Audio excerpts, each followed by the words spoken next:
back.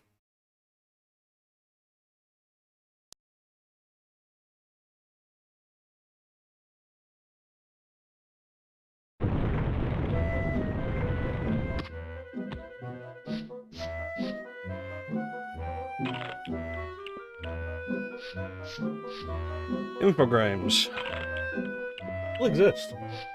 They bought the name, they bought the rights to the name Atari somewhere between 2001 and 2004. And they've been going by Atari ever since.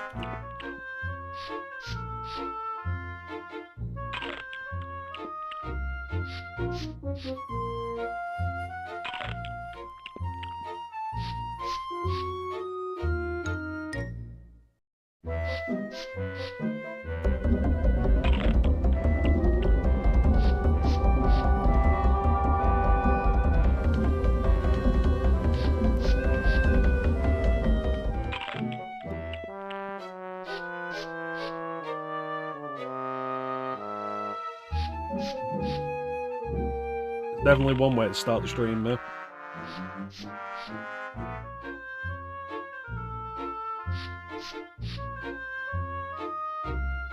That guy's an actual actor. I feel like I heard that when AVGN did Pepsi Man, he actually got the guy, and they did some stuff, and they actually talked to him and had a proper sit down with him.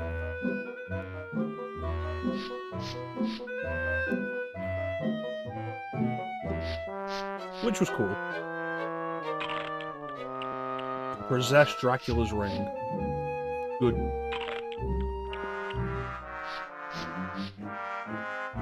Good.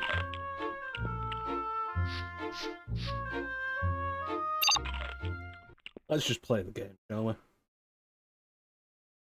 Oh, I know what it says. It is, of course, a meat. Here I am, Pismo Beach. Hey, wait a minute. This doesn't look like Pismo Beach. I probably should have turned right at Albuquerque and... Ooh, look at the size of this carrot juice dispenser.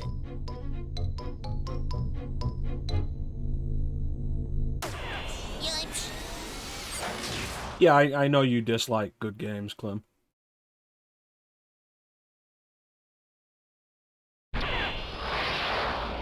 I don't think this is Mel Blanc. I'm sure Mel Blanc had died by this point.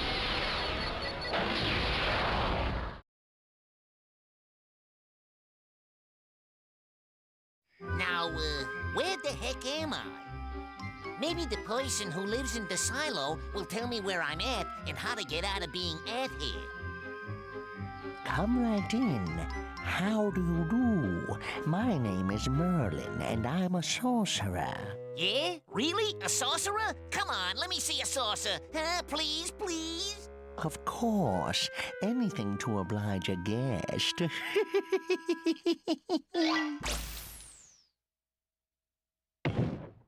You know, that's a good trick, Moyle, old Goyle. Can you do this one?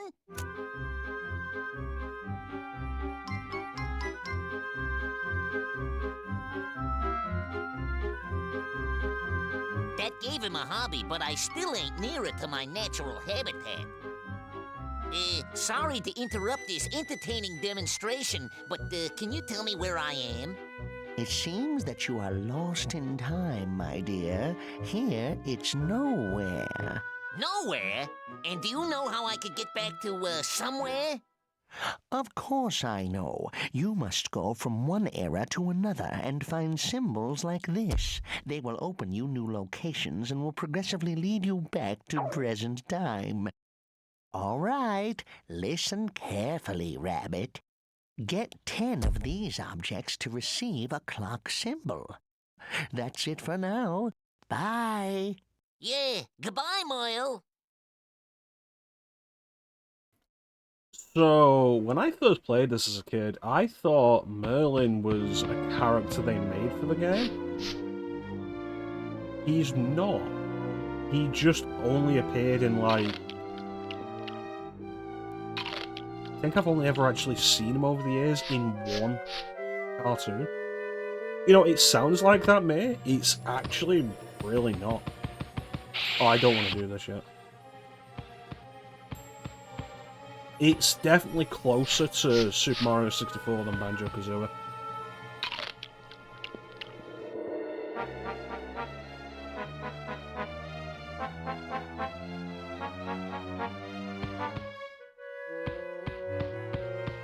But it is, at its core, I guess, a fairly basic collectathon platformer.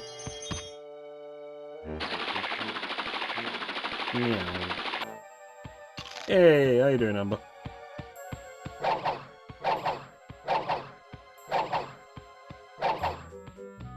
I love good games. I enjoy liking good games. While you're running, try the roll action. It can be used as an attack against enemies. So this game came out at a pretty good time in history. Use the jump or kick action to defeat some enemies. Combine both actions for some other ones. Because it came out at a point when kids would likely still be aware of a lot of the stuff. Of a lot of the classic Looney Tunes cartoons. If you can't hurt an enemy when he's facing you, try to kick his behind. It could work. You could also try to tire him out first. When he stops, kick his behind, bunny.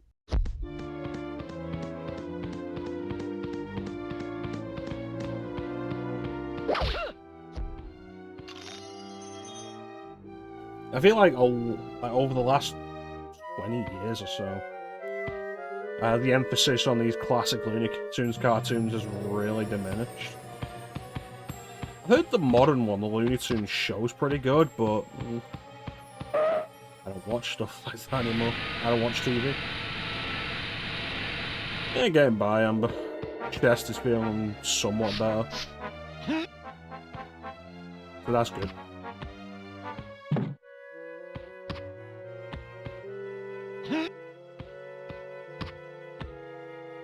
Moving the wrong ways. We'll be okay. Oh, I need to look at the sign, don't I? You can move some objects using the push action. They can be used as a step to reach a too high ground or object.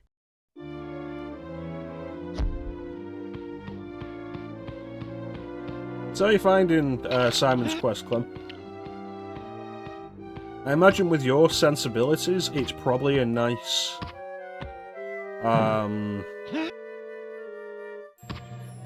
breather before you get to the grand nature of Dracula's Curse. Which I recommend you just play the Japanese version, you'll have a better time. Well.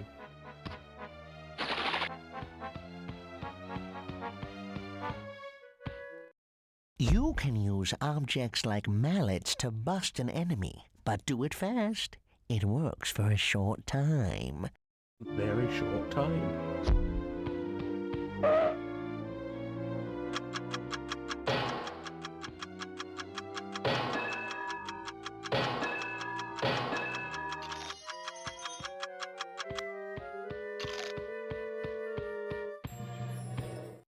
Bounce on some enemies to reach inaccessible objects or grounds.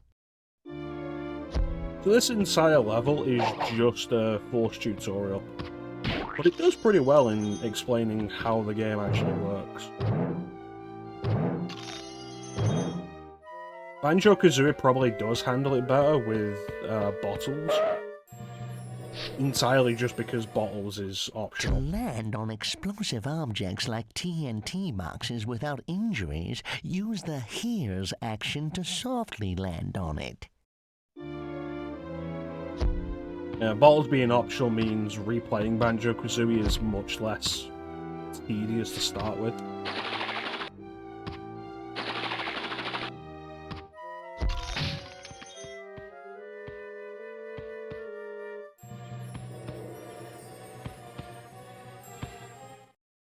You can pick up objects and throw them to enemies. You can also pick them up, move them, Yeah, and drop I them somewhere injured my else. chest at work and it got really painful over the last week or so. It's getting better, but it's still not great to move in particular ways.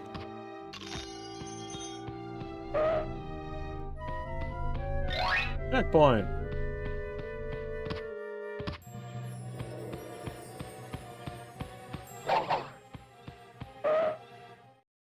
To avoid awakening someone, use the sneak action. It can also be used on fragile grounds.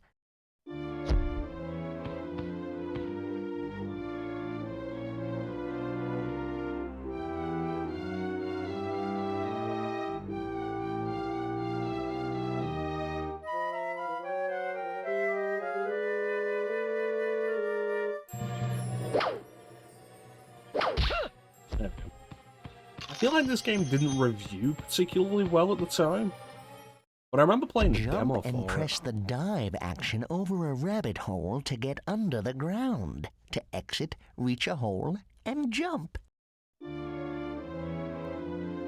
Yeah, I played the demo for it and really enjoyed it, and I was a Bugs Bunny fan at the time, I was a Looney Tunes fan at the time, and I still am. Classic Looney Tunes is timeless. I say classic, I do not mean Golden Age Looney Tunes, God no.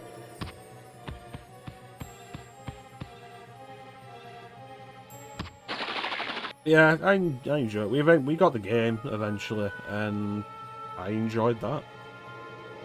Now here we are playing it on stream.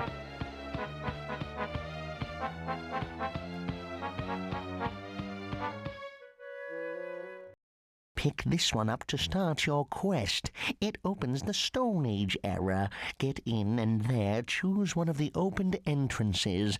Visit all of them and get back all the hidden clocks they contain. Great! Thanks, Moyle. Anything else? Yes. Of course, picking up carrots will raise up your energy. That's it for now. We'll probably meet again somewhere in time. Time traveling is one of my favorite hobbies. I'll teach more later, time traveler. Goodbye. Yeah, goodbye, Moyle.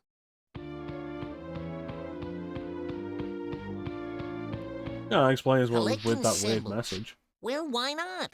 After all, they laughed at the man when he discovered the penicillin. Yeah, as we get into the first world, we'll be able to point out the main difference between this and Banjo-Kazooie as an idea.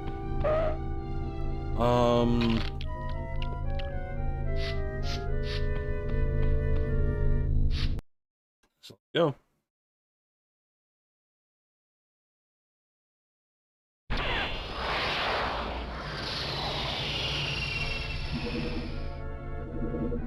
Stone Age.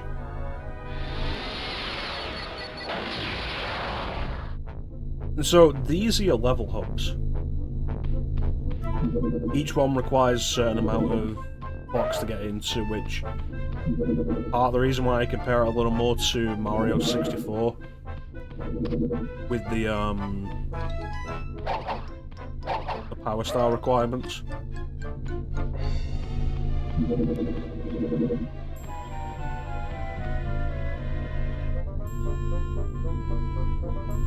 Some of the later hubs are a little bigger with some hidden levels in them that you have to explore a little bit to find, but they're all pretty condensed.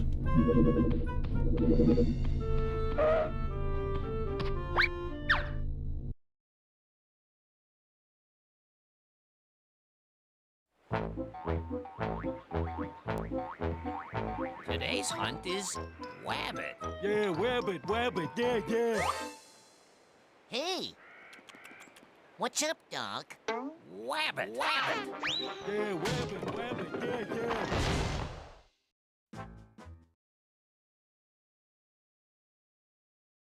I do like that most of the loading screens are designed to look like classic Looney Tunes tile cards. It's a really nice touch.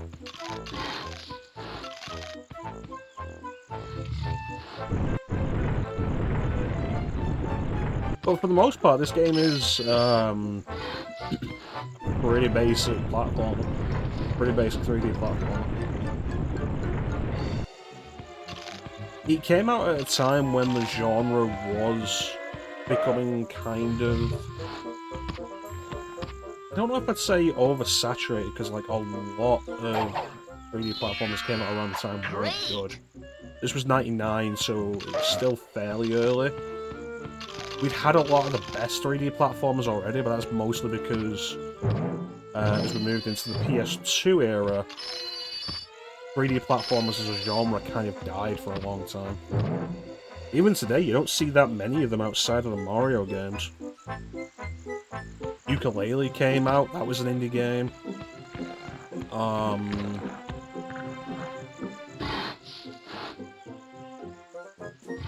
Hat in Time came out, that's an indie game. Like, a lot of your big publishers just aren't doing them at all anymore. Sony maybe, I guess, with the Ratchet & Clank games.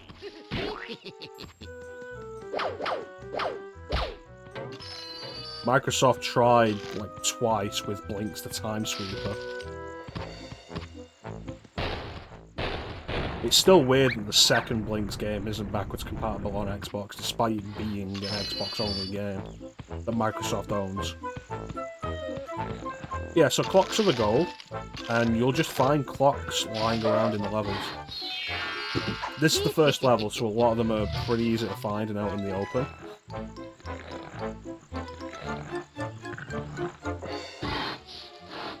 As a result, like, probably closer to the Power Moons in Mario Odyssey than Power Stars.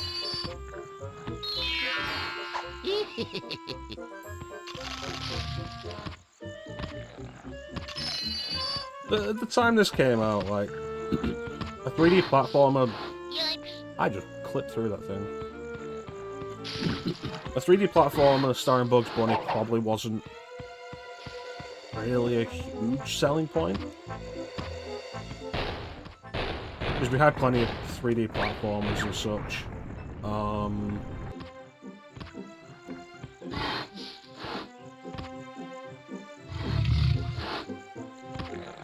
How many of them were worth it on PlayStation is a question. 99, so all three of the Crash games had come out by this point. Spyro 2 came out in 99. Gex, I feel like Gex 3D came out in 98. I have to double check that though.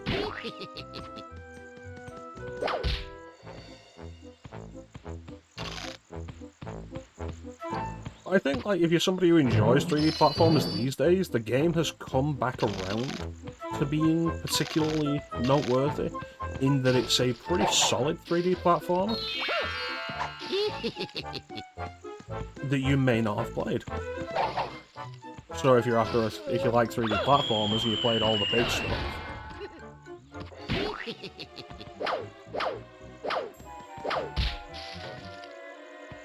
here's another one, and it got a sequel, which I didn't find out about until years later. And I've still never really played the sequel. Bugs and Taz Time Busters.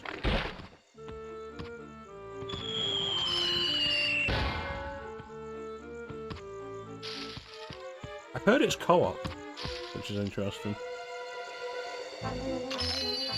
Even nowadays, you don't get a lot of co-op 3D platformers. I like the detail with these dinosaurs that in their stationary positions they're eating plants and they move forward or downwards or whatever to get more plants to eat. That's a nice detail. Welcome back, Amber.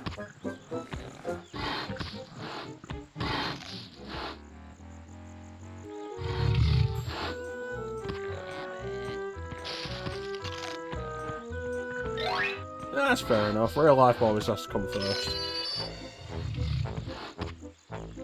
You rabbit.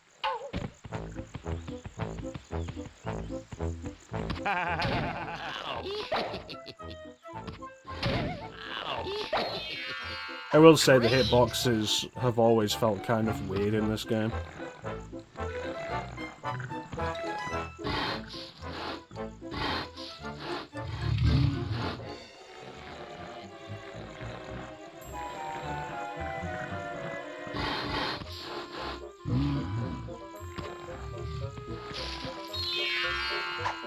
Alright, so that's 6 already from the first level.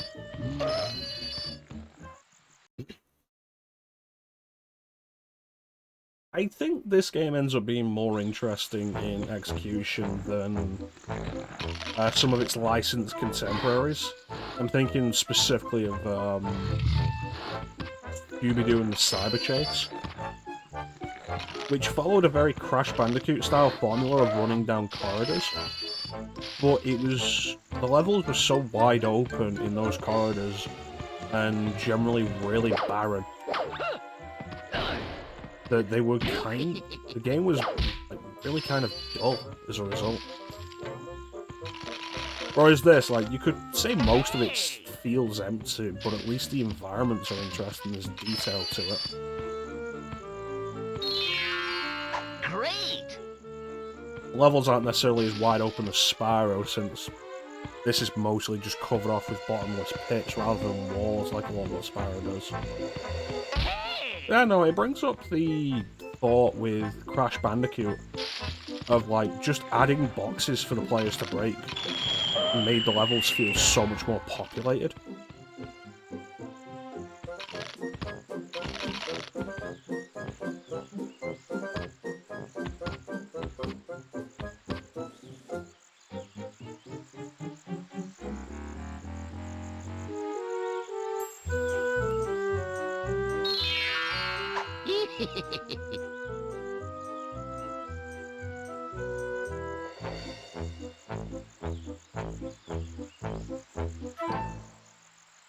That's probably what Scooby-Doo and the Cyber Chase is really missing, something like the boxes. I know the Lilo and Stitch game on PS1 is also very Crash Bandicoot, but I've not really played it, so I can't give a proper comparison. I did play quite a bit of Scooby-Doo and the Cyber Chase, though.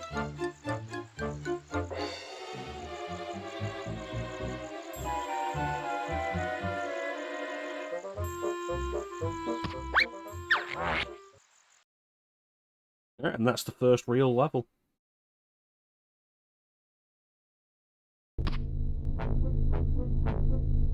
Good, but you left some stuff behind you. Did I?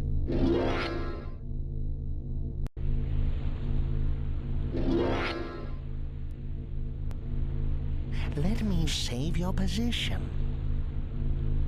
So, whenever you get enough clocks to enter a level, it will show you that level, even if that level is in another world.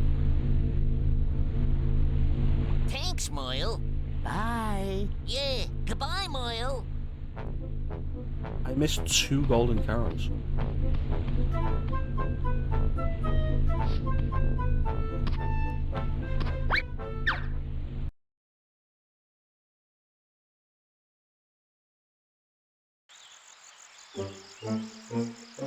Shh. Be very, very quiet. I'm hunting wabbits.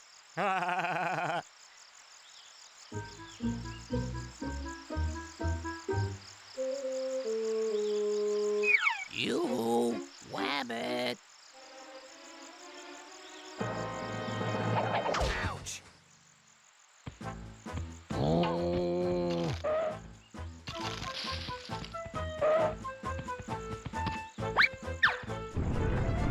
You, wabbit.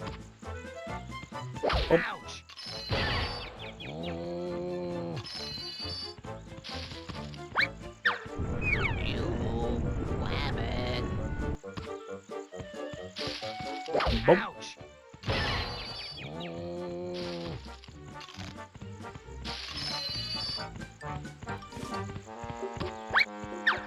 You, wabbit. Ouch.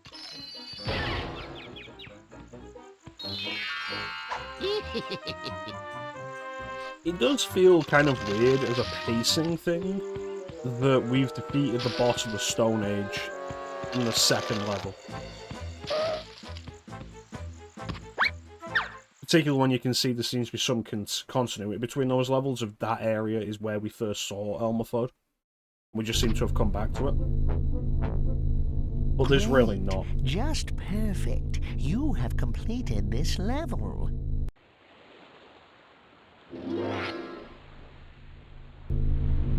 Let me save your position.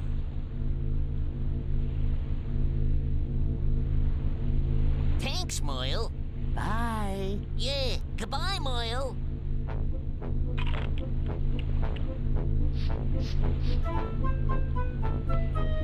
Anyway, there's those two done, and there's nothing else available right now in this world.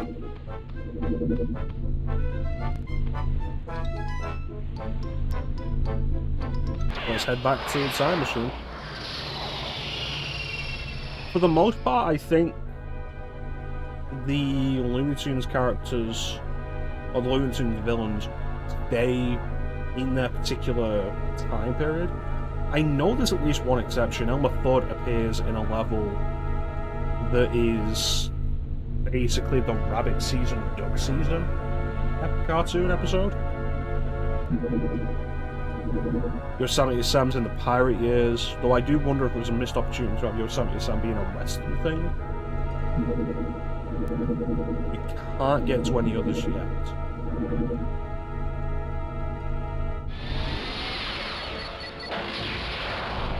What you can see on the title screen, there's Witch Hazel and Yosemite Sam. Witch Hazel, Yosemite Sam, and Marvin the Martian.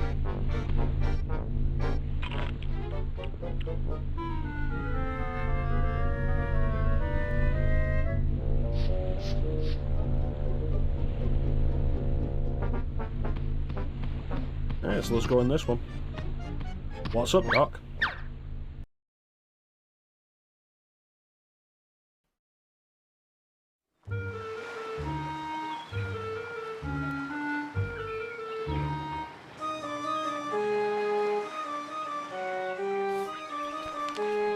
Hey, what's up, Doc? This year's mine. Come back here, you mangy mutineering rabbit.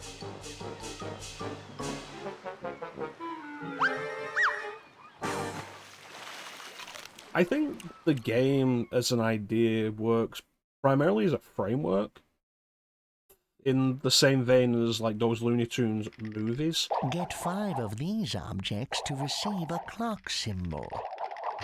That they had back when I was younger, like stuff like Bugs Bunny in 1001 Tales, something along those lines.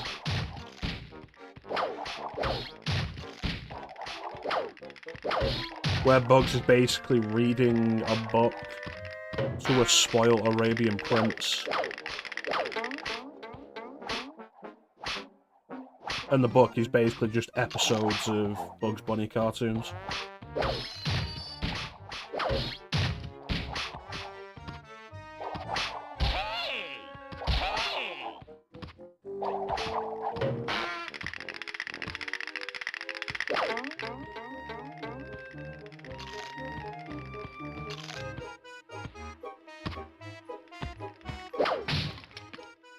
Just one.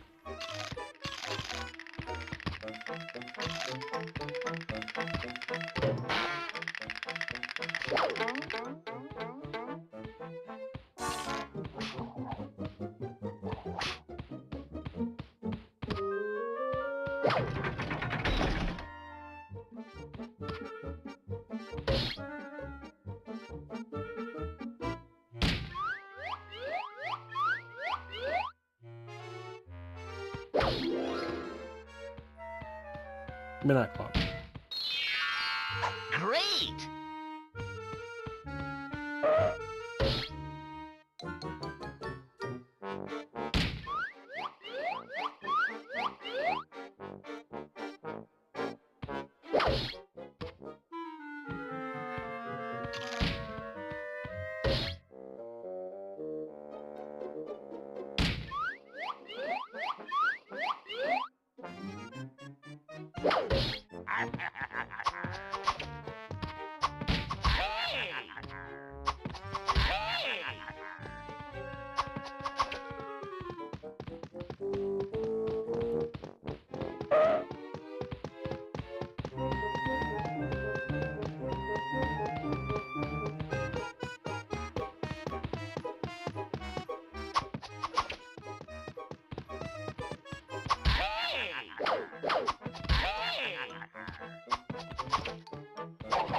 Yeah, I just don't know how you damage this guy then. Can't jump on him, he's not getting tired.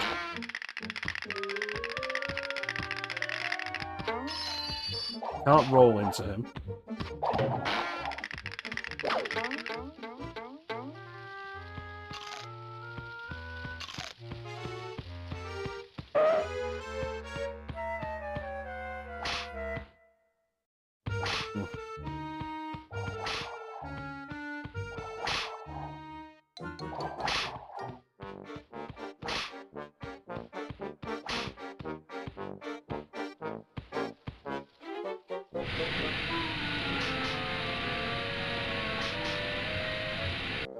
Okay, so we push that there.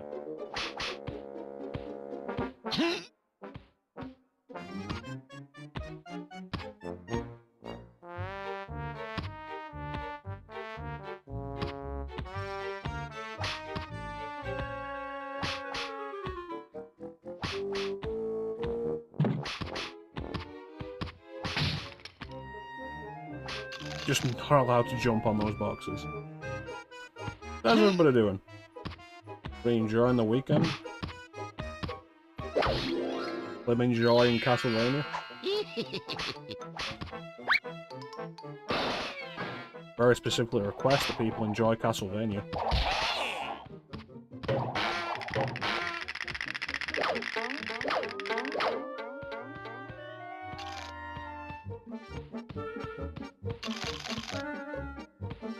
Yeah.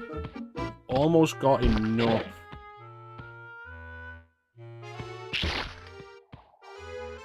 Enough carrots for the golden carrot in the Stone Age.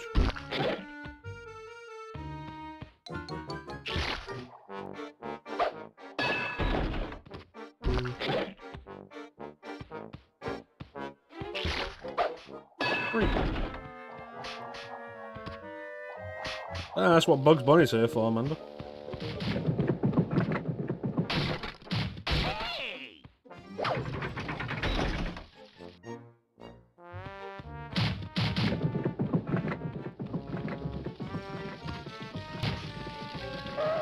We'll get back to Policenauts soon.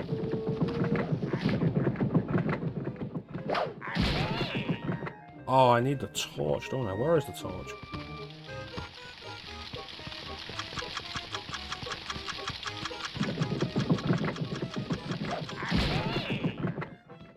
I think that one's really fair.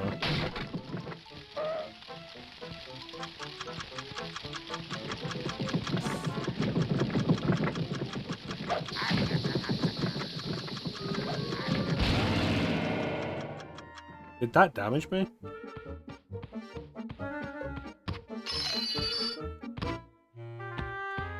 I miss the old Looney Tunes cartoons. Some genuinely, absolutely fantastic Looney Tunes cartoons. That one's getting tired.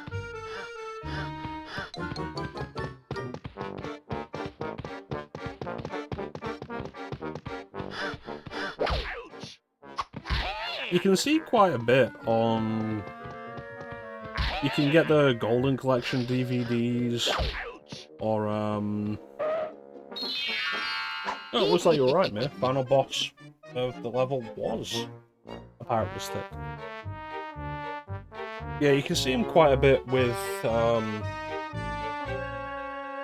the Golden Collection and compilations on YouTube of classic Looney Tunes cartoons. And it's like, yeah, it's the golden era of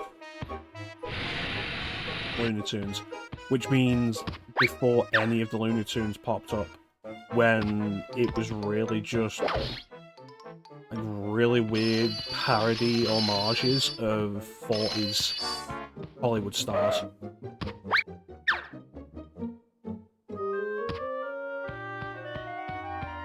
It's like, oh, here's a load of animated caricatures of 40s movie stars like Humphrey Bogart and Peter Law.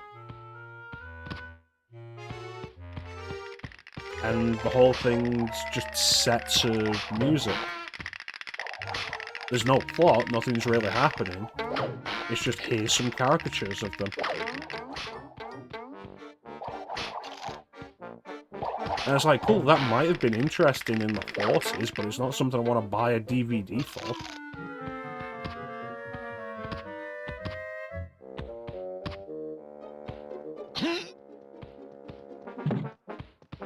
I want the genuinely great Looney Tunes character cartoons. Like Rabbit Season. Or What's Opera Doc.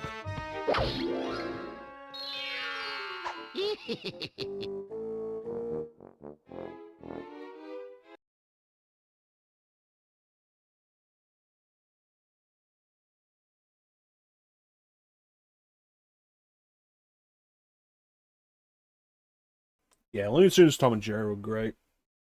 If you had cable or satellite over here, there was a channel. I know you guys in the US get Cartoon Network.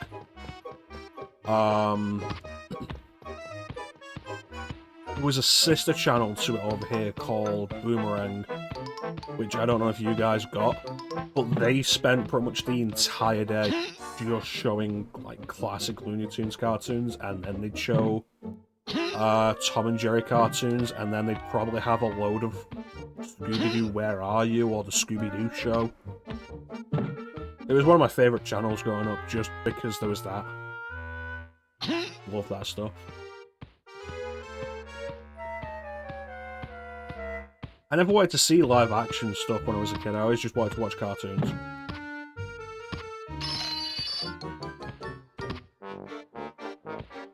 Yeah, that's fair.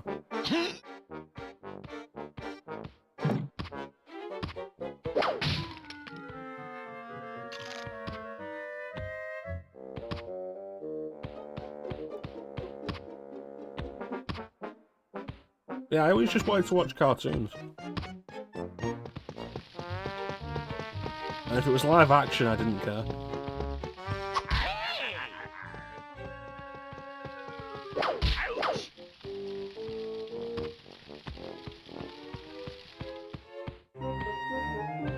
See, never saw the Jetsons over here.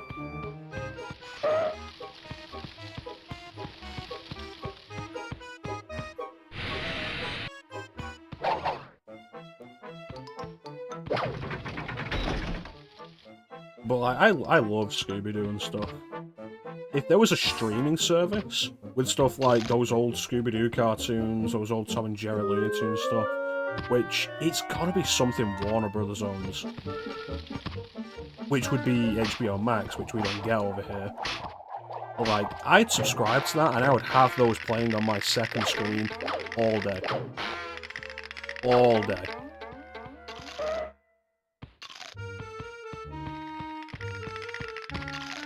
Love those cartoons. And then Scooby-Doo on Zombie Island came out, and that was really good. And I was like, hey, here's a new Scooby-Doo for you. And it was really good. Yeah, I've never watched the Jetsons. Never caught it on anything. Might not have enjoyed it if I did. But who knows?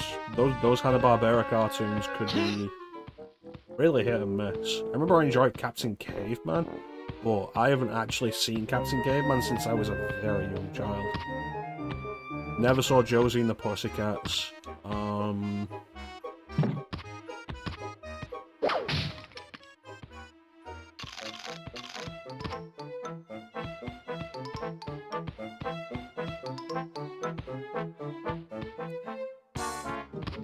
Hong Kong Phooey's a Hanna-Barbera cartoon, isn't it?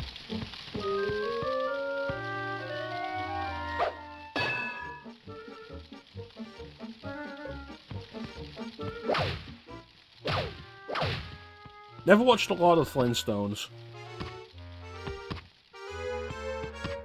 Seen some of it, and I know a bunch of the Flintstones. But never watched much of it.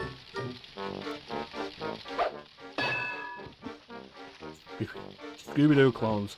There is one. I know there's one. It has like a grey dog in a hat who also talks, and it's not actually Scooby-Doo or Scooby-Dum.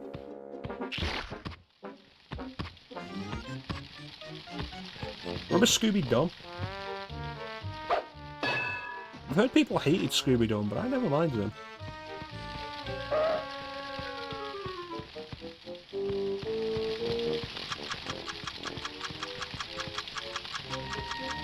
But then I've also heard people hated Scrappy-Doo, and I didn't hate Scrappy as a kid.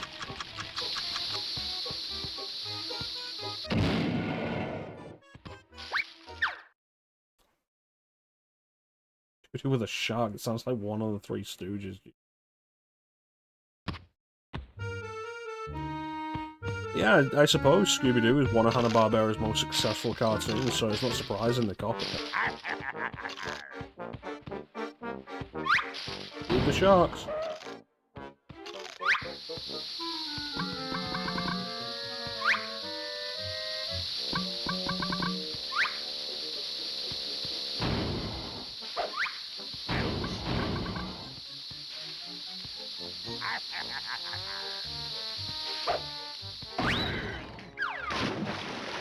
That took less hits than I expected. Speed buggy.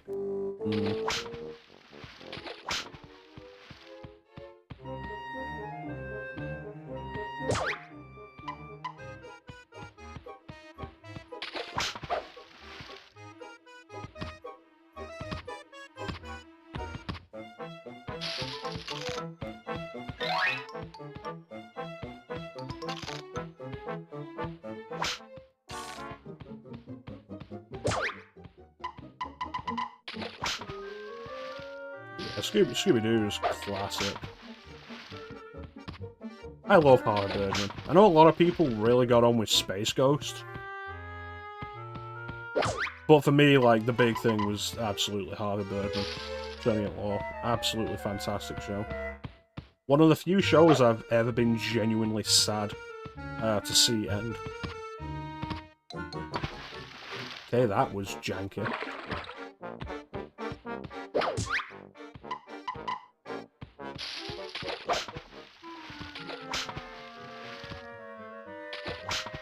But do you have the Harvey Birdman and Sonny at Law video game?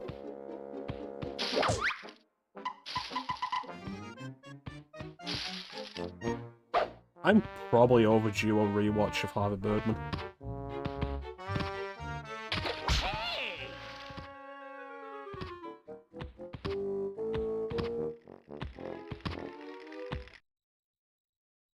It's on PSP, I think Wii, and maybe PS2?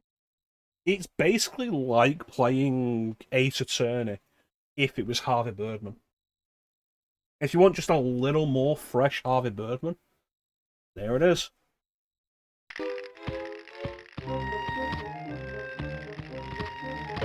It's good, and because it's following a similar formula to the Ace Attorney series, like, the gameplay isn't a problem. Like, it doesn't look off. It looks like the cartoon. Like, it's not 3D rendered or anything, which you could be mistaken for thinking it would be because of the box art. Inch High Private Eye, goddamn. That's a character I only know about because of Family Guy.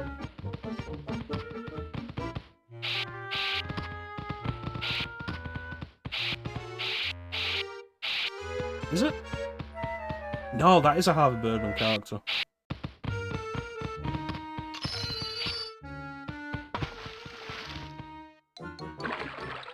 Good thing this game doesn't have lives.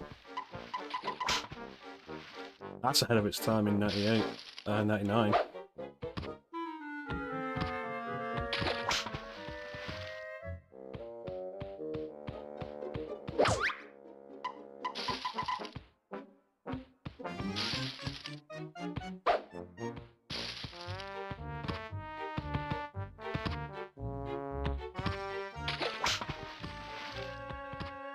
Wondering if at any point Amber's going to chime in with our not quite Hanna-Barbera cartoon Danger Mouse, which I'm sure is a British thing.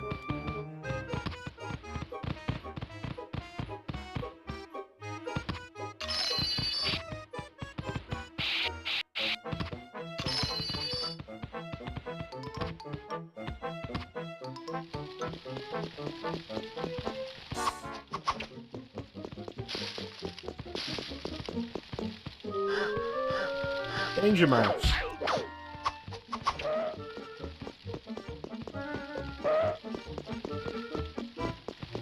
Remember Danger Mouse and Penfold? Oh.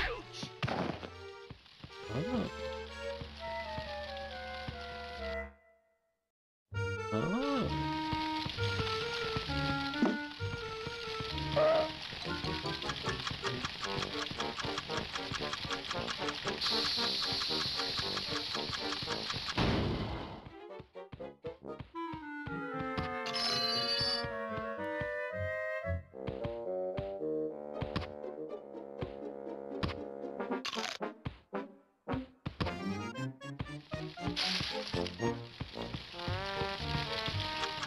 I think Danger Mouse was voiced by David Jason.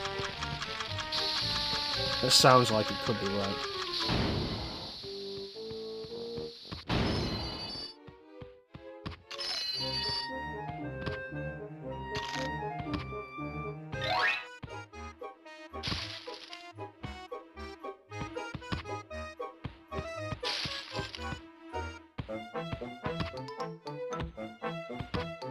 David Jason, most well known for his role in the long-running British TV series A Touch of Frost.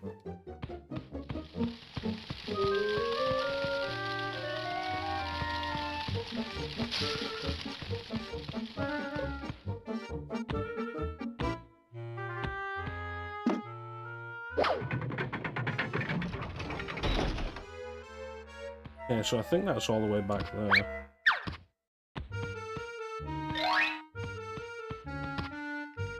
Oh. This level probably does go on too long.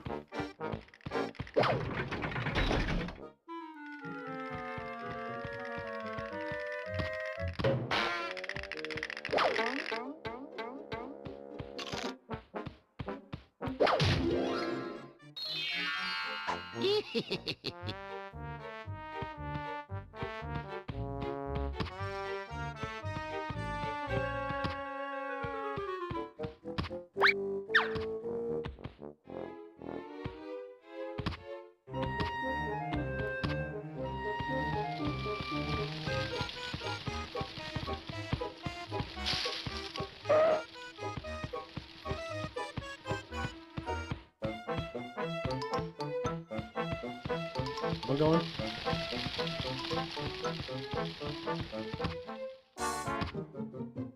There you go.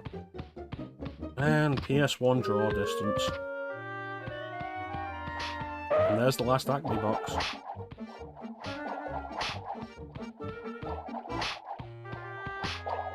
Oh yeah, if anybody's curious, I haven't watched the trailer for the Silent Hill 2 remake.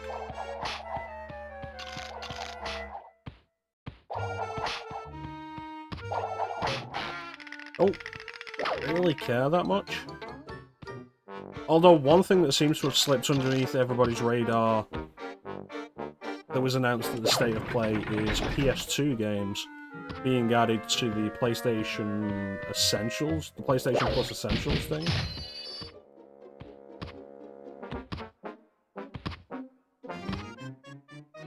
With a, frankly, baffling selection of games. So, okay, so we're gonna start adding new PS2 games to the PlayStation Plus Classics catalog, which is like frustratingly barren of actual classics. What are we gonna put on there? Tomb Raider Legend. Okay. Star Wars: The Clone Wars. Okay. And there was one other game, and I can't remember what it is, but it was also forgettable.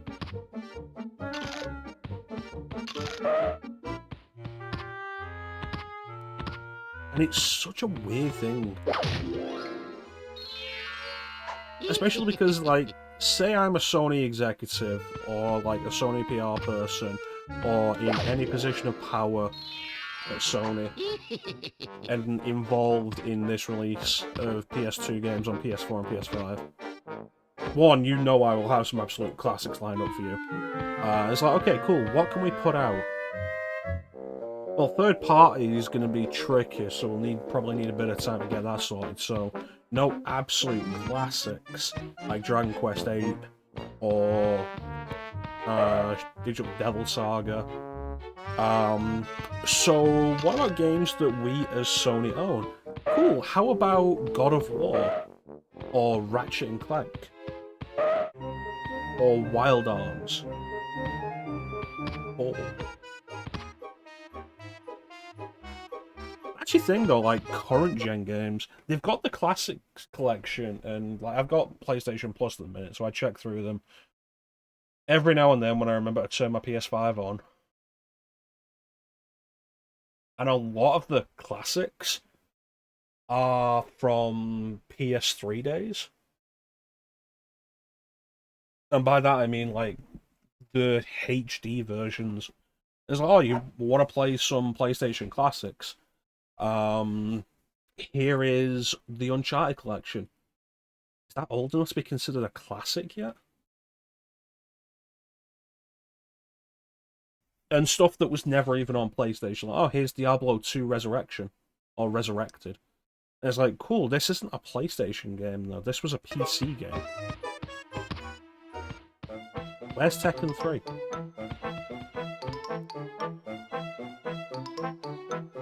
Wild Arms 3 is a PS2 classic. I know that because I own it on PS4.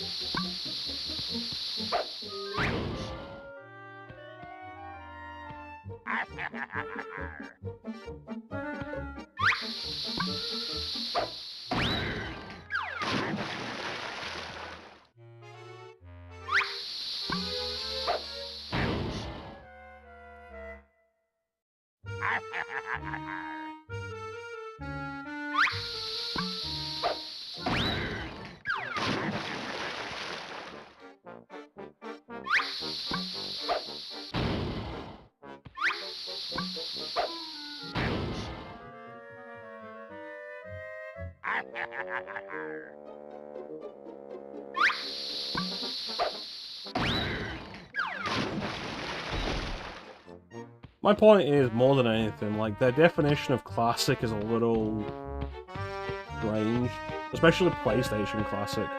It's really, what they mean is games that weren't originally released on PS4 or PS5.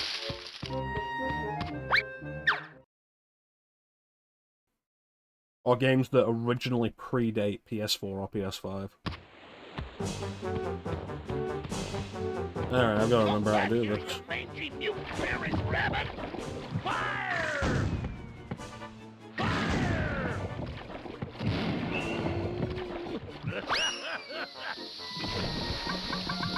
Oh yeah.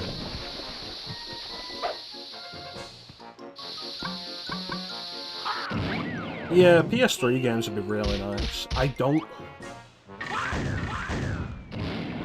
imagine that's ever going to happen, like, anytime soon, just because of how messy the PS3 architecture was. Like,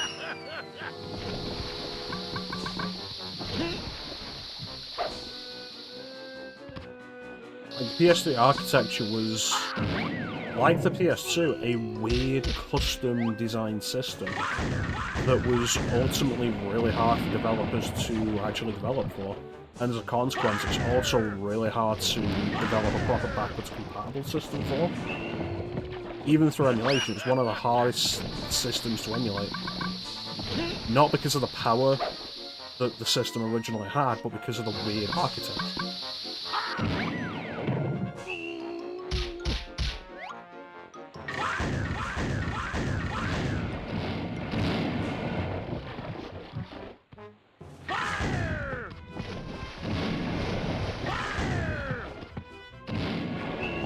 Yeah, if you could download PS3 games to PS4 or PS5, yeah, I'd be into that.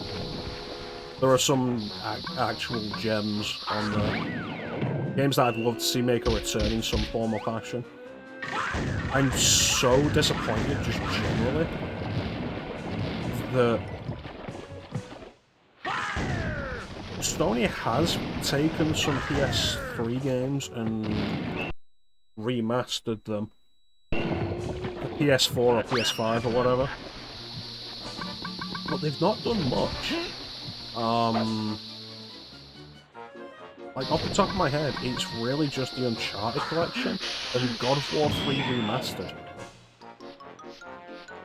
And it's like, the Uncharted collection, great. That's the original 3 Uncharted games, all bundled together. Bluepoint's done a genuinely really good job remastering them. I've heard they play better than the originals as well, like the controls feel better, which is cool. God of War 3 is a weird choice, because God of War 3 really requires God of War 1 and 2 to understand. Great. Just perfect. It's like You when have completed this Mass Effect level. 3 came out on Wii U. It was like, cool, but a big part of the point of the Mass Effect series was carrying Let over me your save save your position. and, by extension, your story choices. And you can't do that when the only game on Thanks, the Wii U Moyle. is the final. Bye. Yeah, goodbye, Moyle.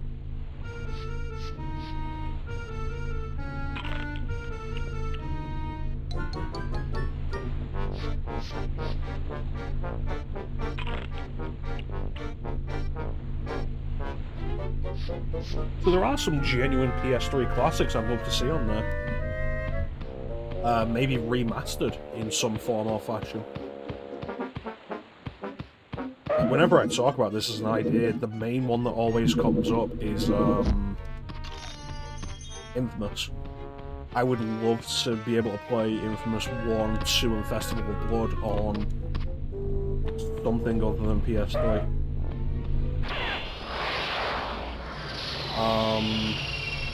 Some of the HD collections Sony did at the time.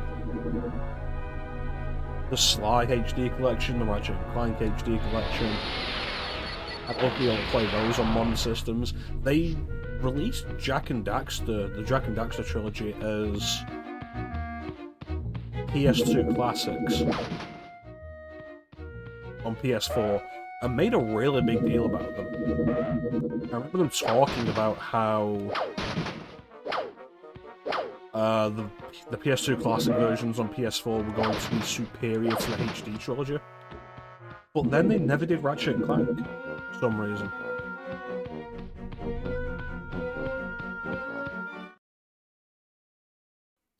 I genuinely love Bugsy and Get Muggsy. out of here, Muggsy. Okay, boss. It's a great episode, and I love Rocky and Muggsy as Bugs Bunny villains.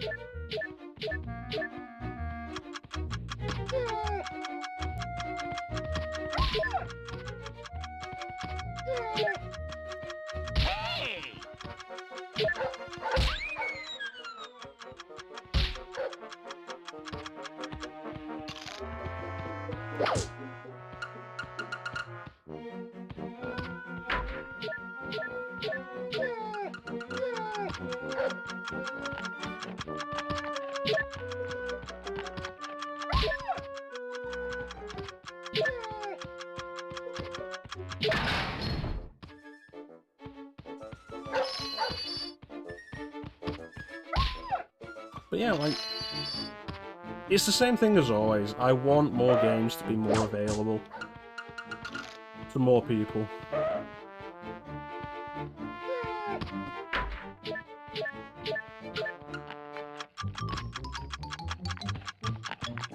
Including me.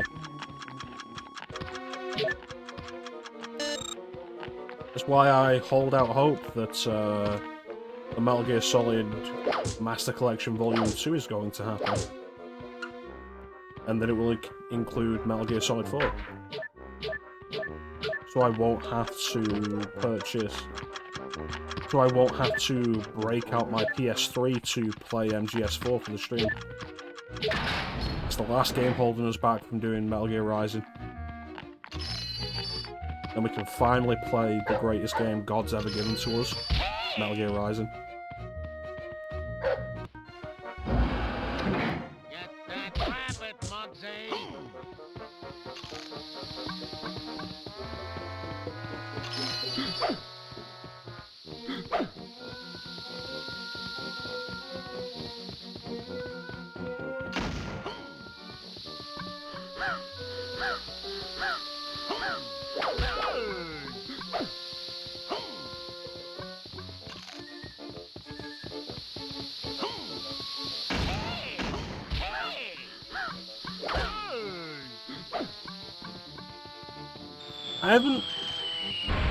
I've not tried setting up the PS3 emulator. Mostly because I feel like it'll be a lot of effort, especially just for one game.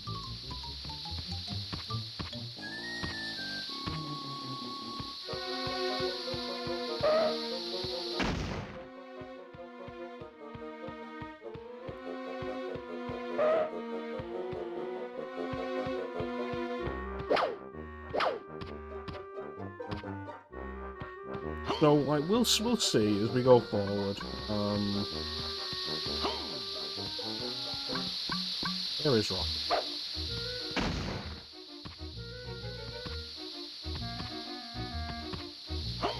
There we go.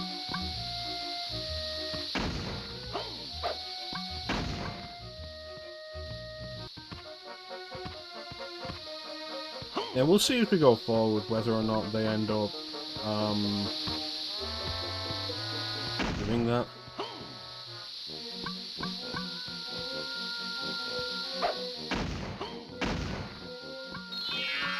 I mean, to be fair, the PS4 controller does have motion control garbage.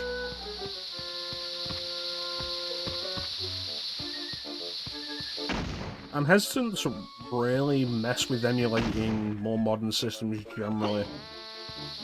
Just because of all the trouble you end up having to deal with in regards to firmware and updates and such. Great! I remember it was a big enough pain to move up to, like, disc-based emulators.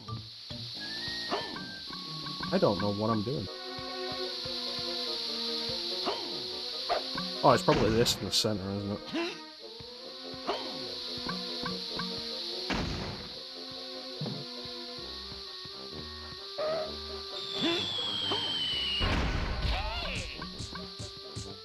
Oh, that was delayed.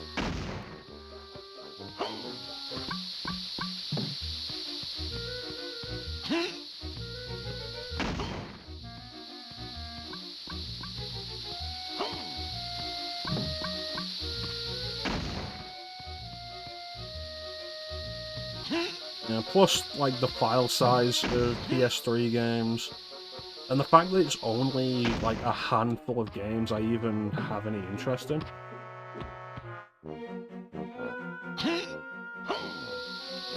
Oh, what game was that? There we go. Yeah, there's only a handful of games that I'm interested in anyway. From that generation that aren't on Xbox.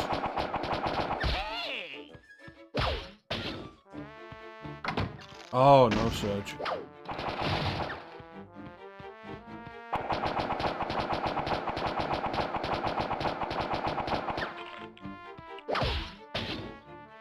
I do appreciate Megumi's stream. Because without Megumi's stream, I might have eventually streamed Art and Illico one day and not realised that I won't like it.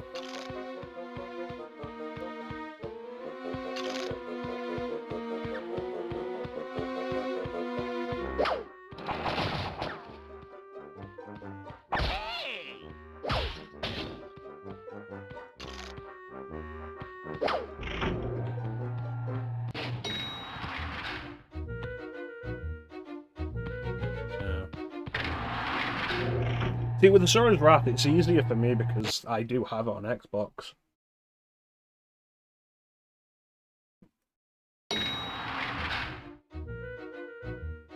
So that just makes things so much simpler. You know it's going to work.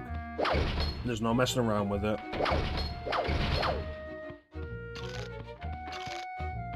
Backwards compatible, I got the DLC for it.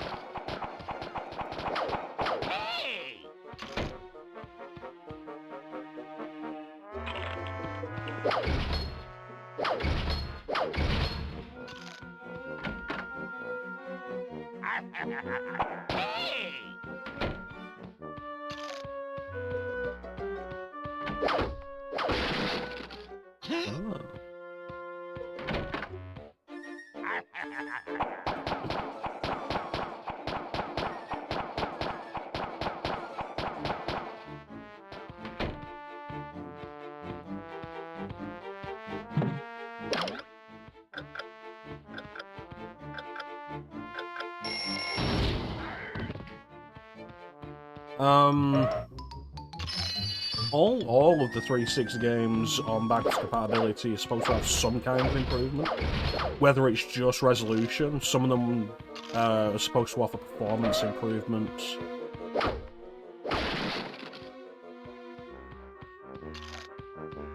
Mileage may vary in that regard. Because if you remember back when I did the Final Fantasy 13 playthrough, RAM pulse still ran like shit.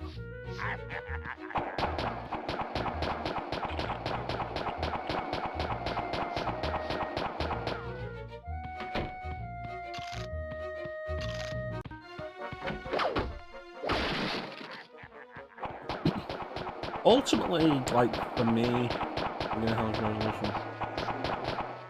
Let you have a 360. Yeah, it would just be the standard 360 experience. I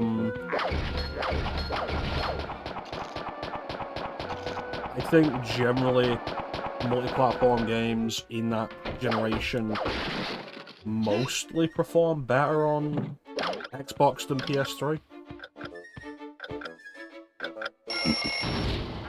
Yeah, I know we were talking about this last week, but like, did you get... You said you got an original Xbox One? Or did you say you ended up getting rid of it and got just a standard 360 instead? I know we were talking about Xbox One, but I don't remember exactly what happened.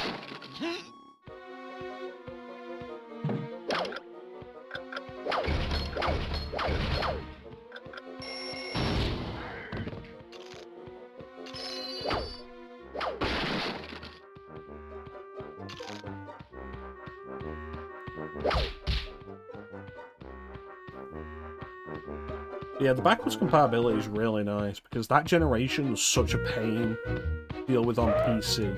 It's just old enough to start giving you issues in terms of like actually configuring PC games to run.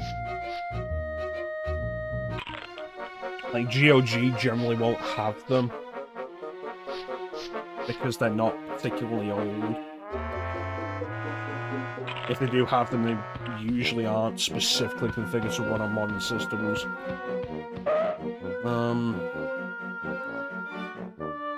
Yeah, I remember that.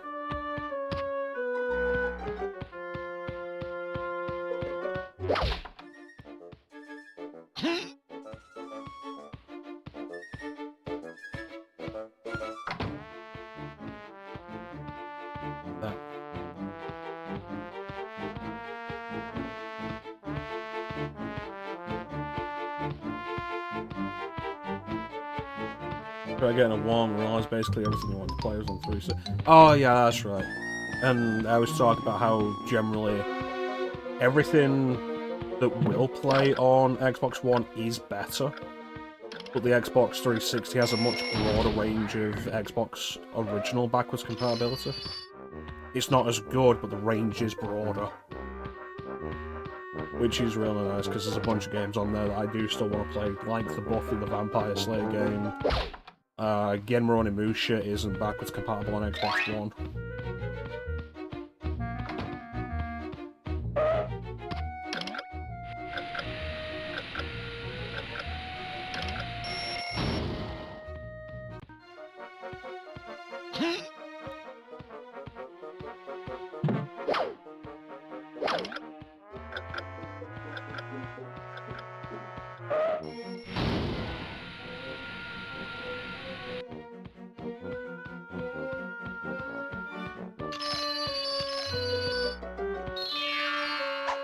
Yeah.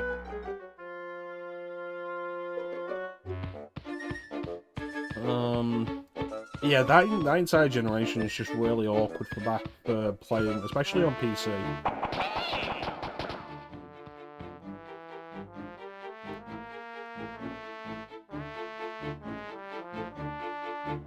And if you can get it playing on PC, more likely than not, it won't have controller support, because that generation was just when the Xbox 360 controller was being adopted as the PC gaming controller.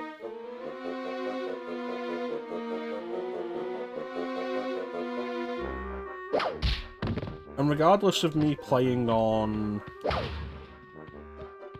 PC, I am, for the most part, just a console person. I play everything with a controller. I prefer it. It's more comfortable. You can get more comfortable with a controller. You need a bunch of room for a good mouse and keyboard setup. Gotcha. You need a decent spread display thing. With a controller, you can just be anywhere. Anywhere, anyway. It's easier. What I've grown up with. I've done mouse and keyboard before, but controller's just what I like.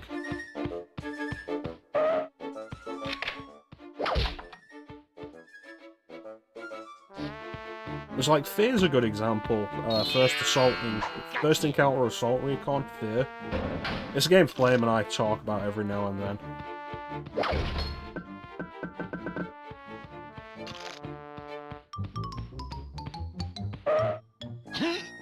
And it's a great game. Backwards compatible on Xbox. And I can play it with a controller.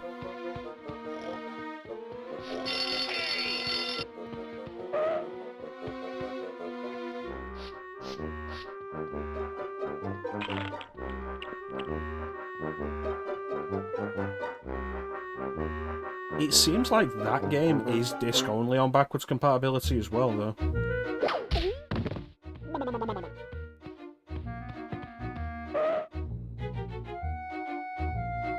Because I've not been able to pick it up digitally. It always says it's unavailable. Fortunately, I picked up the game physically really cheap.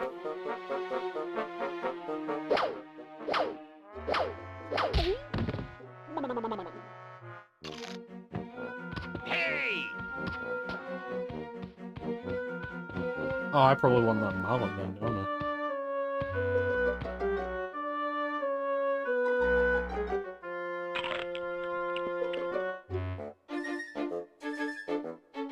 Yeah, I'll always advocate for purchasing physical over digital. I don't think it's necessarily depth perception so much as it is the hitboxes. I feel like the hitboxes in this game are not great.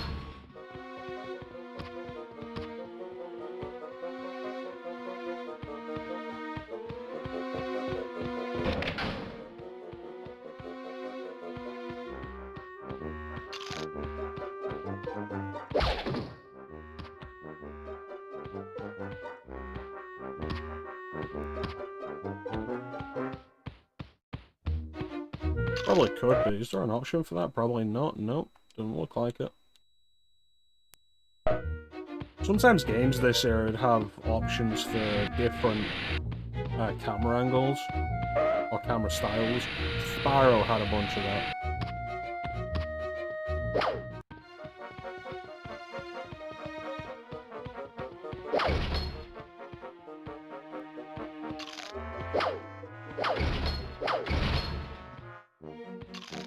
But yeah, getting back to the original thing. Yeah, there's only like a handful of PS3 games that aren't backwards compatible on Xbox that I've got any real interest in streaming. I could probably just leave Drakengard 3 and never really care. But, you know, there's a reasonable enough chance that at some point in the future, the Drakengard series will get a remaster. It sounds like a pipe dream, but there was a point when Nier getting a remaster was also a pipe dream.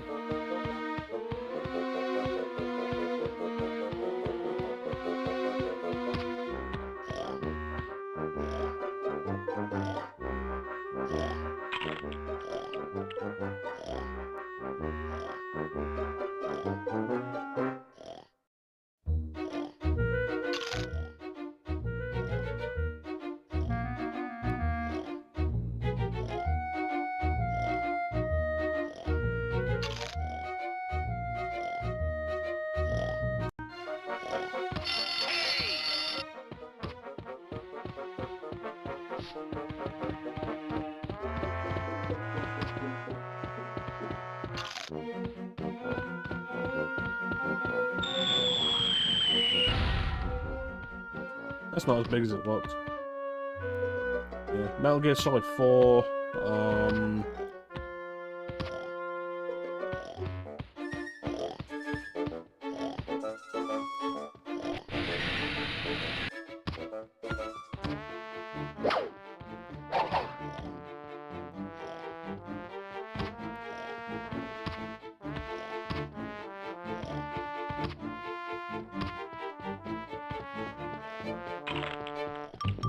The infamous games.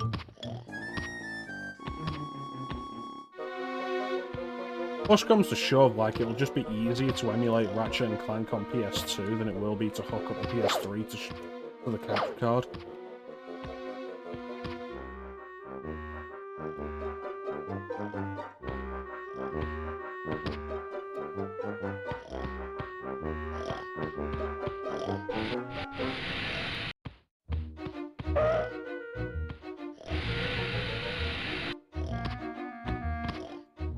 I was interested in doing Alone in the Dark Inferno at one point, and I think it is still on a list of games that I wanted to stream.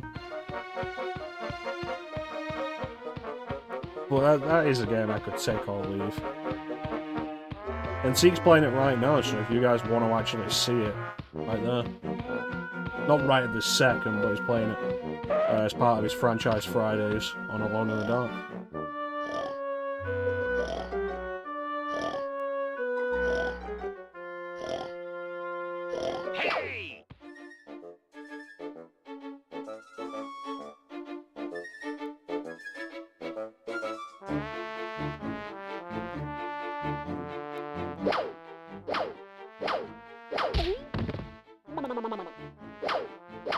Hey! Hey!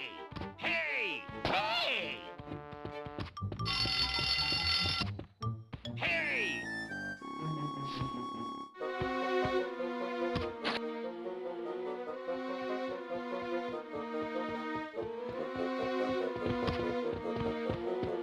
Oh, there you are, Bugsy.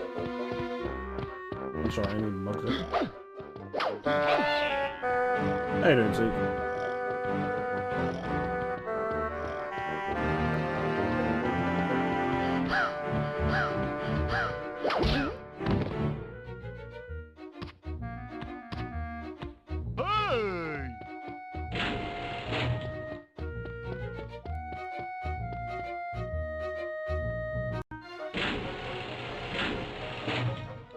Yeah, a big part of the reason why I do streams of games like this and Alone in the Dark Inferno is the intention is to just show them off for people who may not have ever seen them, as well as just play some more of them myself. But yeah, Alone in the Dark Inferno is something I'm just like, I'm not as expert to stream it as I was previously. And Teek's doing it now, so check out Teek's stream if you want to see it. It's a game worth seeing because it's an interesting game. Why doesn't that work?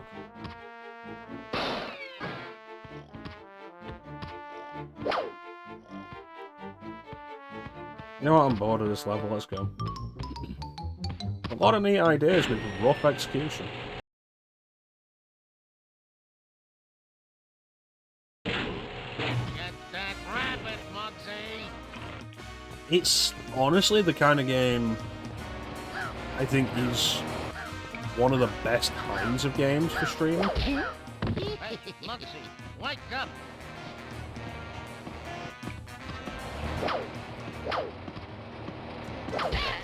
Because it's not a great game. It's certainly playable, but it's also interesting is the best point. Mugsy.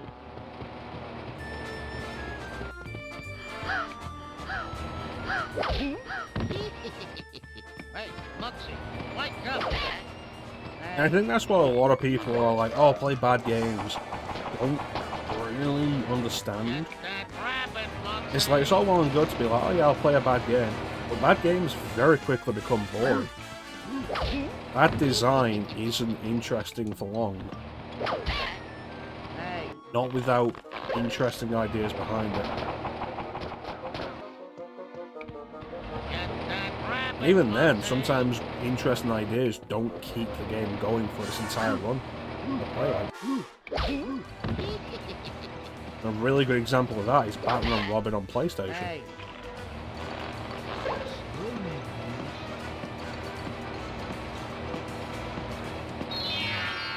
Great! Batman and Robin on PlayStation is super interesting. It's an open world game on the PS1 with detective gameplay. Good, but you left some An open stuff world superhero behind game you. on PS1 with detective focused gameplay. Let me save your position. There's a lot about that. 3 playable characters, Thanks, each Moyle. with their own stats Bye. and Yeah, differences. goodbye, Moyle. Like, there's a lot about it that's interesting. The execution is genuinely really awful, but it's super ambitious and absolutely worth looking at as an interesting thing. The problem is the game's also incredibly long, and it will not hold any amount of interest for its playtime.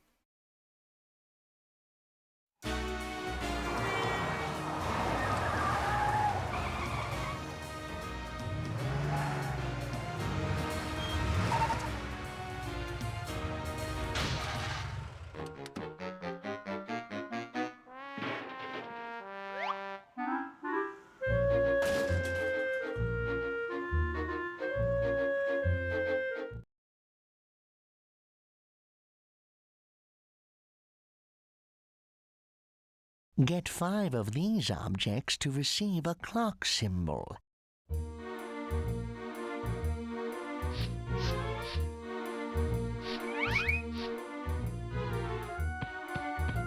I think this game starts to let itself down if you're not grabbing everything as you go through the levels, because the levels themselves are very linear.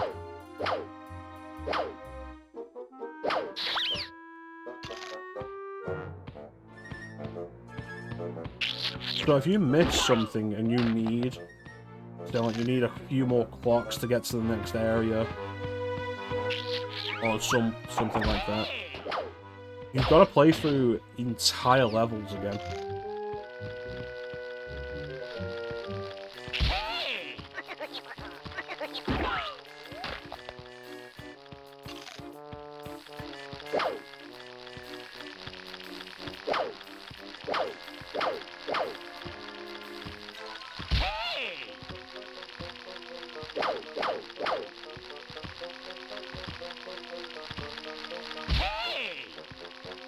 Alright, forget that.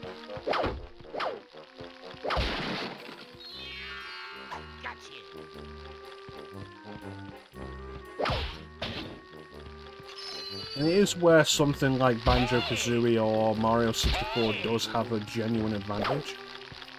Their levels are generally more condensed and not so much linear as they are more freeform. And because of that, it's a lot easier to go after specific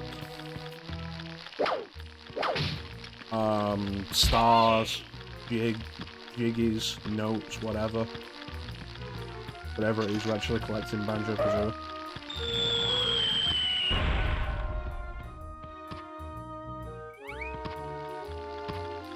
And less overly repetitive with that.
You dick.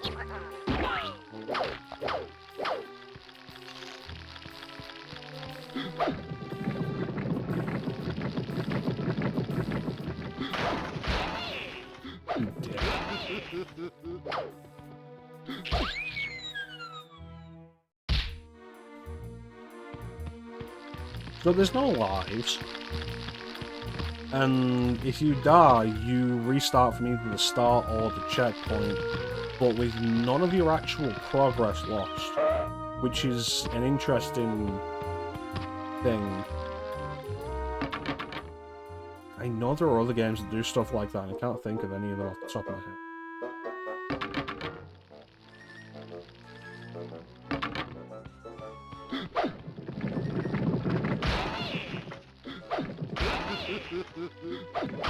Absolutely zero invincibility frames on that. That's crazy.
I am genuinely surprised that this chair is not a bouncy pad.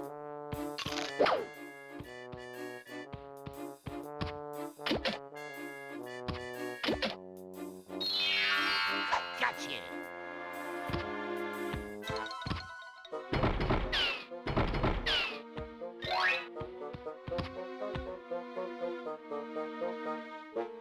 Don't have the super jump.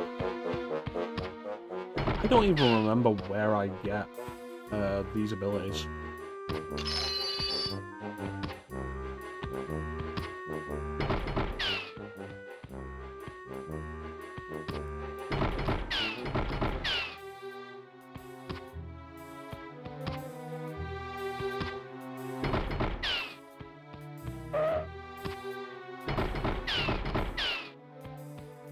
I should really get back to playing Policenauts.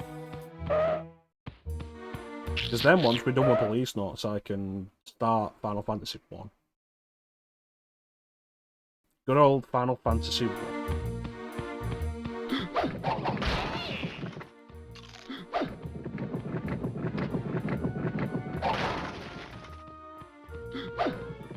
And I have to figure out who I'm going to have in my party.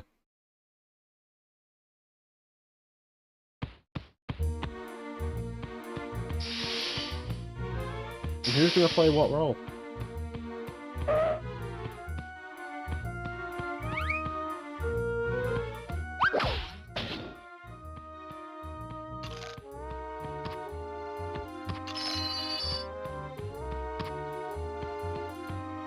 Oh, white mage. Ugh. No, thank you.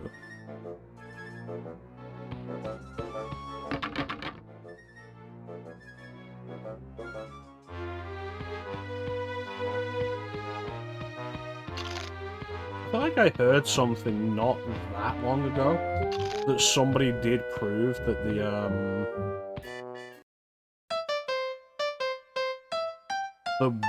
lone white mage playthrough is actually doable.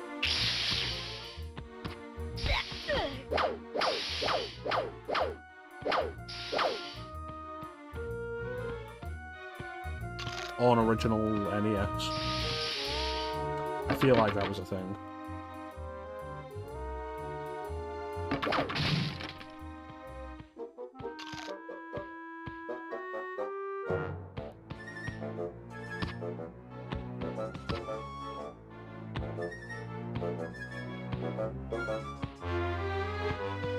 But people are crazy. Like, there was the dude that,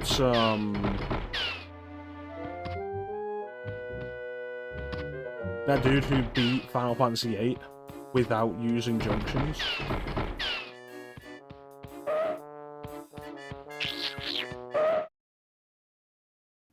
Well, my thought with, like, original NES, like, oh yeah, no, once you've got healing abilities, the thought would be that you could essentially just war of attrition everything in OG Final Fantasy.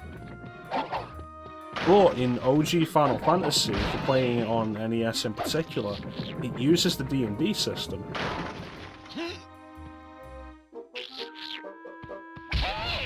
Where you get a limited number of casts per day, or like between each visit to the inn. And as far as I'm aware, I don't think you can restore them.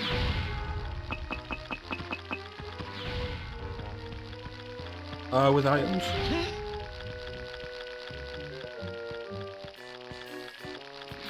Which mean the war of attrition idea would like die a lot sooner than you'd think.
Bombs again.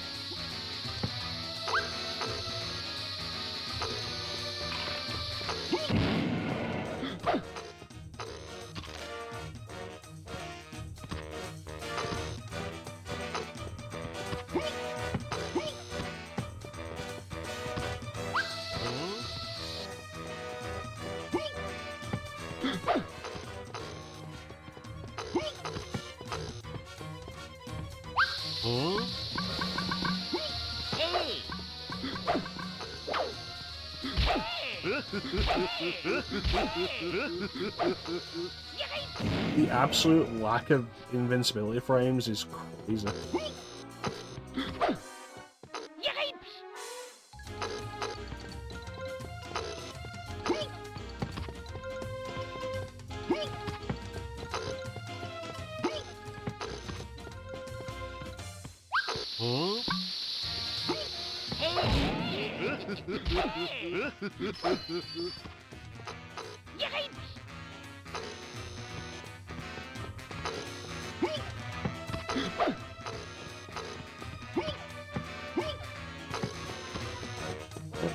Mugsy can long jump.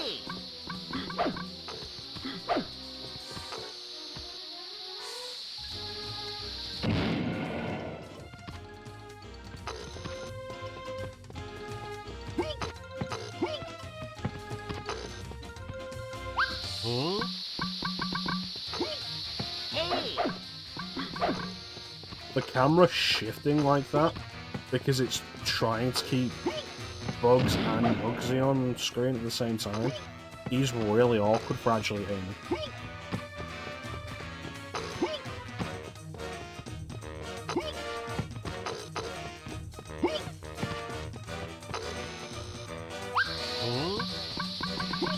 And I have no control over the camera in this fight.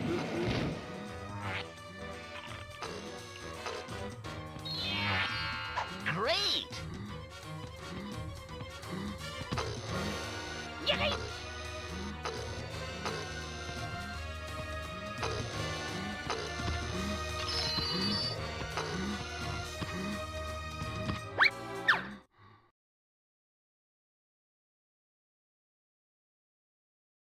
Ugh. Good, but you left some stuff behind you. Ah, the medieval times. Excellent. Let me save your position. Thanks, Moyle. Bye. Yeah, goodbye, Moyle.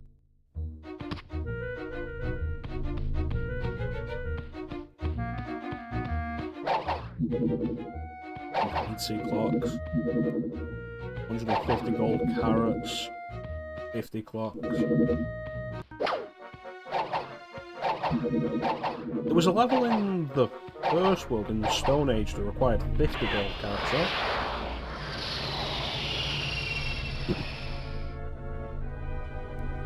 The medieval period with witch hazel.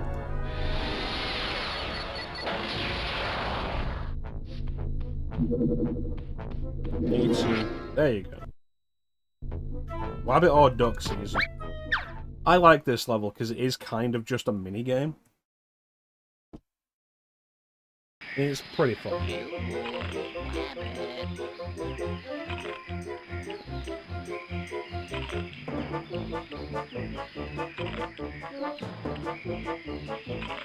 So the idea is, at the end of the time limit, Almathod is going to shoot whoever has the most signs.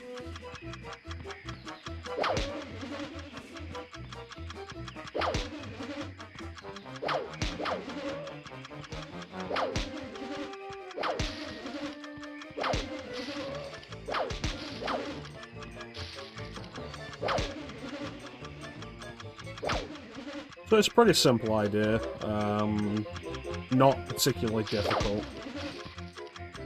Daffy spends a lot of time ruminating.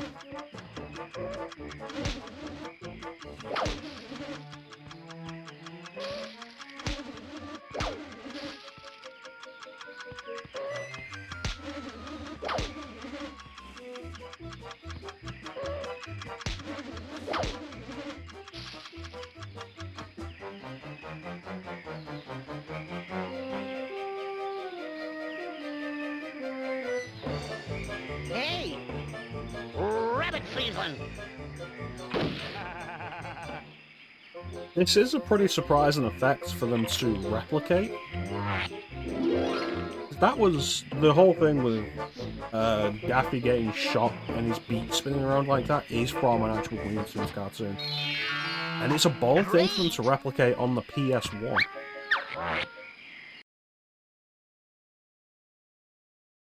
It doesn't look great, but then very little on the PS1 did. Great. Just perfect. You have completed this level. Let me say... Thanks, Moyle.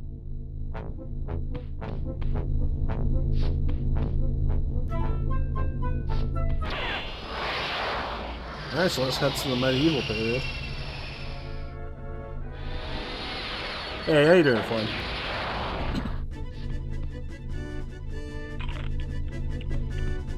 One thing I do think is genuinely a really good design idea is that all of the hub worlds have no loading screens between them. Because like we finished that level in the 30s, in the 1930s, and we've gotten enough clocks to open up a level in medieval period. So just jump in a time machine, come straight here. If there was a loading screen between every one of those transitions, it would make this so much more tedious than is worth really doing.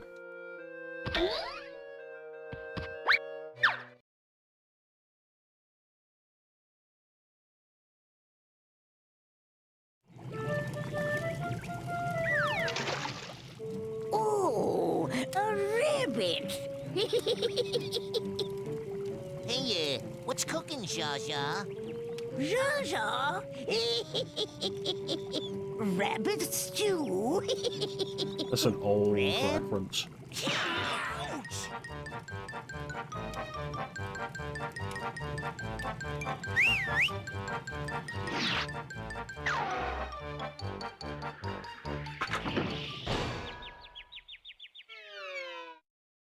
I always thought Witch Hazel was a really underrated Bugs Bunny villain.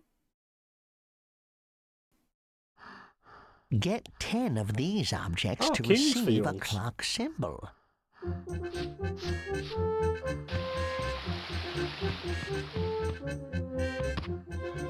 This castle isn't evil enough to be William the Just's castle. Like, it does not look evil enough for it. She is fun. I do really like Witch Hazel as a villain. And I regularly reference the original episode she comes from. I've referenced that cartoon so many times on stream, and nobody ever responds to it.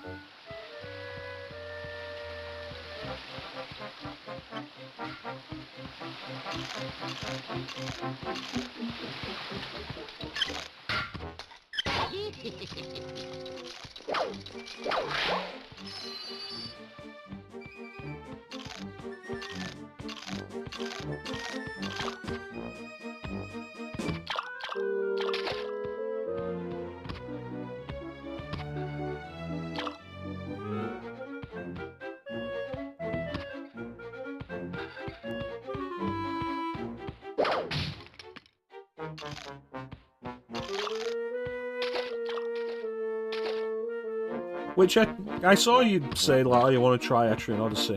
Which Etrian Odyssey have you gone with, Lane?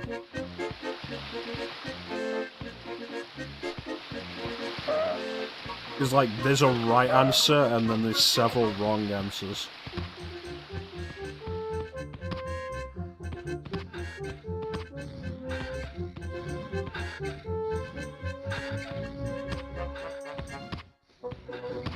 All in the name of the king.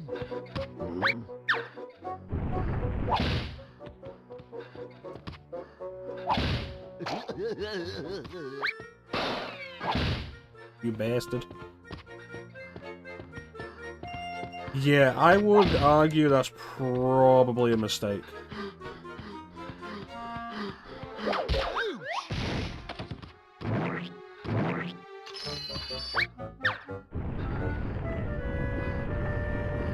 I mean, if you enjoy it, great.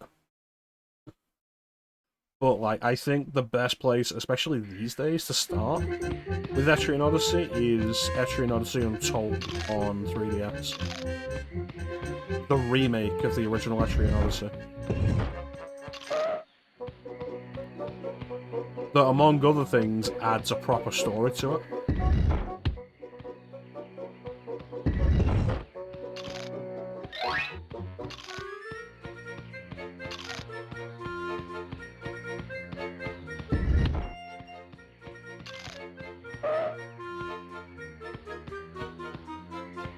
It's Metroidvania Aliens. You can play both on a 3DS.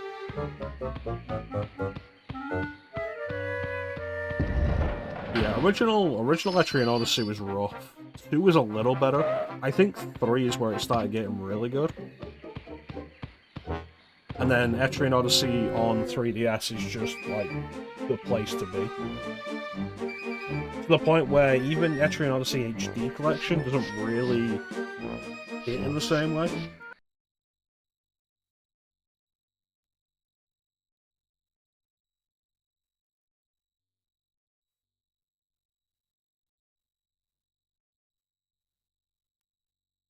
Etrian Odyssey is a series that we always kind of wondered,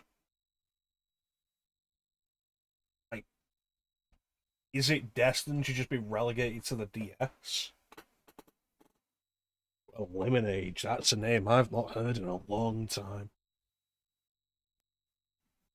Is it just destined to be relegated to the DS? Because the way it specifically uses the DS's hardware? Or will they eventually manage to translate it to another system? And they did, and it's not as good. Because it is so undeniably tied to the DS's hardware. Being able to just move onto the bottom screen at any time to draw the map, like to just add more stuff to the map, is the only way to really do it comfortably.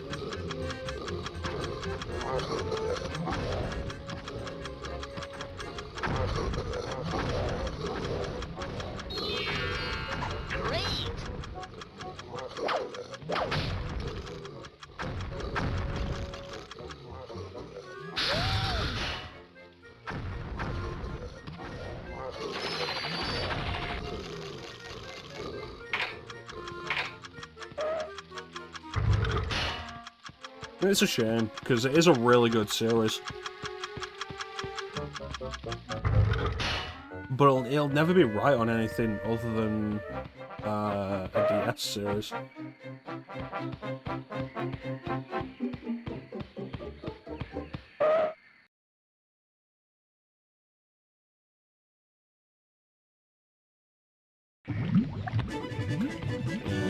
I've got plenty of stuff like that, like my Miu Mini Plus. Yeah. Has a has a port of Drastic, the DS emulator for Android. That's, I think Drastic, it has been and still is the best DS emulator.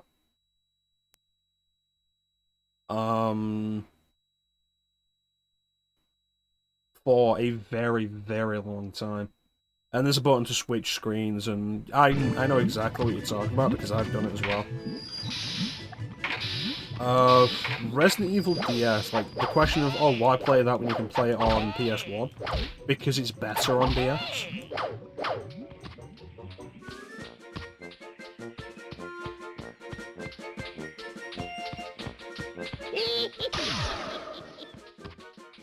Like, there's not even really a competition.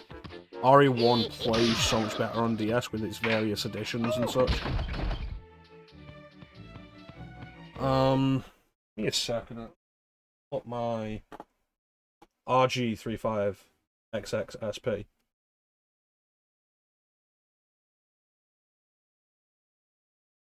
Very nice. I got the transparent blue model. Currently running MuOS, which is not my favourite operating system, but the big advantage of it is its very fast boot time. Let me check the DS section, because I threw some DS games on here. For recommendations of games that you can play on a system like that, with just a one screen.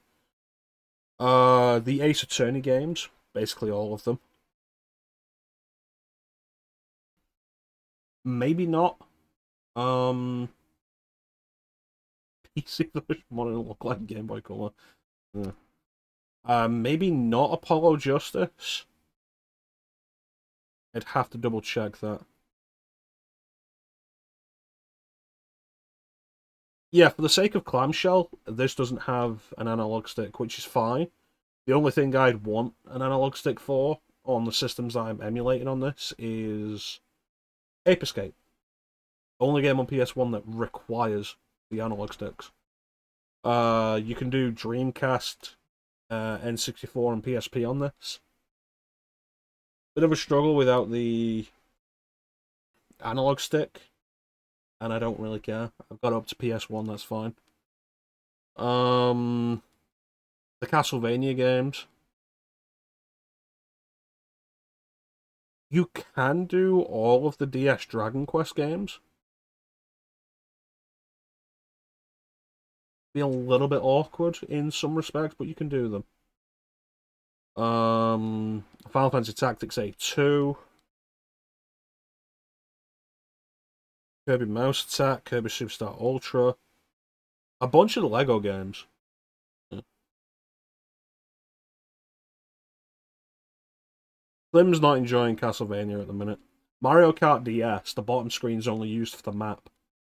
The biggest issue in playing Mario Kart DS like that is the blooper item first appeared in Mario Kart DS, and it was kind of pointless in that game, because you could look at the map on the bottom screen. And I feel like they knew that, because the blooper, if you have only access to the top screen, the blooper is at its most dangerous in Mario Kart DS. It covers more of the screen because the resolution's smaller. New Super Mario Bros. DS. The main thing to be aware of with that is when you go through pipes and such, it'll switch screens, so you just need to have the whatever hotkey you've got set for screen swap ready. The Pokemon games. Shin Megami Tensei, of course.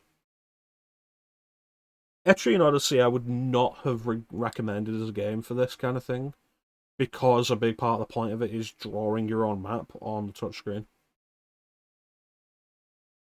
Tales of Innocence, Super Mario 64 DS, Suikoden and Tearcrease. The Tony Hawk's games. Tony Hawk's games on DS are genuinely really good.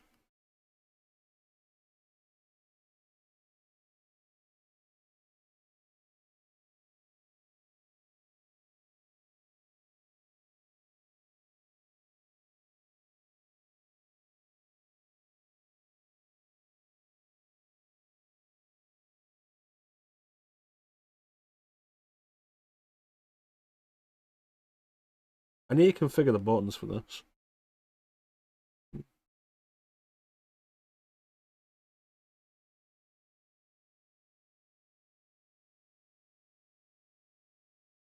I do, of course, have Aliens Infestation on this, though.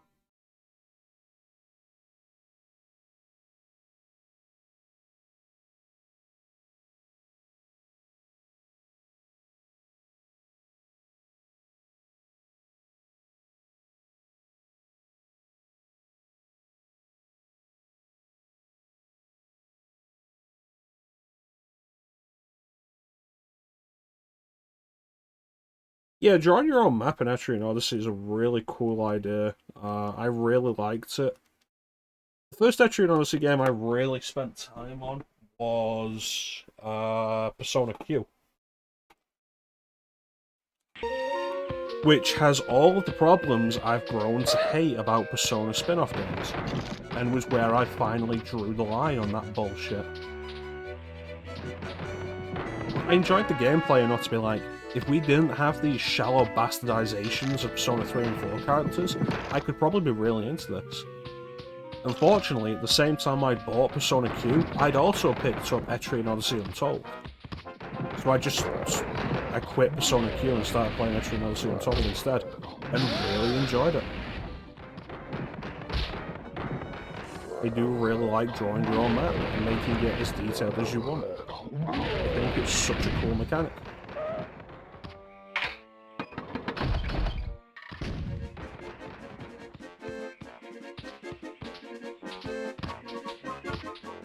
The thing with N64 and Dreamcast is a lot of these emulation systems that have been out for a while now.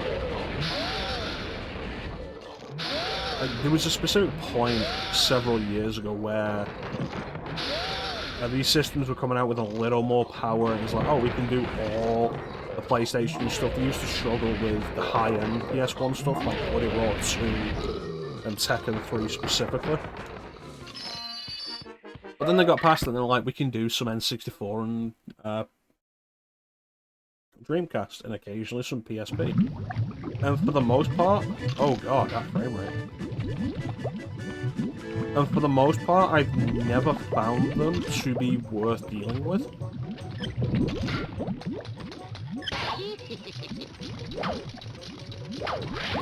But that's part of my refusal to deal with a lot of the bullshit of faulty emulation. I don't want to deal with an inconsistent frame rate because of poor emulation or not enough power in it. So in systems like that, I don't bother with it. Like the RG35XXSP that I just showed, it does have enough power to do stuff like Soul Calibur, and I will play Soul Calibur with a D-pad. So, it's not an issue.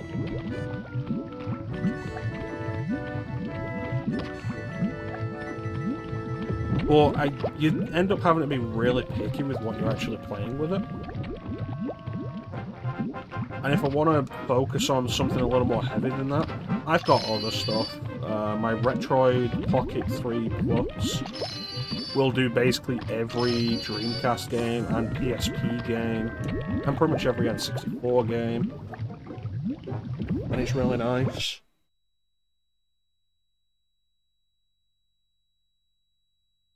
But like, this is a hobby I've been into for several years at this point.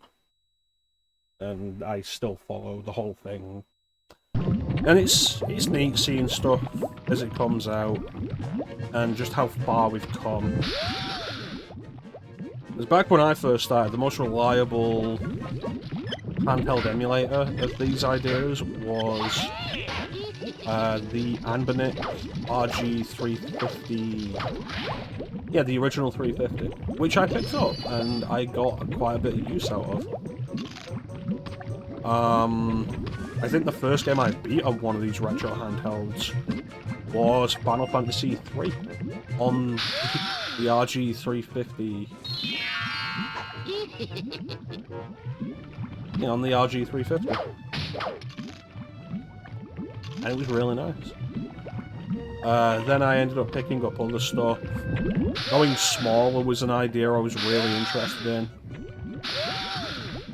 The controls when I'm up in the air go so weird and don't move properly, and it's really hard to explain. I've shown off my 280V before this one. Such a cool idea and system.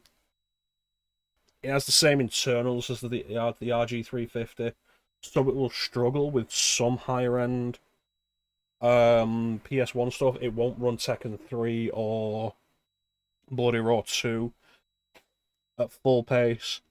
The screen's a weird resolution. It's 480 by 320. So scaling's weird on it.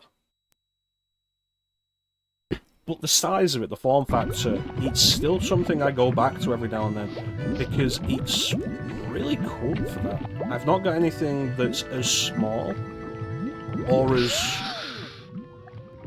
No, I'm just going to jump off the fucking lava at this point. Like, as small, or pocketable, or as durable as that. Because it's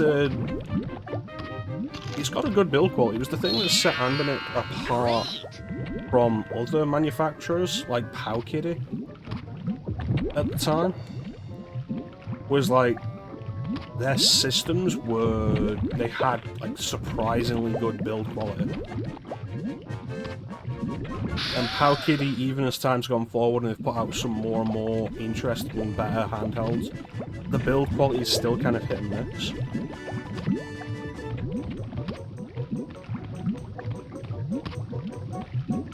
Then Anbernic had a whole period.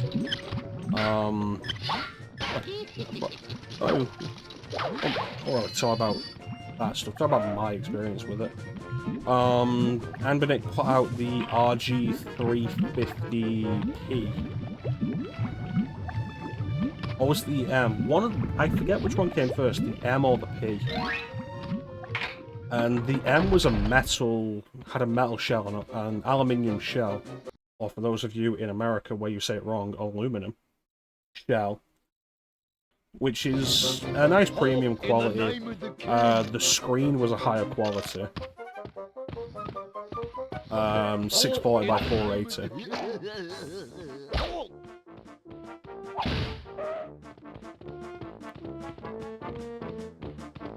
The 350p was just a direct upgrade of the original 350. The analog sticks were in a better position, they didn't stick out as far, were more recessed into the system.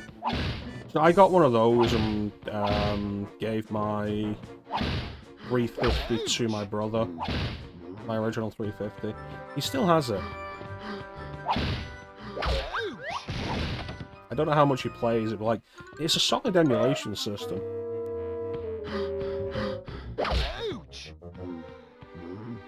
And I stuck with that as my primary handheld for a long time, because as Anbernic were bringing out more of these retro handhelds,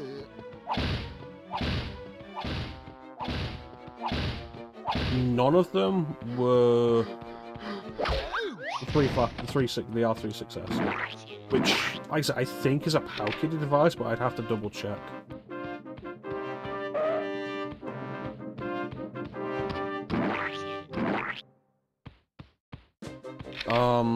Yeah, they're bringing out a bunch of devices that had marginal increases in power.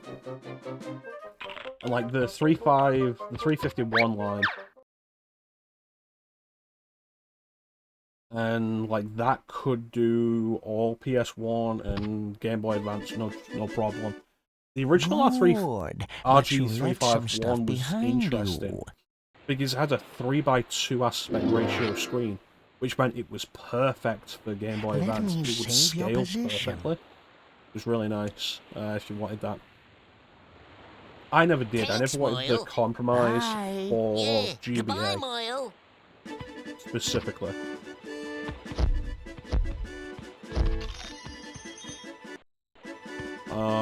And the marginal increase in power is like, oh, now it'll do some very light N64 and Dreamcast. It's like, I didn't think it was enough worth upgrading for. And then there was other stuff like they had the 351 line for a while. There was the 351E, then there was the 351M, which was again a metal shell, and then the 351MP, which was it was the same hardware, but the screen was 4:3, 640 by 480 resolution. Then they ended up bringing out the 353 line, which was somewhat more powerful.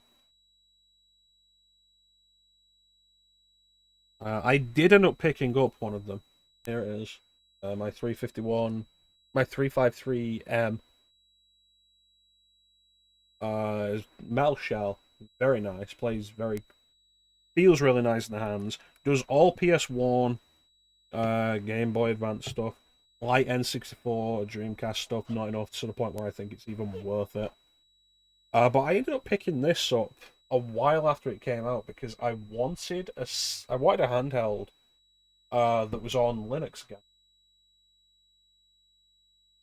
These handhelds that I've been talking about all run on Linux.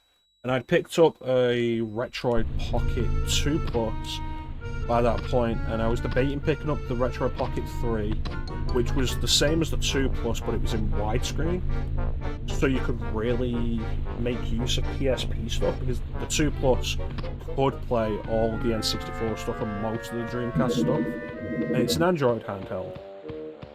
And the Retroid Pocket 3 had a widescreen, so it'd be able to do the PSP stuff, and it'd be nice.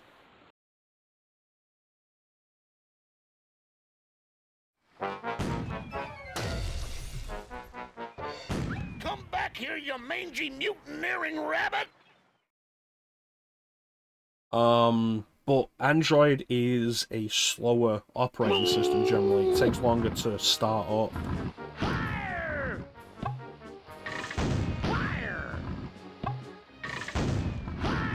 Fire!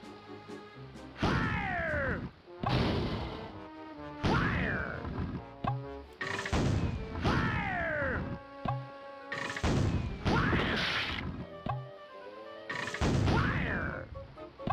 Fire! Fire! Fire!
Well, yeah.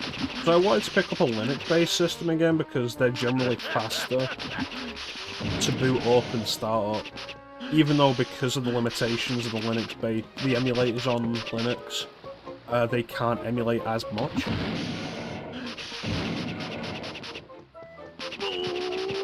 Higher-end systems have better emulators, more optimized emulators on Android than they do on the Linux systems.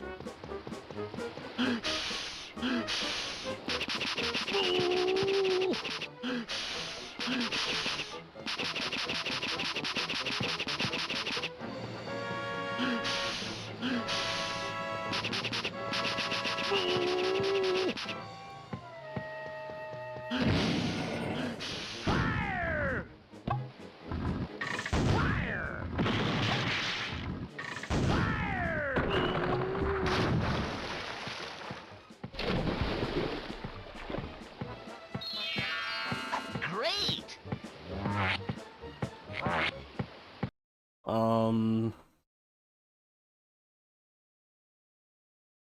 Yeah, I got that, and it was good. It's a good system. Great. Just perfect. You have completed this level.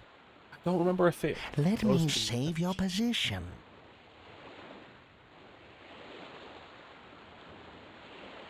Thanks, Moyle. Bye. Yeah, goodbye, Moyle. Oh.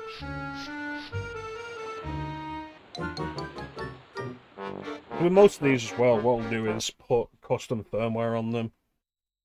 This isn't running stock firmware, it's running a custom firmware called ArcOS, which has an emulation station front end, which is quite nice. Loads pretty quickly, which is the big thing I wanted.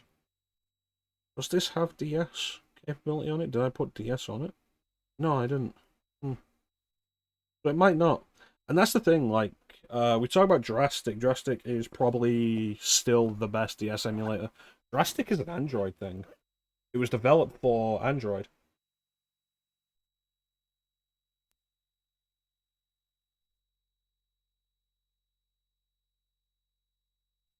And so, like, if you want good DS emulation, Android is really the best place to go.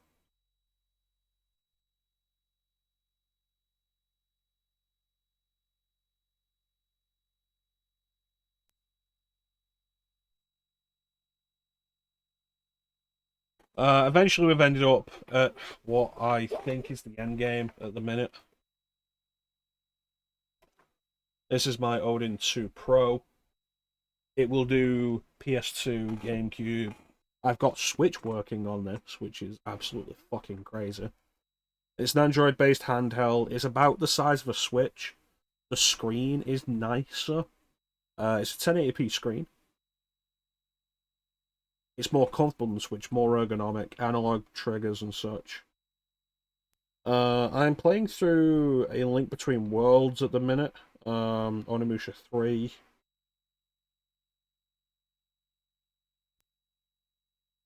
I was playing through Prince of Persia Warrior Within.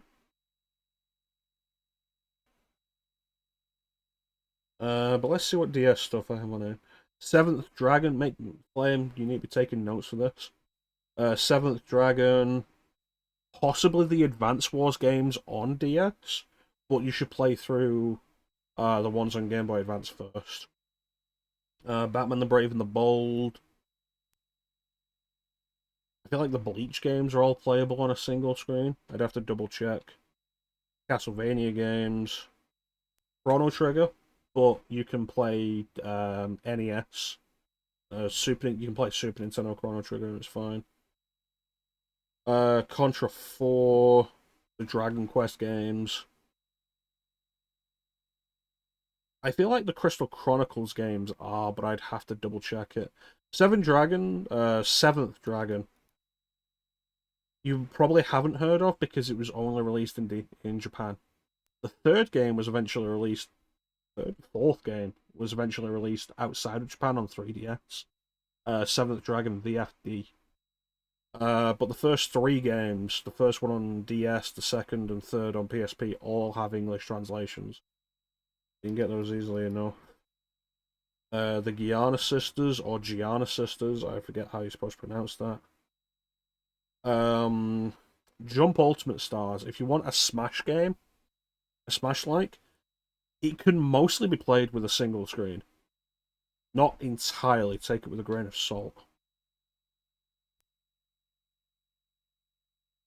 Lego games, Mario Kart DS, New Super Mario Brothers, the Pokemon games. Radiant Historia, I'd have to double check. Retro Game Challenge and Retro Game Challenge 2. Absolutely. Both are really good.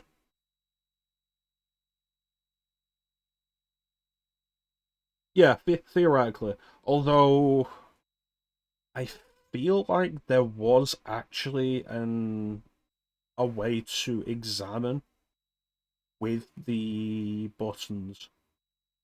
Like, X could zoom in, Y could zoom out. You'd have a cursor, you could manually turn the items with the buttons. I'm sure that was a thing.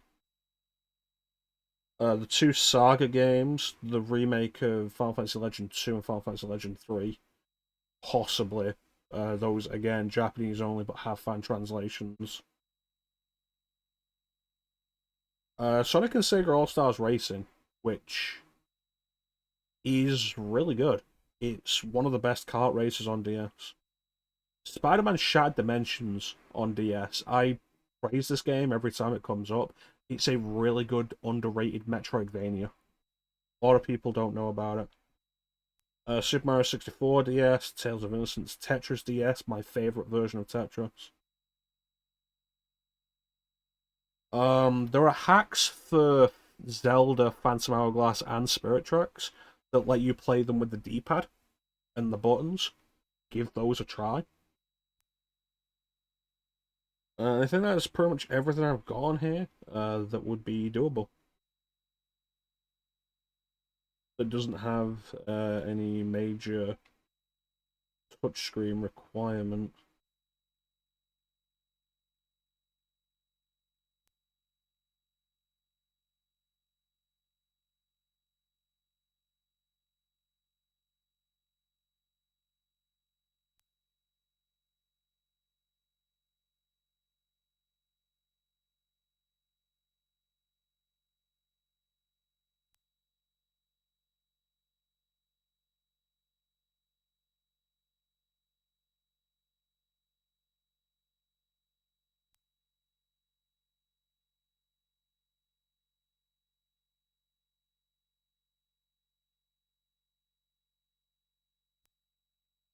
Just for fun, here is my current playthrough. Where's that spell section?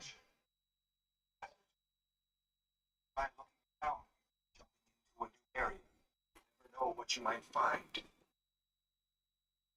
If you know what that is, you know. PS2 game, playing through that currently. Still early in it. But like this I feel is the end game for these emulation handhelds.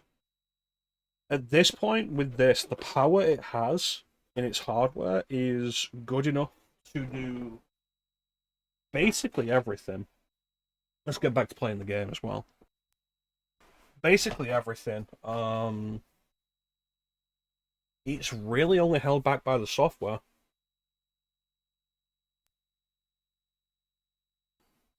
Dolphin still gets updated, even its Android build gets updated.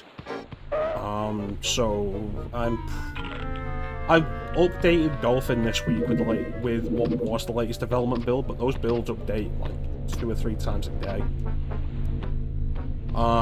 So that's good. Aether SX2, the PS2 emulator on Android. The developer of it, the guy, I think it's the same guy who was doing DuckStation, quit. Which is a real shame because it's such a good emulator. So that's not going any further. It does so much already. Like, it's ridiculous just how well done Aether SX2 was from the start. And like I said, I'm playing through Onimusha 3 on there at the minute. Mortal Kombat Shaolin Monks. I keep meaning to actually get Final Fantasy X going on it. But anything that has problems on it will be a software issue and they won't be fixed because development on it stopped, unfortunately.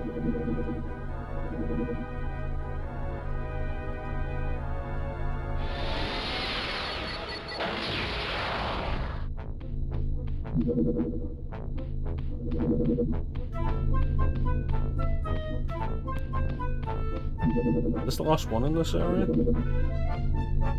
Yeah. Same with Citra. Anything that has issues on Citra will be a software issue, not a power issue. At this point, because it's more than powerful enough. And that won't get fixed anymore because Citra's gone. And the Switch emulator is Yuzu, and that's also gone. So it'll do a lot, but it won't do everything. It won't get better because Yuzu's gone. But I don't use it for serious Switch emulation anyway. More curiosity than anything. I have my Switch and I have a lot of games on it already.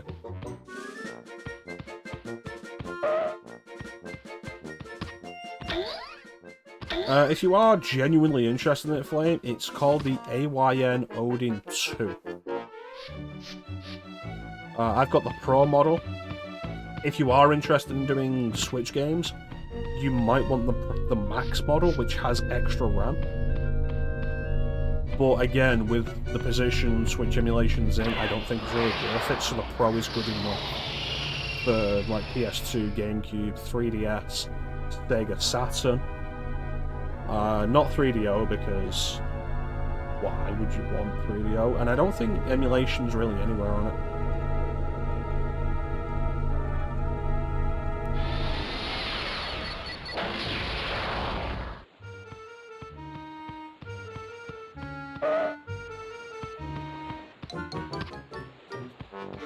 Yeah, what else am I playing on it? A Link Between Worlds.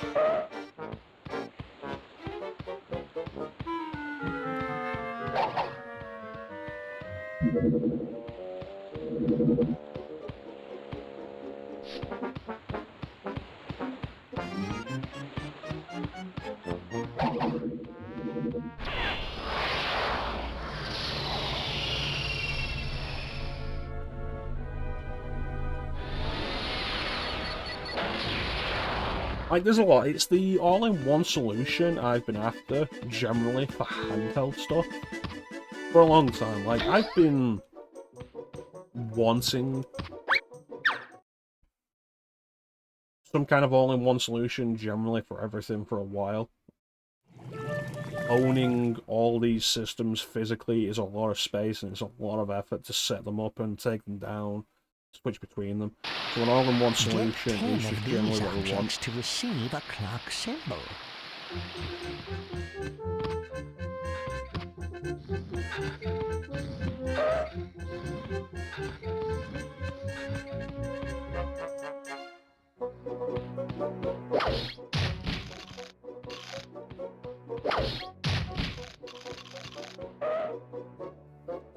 And the PC for that is like as close as you're going to get in terms of like a sit down and play experience. The Odin 2 is, I think, as close as we're going to get for a handheld experience. In the name of the king. Yeah, I saw that, and it's like, what a weird concept.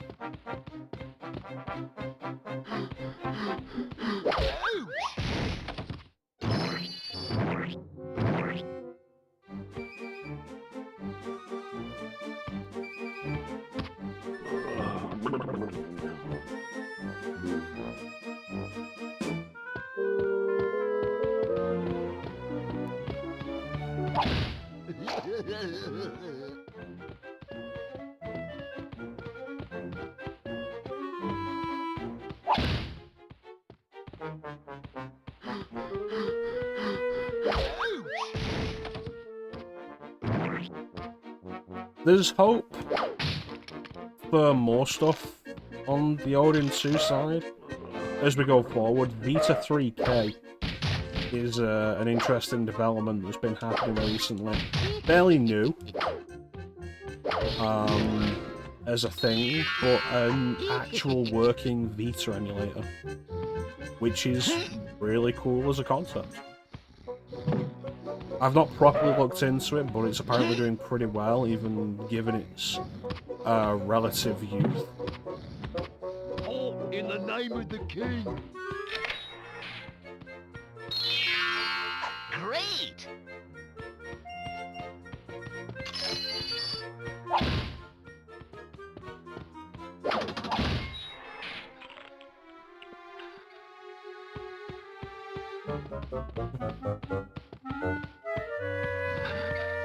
Yeah, it's really cool stuff on the emulation side. In the name of the king.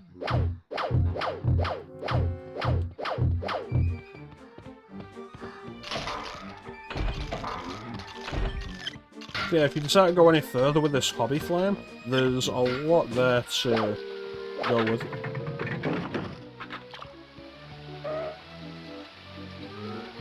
Of course, also, as we talk about emulation handhelds, if you're willing to dig into stuff a little more and do a little bit of extra work on something, the best value for money is still the Steam Deck.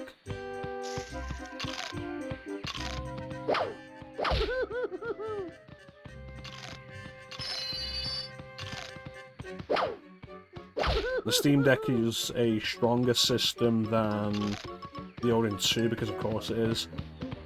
Price-wise, it's not that much more expensive. I think it's around the same. Particularly for the lower-end models. If you look at the Odin 2 Max, that's definitely more expensive. The Steam Deck is capable of emulating Wii U, which the Odin 2 can't.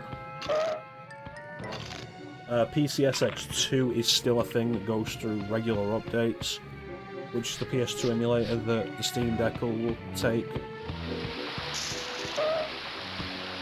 The actual setup of all of it on the Steam Deck is a lot easier than you think, thanks to EmuDeck.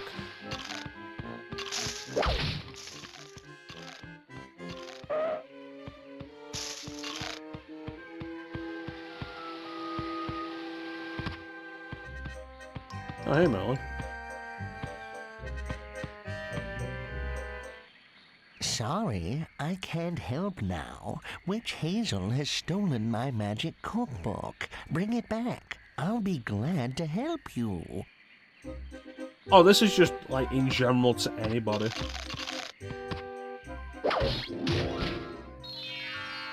Great! Like, in Argentina, it's a similar case to Brazil, right, of the import tax being a big part of the problem. And you'd run into that case with the Odin, the Steam Deck, anything.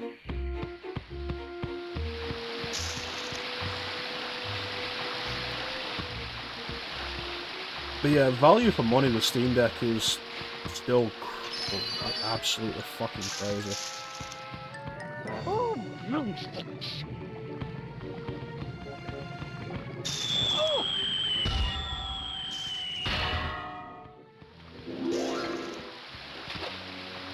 Saturn Baroque. I don't think I'm gonna go for Saturn Baroque. I think I'll stick with the PlayStation version. But who knows? Marvelous! Maybe You one brought day. back my magic cookbook. Now, let's see what I can do for you.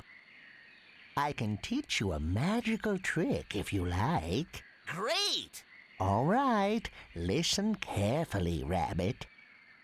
Say "Ali Ali Oxenfree" over this symbol and you'll be able to jump to a higher level. Nice day, isn't it? Say "Ali Ali Oxenfree" over this symbol and you'll be able Alright, to thanks for jump stopping to in, a friend. higher level. You take care of yourself. I'm not gonna enjoy your time with your R36X. I will do. I'll get back to Policenauts at some point, and then after that we'll do Electrosphere, and I'll make sure you're aware of it.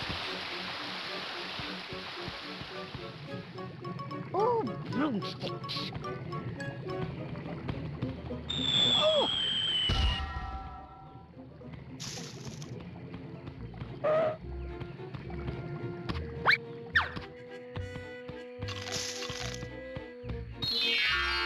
Gotcha!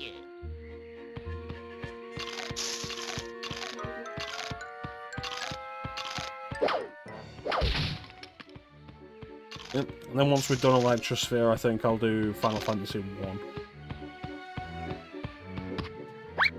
That shouldn't be a super long RPG anyway.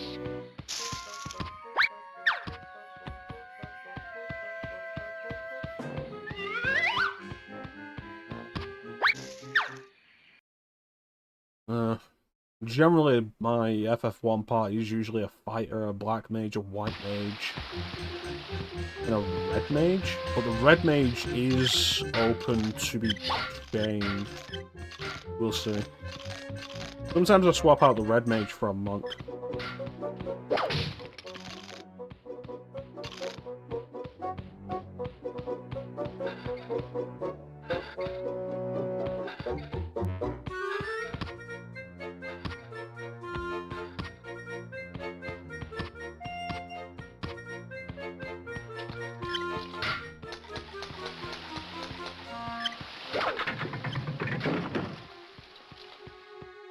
I could have done that before doing the rest of the level the first time.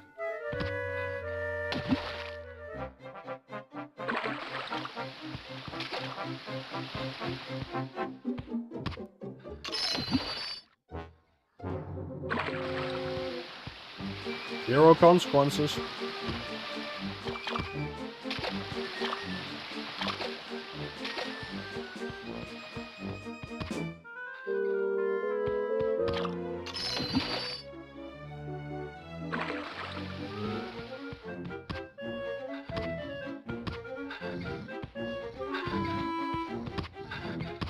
Halt in the name of the king.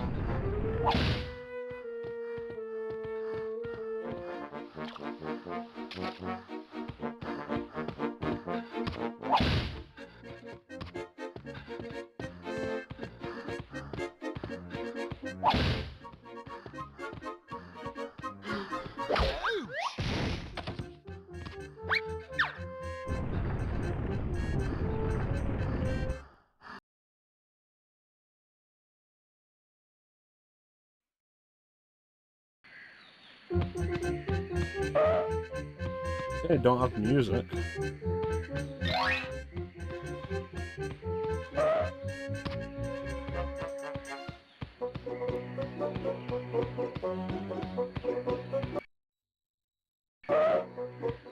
I don't know if I can just exit the level and take everything that I've gained, or if I have to find the exit.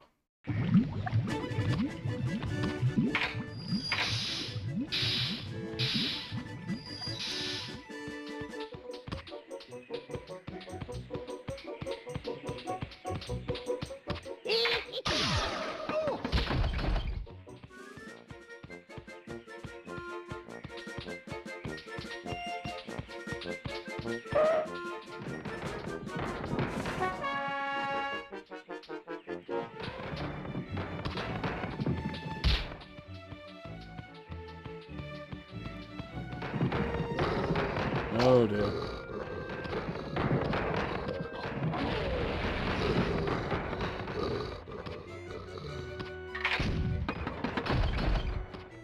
wonder if that opened the other one as well.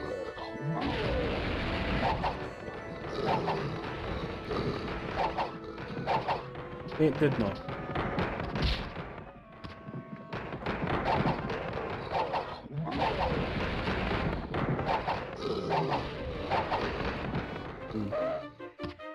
I'm not sure what else I really have planned for this.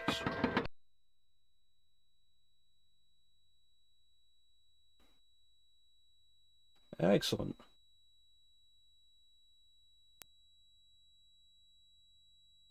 The bot does its work.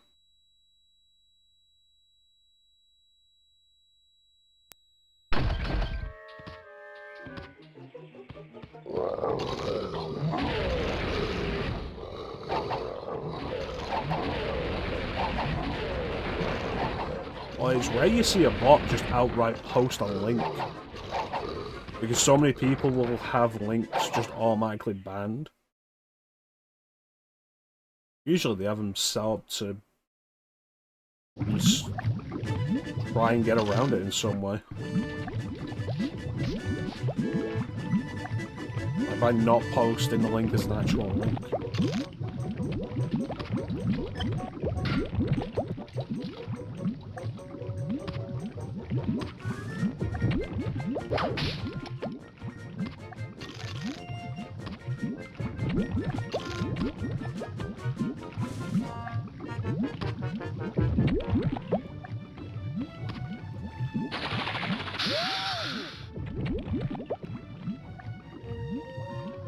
Yeah, I don't really know what else I have planned for the rest of the year.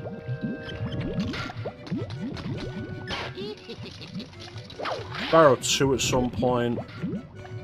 I feel like a lot of the stuff that I am actually really interested in doing for the year of PlayStation is RPGs, but I'm also just not thinking about the list, and I probably should. Made that list for a reason.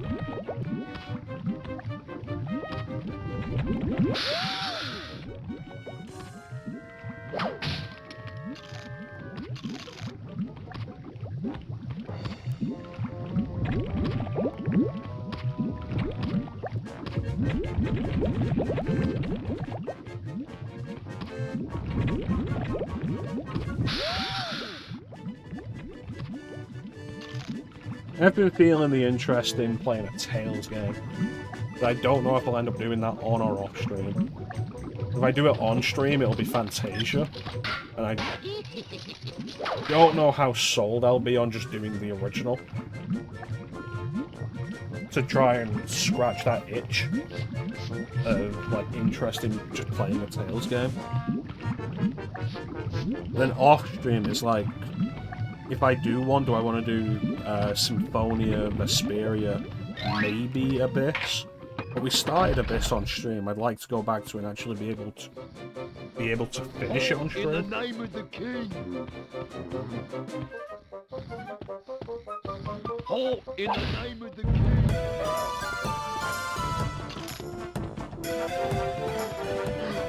Ouch!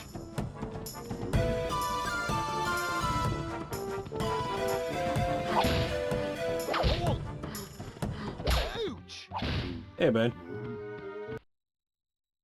I don't know. I feel like the redemptions got kind of out of hand pretty quickly. And a bunch of the redemptions were games that I was probably not going to complete. And I always hate it when I'm playing games that I'm just not going to complete. And then people are also spending points on that, and it's like, people are spending points on it, I'd like to try and give them at least the points worth.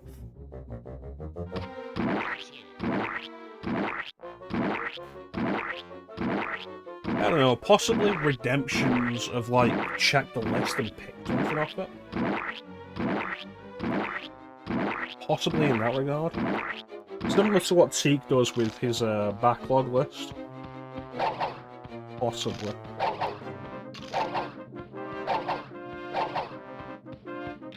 Do you have anything in particular in mind, Ben?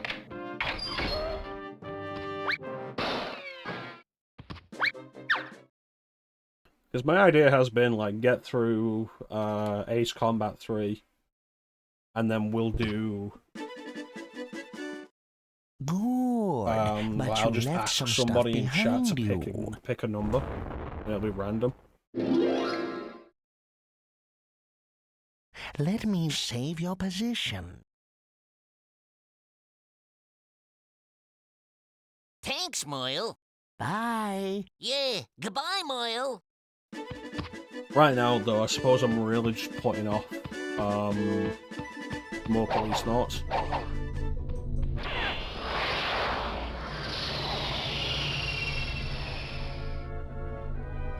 Not really for any particular reason, though.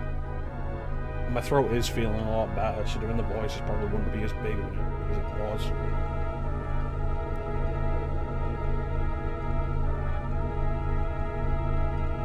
Oh yeah, what were your three choices?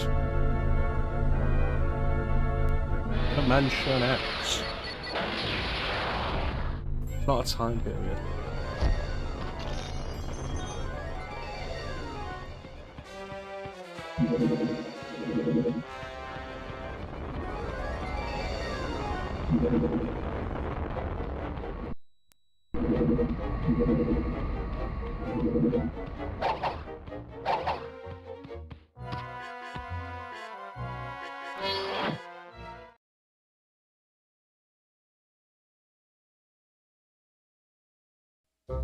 Now, where the heck am I?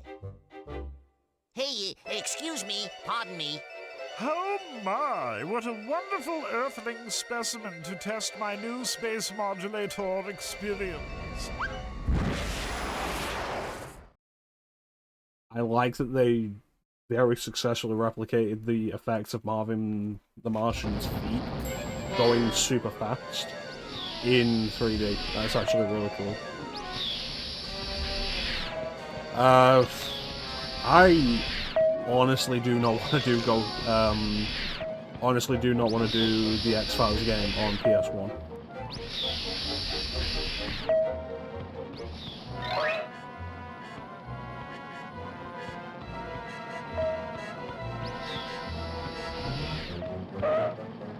I feel like it's going to be one of those really annoying, obtuse point-and-click games where you'll struggle for ages and then figure something out to continue, and then immediately get stuck again.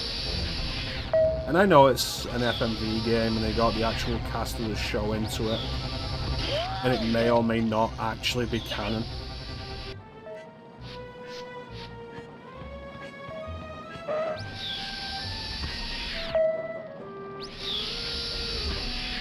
Really? Urban Chaos.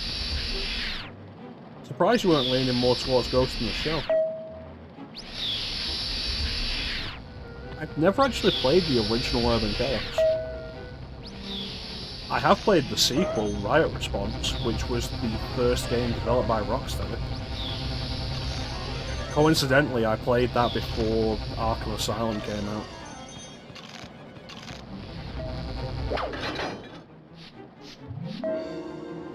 A friend had it at the time, and let me play it, and it was kind of interesting.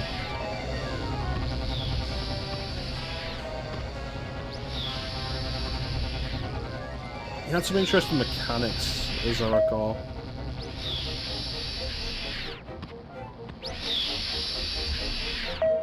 But yeah, I've never played the original.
It's a long way to be sent back.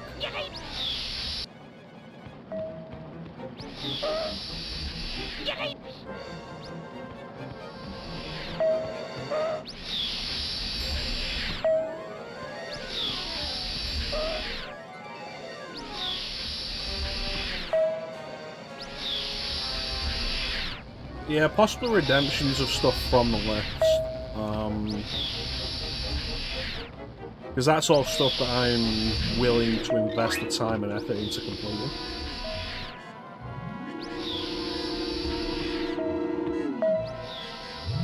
Ghost in the Shell is on there.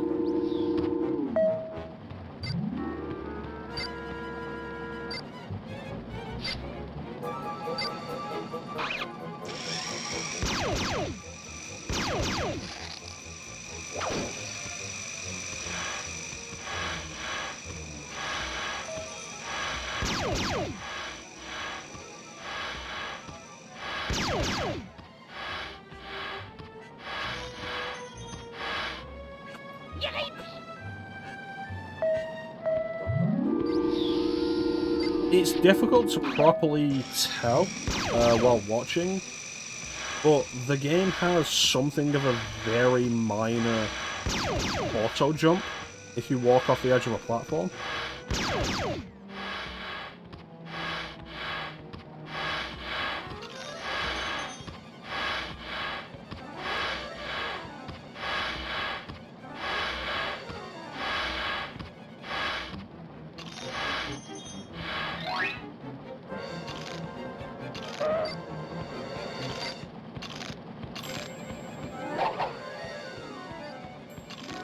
Alright. I know where we're going.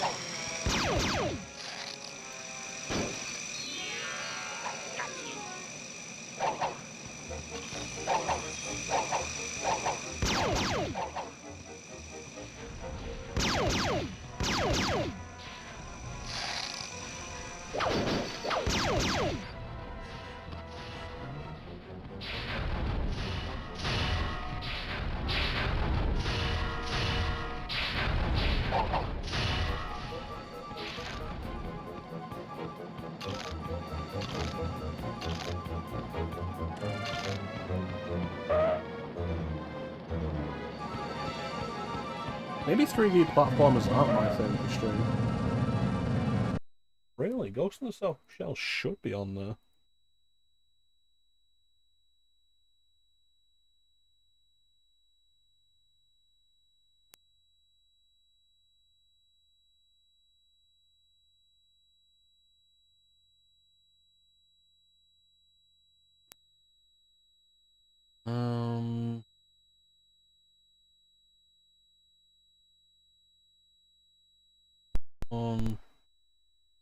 Oh, you're right. Ghost in the Shell is not on there.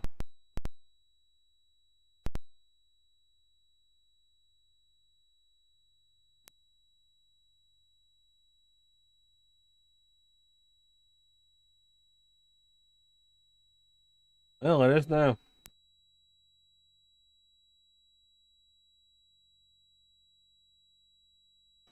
There we go. Next.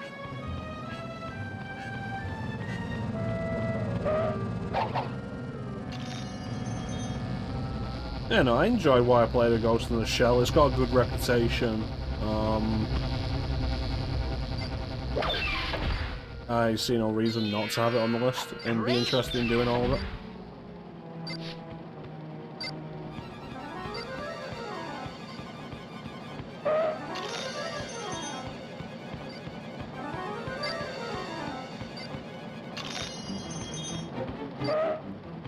This one will be a little bit tricky.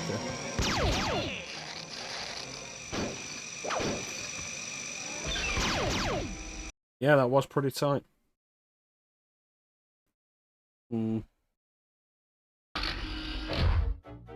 Well, we're about halfway through the year of PS1 now.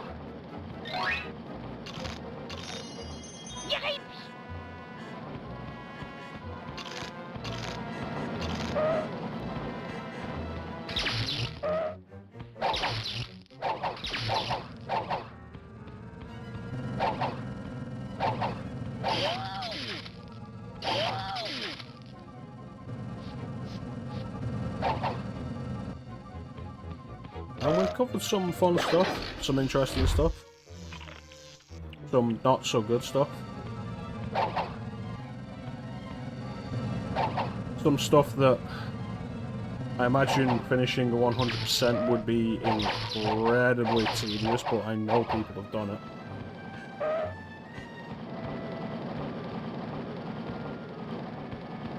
I say that and I'm very specifically thinking of Metal Gear Solid VR missions. Rules of nature! We'll get to that soon.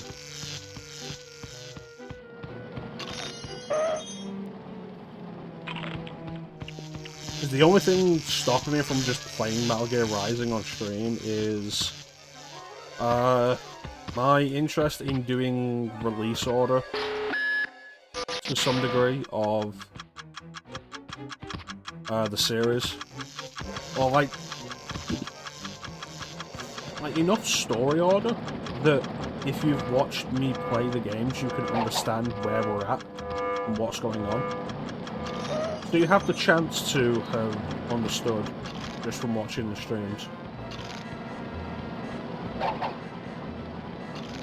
But if we do go with the idea of doing the history of stylish action next year, we might end up getting to Metal Gear Rising before we do 4.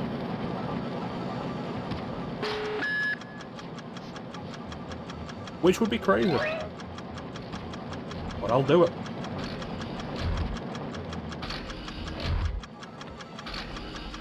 I love Rising.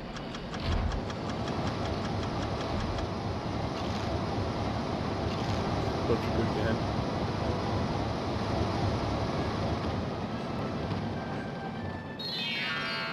Great! People complained about the length of that game when it came out.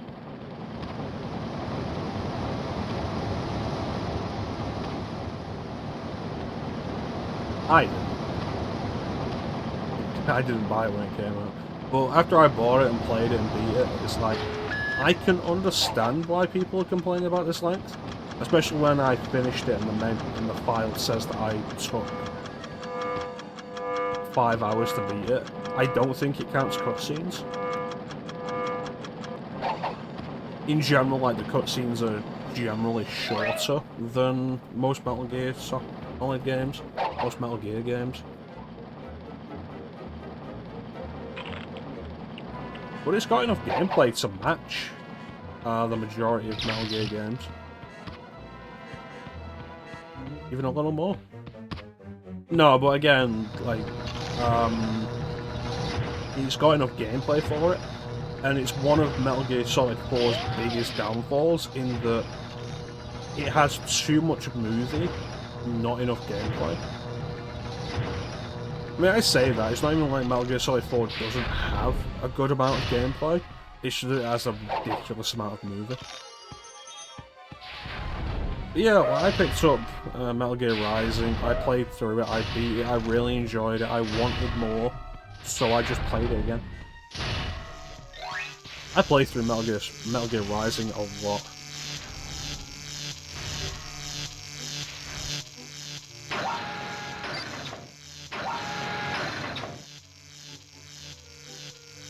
Could you not skip cutscenes in the original release of MGS4?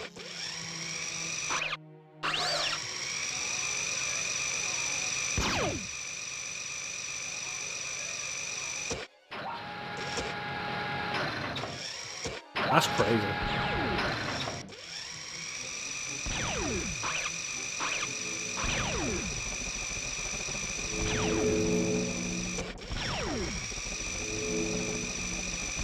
I didn't know because I have only actually finished Metal Gear Solid 4 once. I've started it a second time, but I didn't finish it.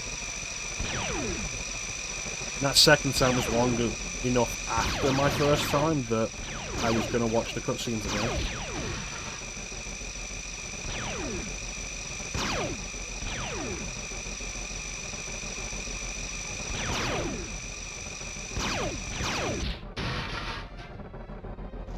What was my goal there?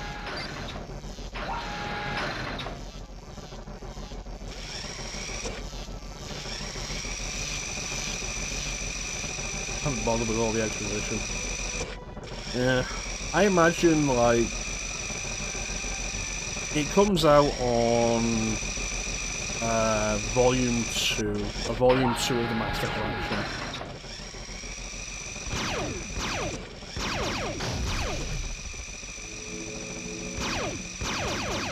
I play it again for the stream, and then I probably never touch it again.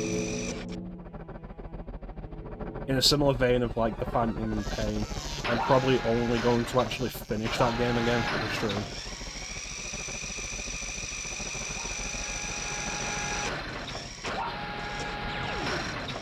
And even then, like, I'm only willing to do it again for the stream because I can throw mods onto it now.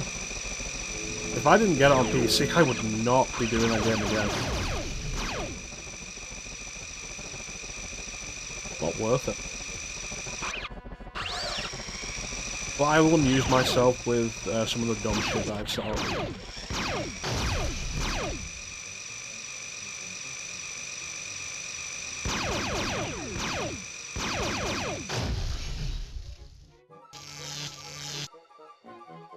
It's actually a crazy thing. I went back and played through Metal Gear Solid Ground Zeroes.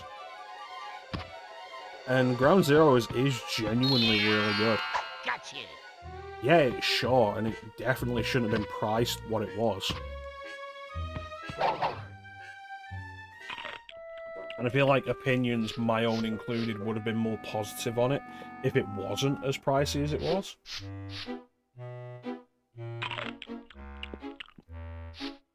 But the actual gameplay there is really solid, and the promise of that in a bigger game was a good promise, and Phantom Pain really does not deliver on it.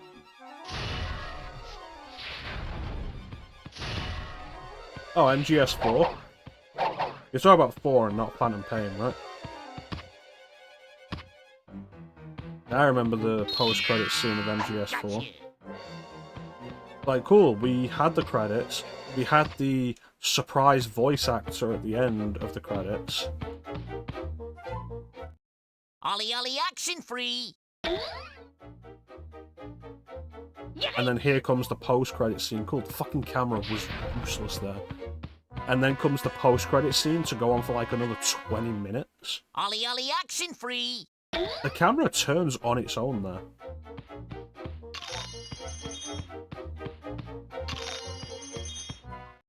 Ollie Ollie action free! Turn it myself again so it points the right direction. Gotcha.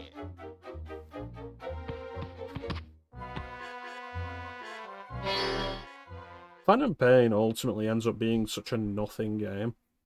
Really disappointing.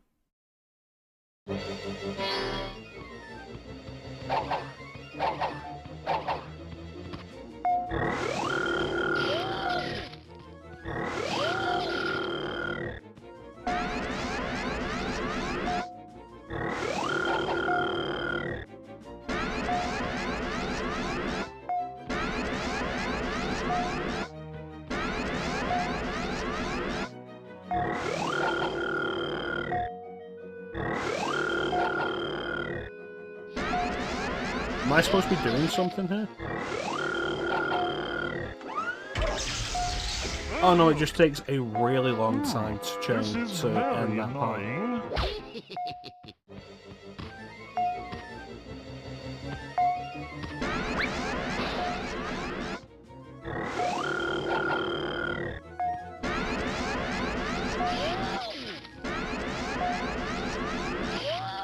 I'm sorry, what is a hitbox?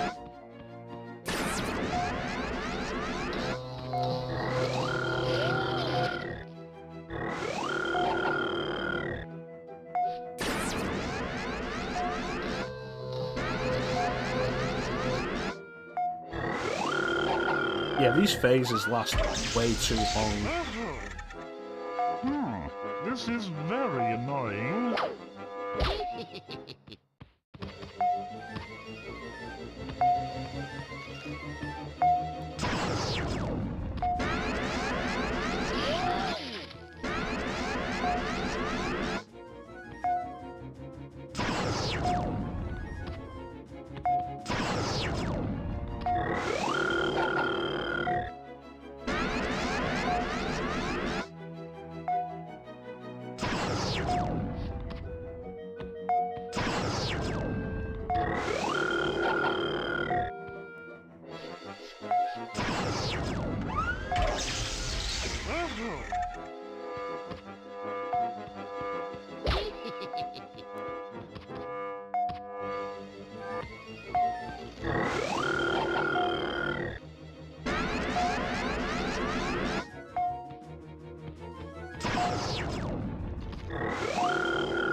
I feel like it's unnecessary to have 4 clocks, one on each platform, and have them all drop at the end of the fight. There's a better way you could have handled this. Like, not necessarily the clock dropping when you run off the platform. Maybe just get a clock per hit. And no, there's a better way you could have handled a lot of that fight.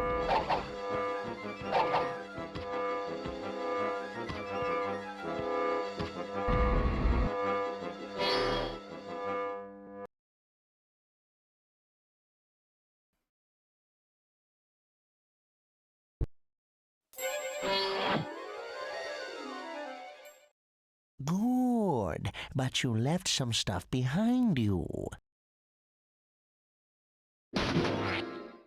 Oh, I remember that level. I really like that level. Let me save your position. Thanks, Moyle. Bye. Yeah, goodbye, Moyle.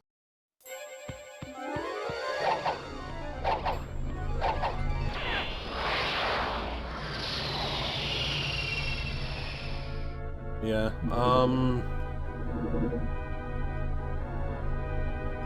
I think in regards to Metal Gear Solid 4, though, like, I'm likely to do it for stream.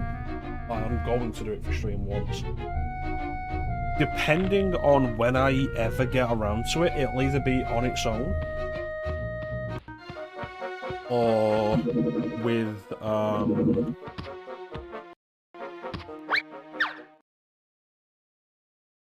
the whole series playthrough of Metal Gear Solid. Of Metal Gear, rather.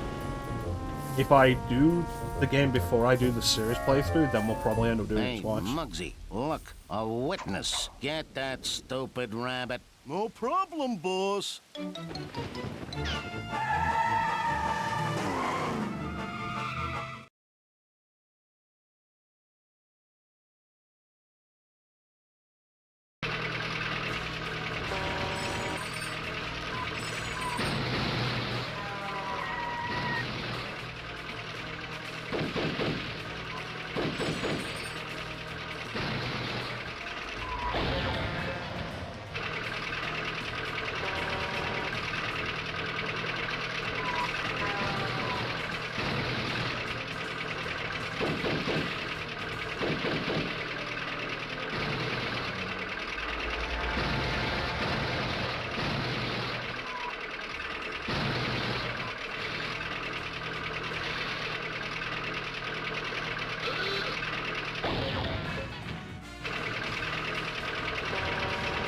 This is actually really awkward to control.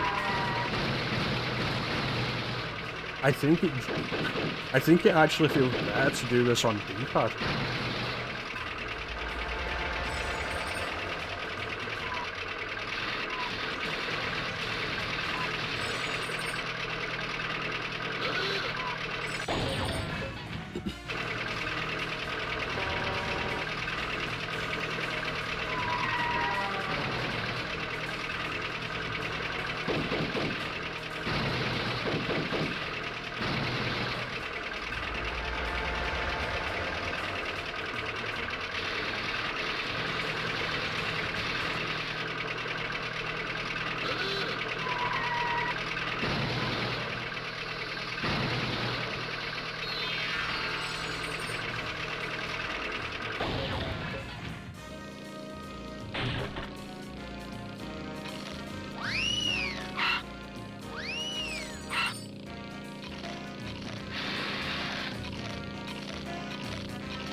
Getting all the carrots isn't a huge deal, because they always respawn in levels anyway, so it's not that big an issue. They're not permanently missable. The gold carrots, my fucking controller died.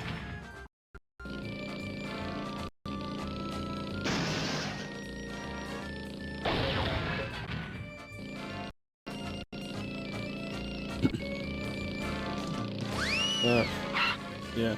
Getting the gold carrots is a different story, because they don't respawn, they're individual collectibles. And I need them to open up new levels.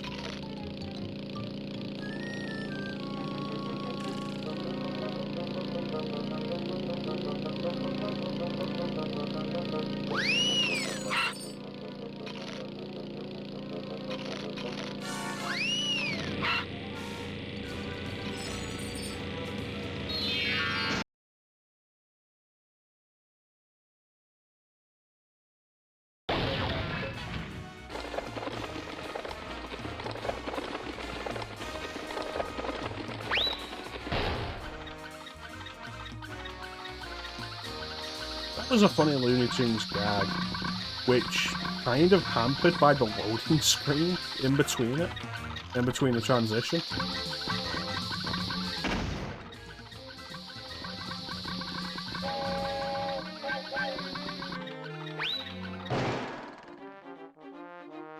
Oh. I wasn't expecting a unique death animation. I thought it'd do the crash effect again.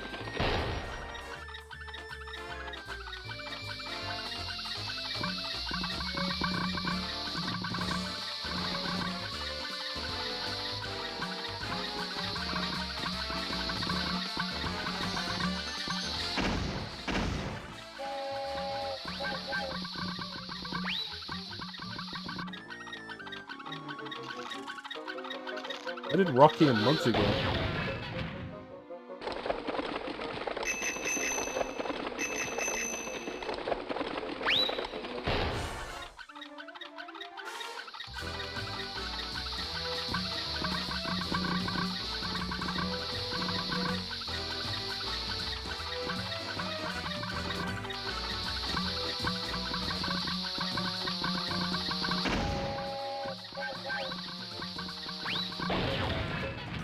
What? Why didn't he jump there? That's not even a case of I pressed the button and it didn't respond. The only buttons that do anything in this are the directional buttons.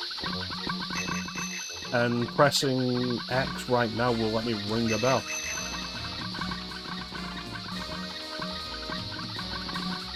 It goes forward on its own, and I can't make it go any faster.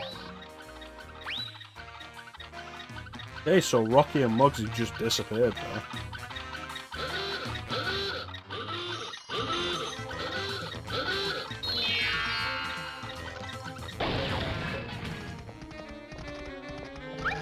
Now I can jump.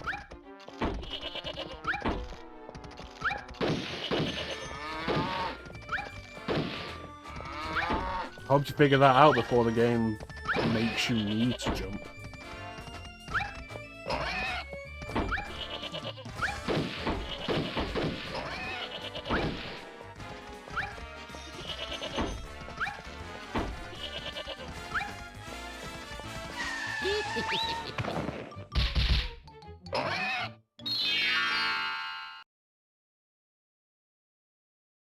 So gameplay-wise, not a great level, but in terms of like Looney Tunes nonsense, that was kind of funny. Great. Just perfect. You have completed this level. Let me... Yeah, save the game. Thanks, Moyle. Bye. Yeah, goodbye, Moyle. Alright, so we have 138 golden carrots, which means that's got to open up. 139 golden carrots. That's got to open up another golden carrot level somewhere. You know it does.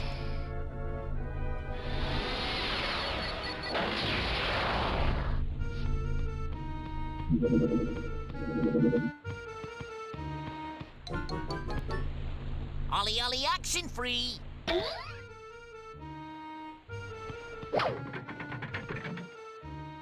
Oh yeah, this level opened up ages ago, we just couldn't get in there.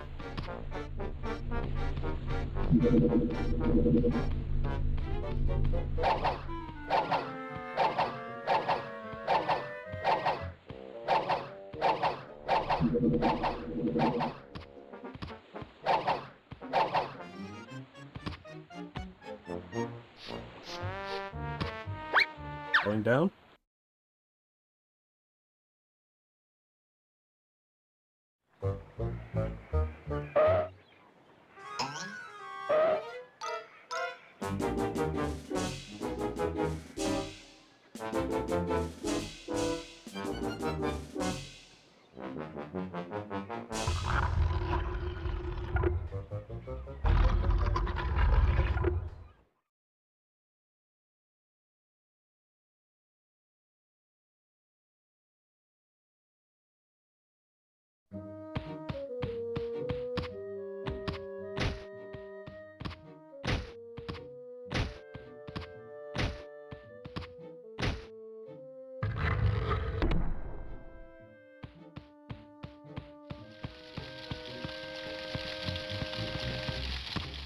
Oh.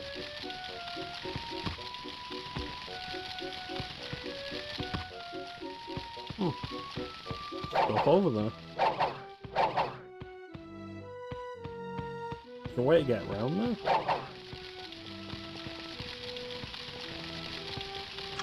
Oh, there's a torch you can pick up. It just wouldn't do it.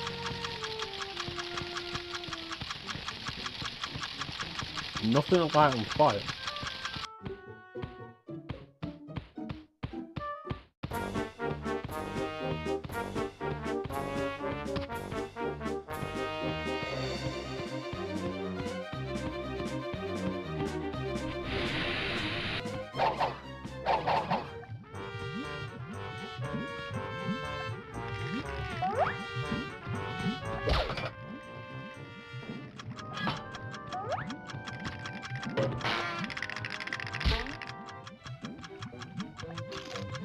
That doesn't work alright.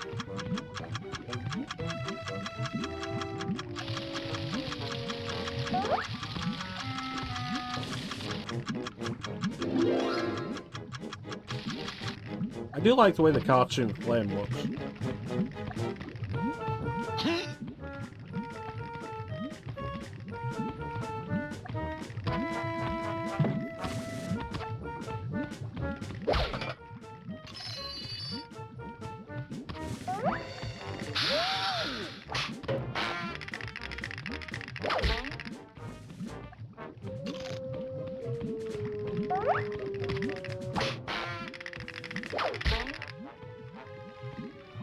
Oh, they are just gonna respawn. Alright.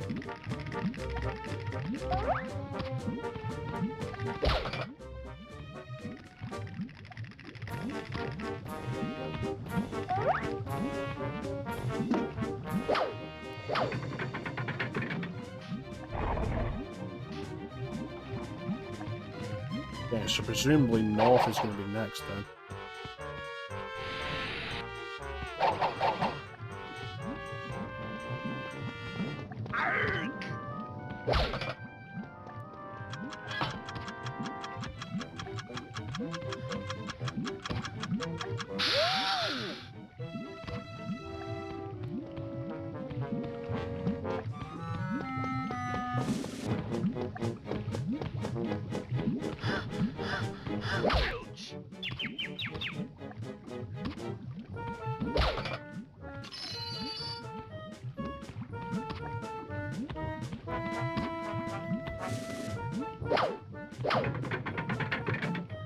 That opens up the way to east.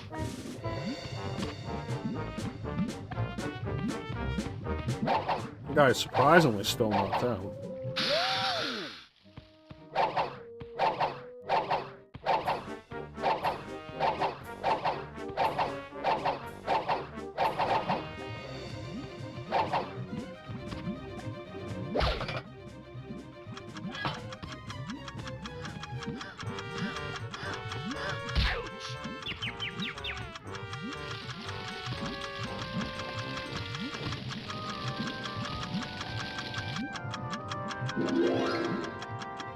I think Mia's right. The game would definitely benefit from having the camera placed a little higher, specifically for the platforming.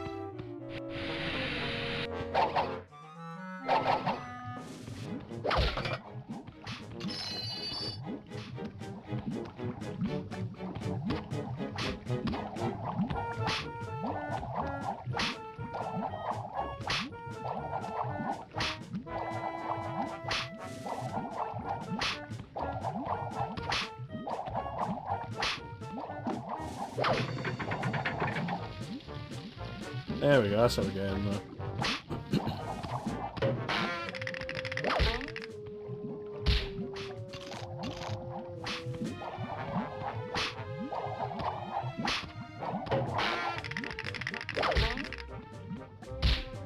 With them carrots.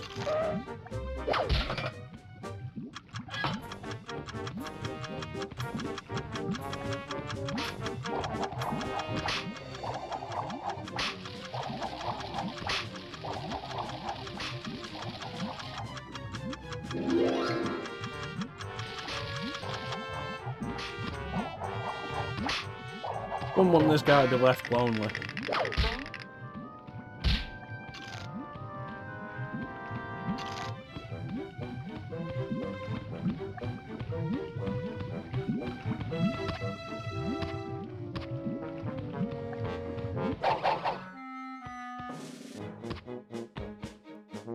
Okay, so they're all lit up. Is there something behind that gate that lets me open up, lets me light up south? Oh, yeah, there it is. Alright.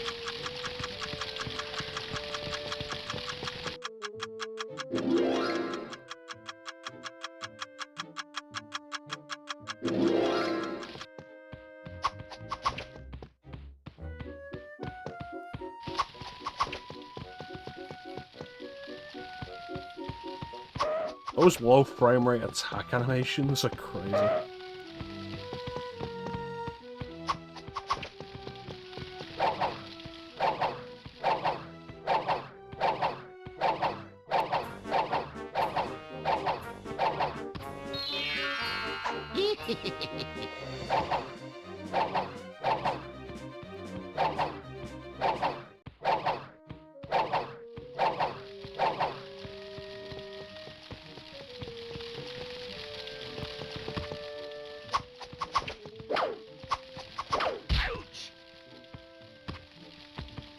Well, that accomplished nothing. Ollie Ollie action free! Ah.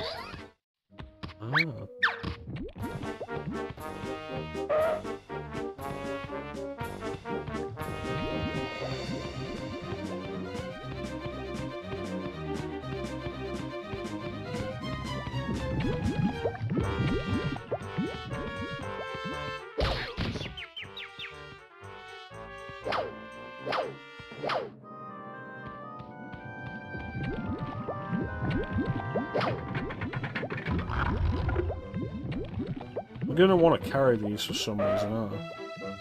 Can I? Oh, I can't do anything with them. Alright, never mind then.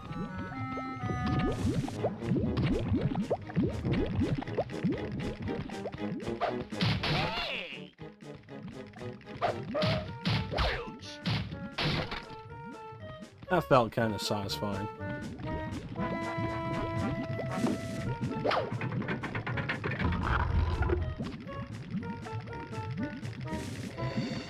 So going this way.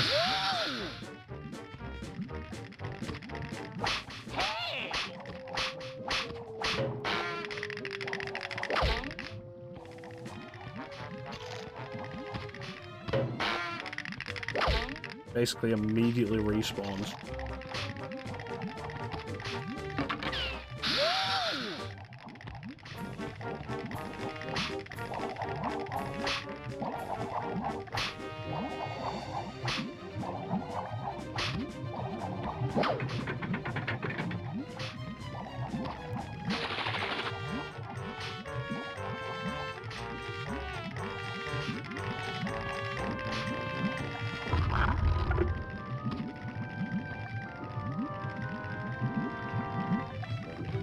Kind kind of crazy sometimes just how low the draw distance is on this game for the environment objects.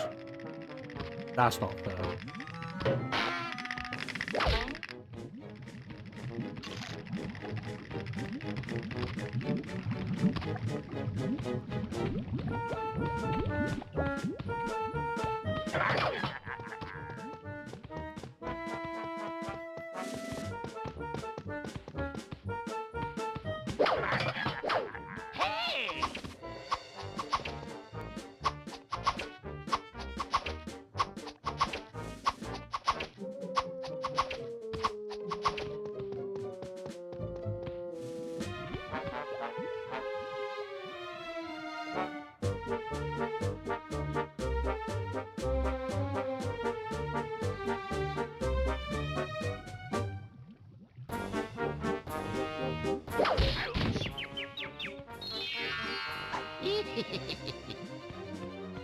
I am feeling tired.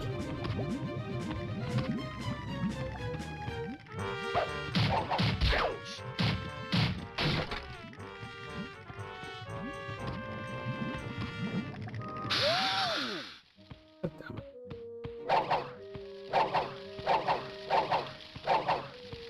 Surprised that guy's still knocked out.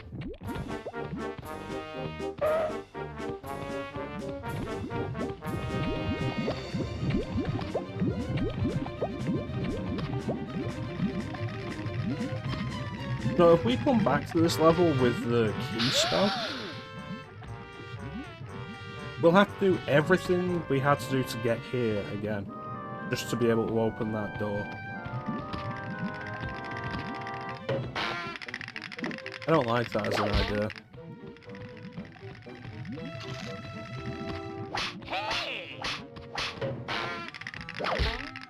Like, the backtracking requirement in a game like this, I don't mind.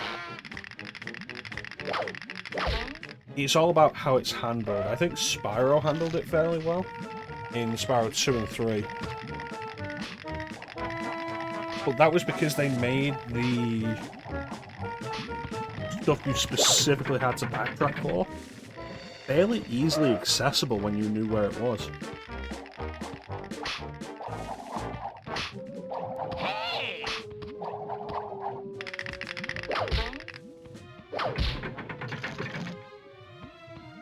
I don't know what that did. Good.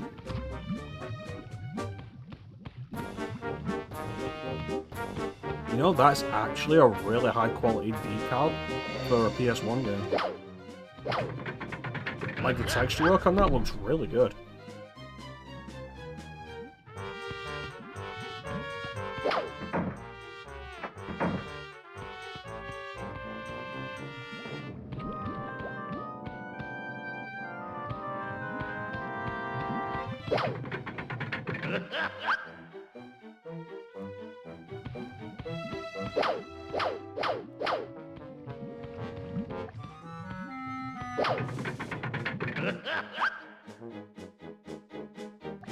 That's with it.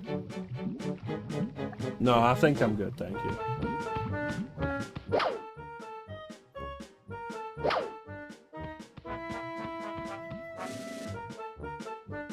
Oh, it's gotta be for the secret entrance. Ollie ollie action free. So the stone will roll the other way now.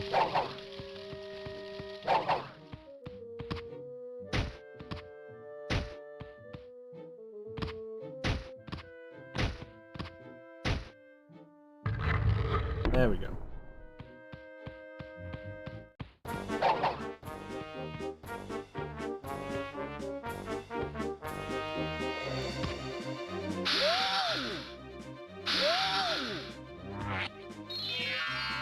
Great. And the rest of it has to be behind that boulder that we need another spell for. Good, but you left some stuff behind. Thanks, Moyle. Bye. I don't like Yeah, that. goodbye, It'll Moyle. pop up and be like, yeah, you missed some stuff. Especially when it's stuff that you can't actually get yet. It's like in Crash 1 when the game would drop boxes on you for every box you missed at the end of the level, if you got to the end of the level without dying. But in the levels where you can't get all the boxes yet because you need a gem from a later level,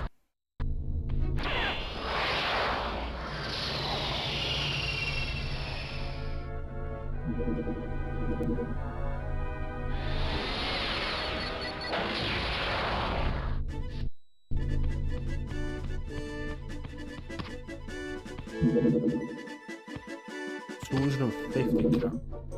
I sure I saw another one that was less than that. 65 for 159.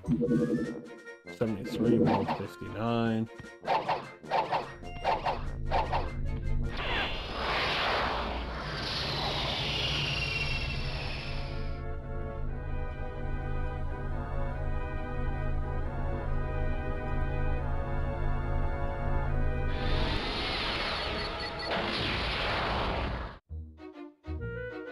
I know we've seen a level with, the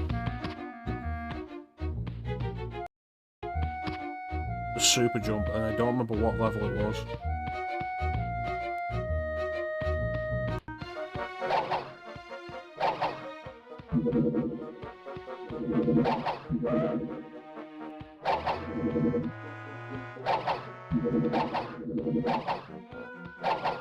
It's weird that all the worlds would have a golden carrot level, except pirate ears.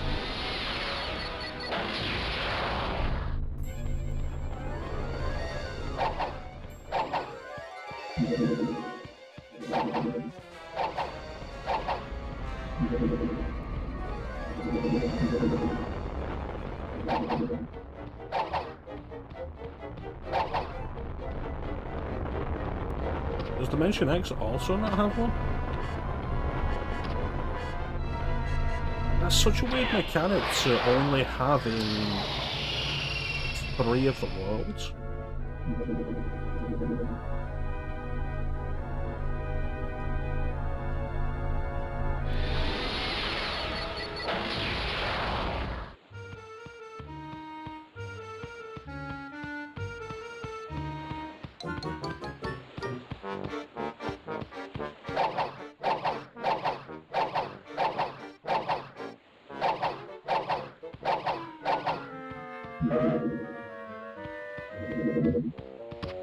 Yeah, it doesn't look like there's anything else we can do here. 100% did every level except that one we just did, and we can't do anything more in that level until we get a new spell.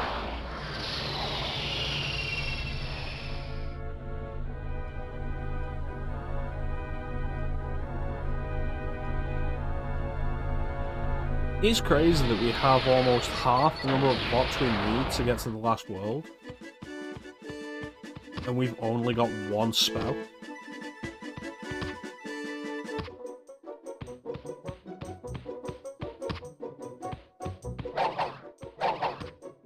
Given how many different spells we've seen, you'd think we'd have more by now.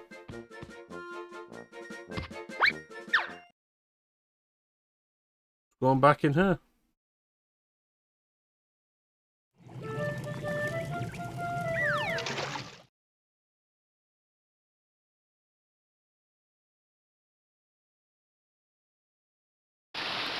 Get 10 of these objects to receive a clock symbol.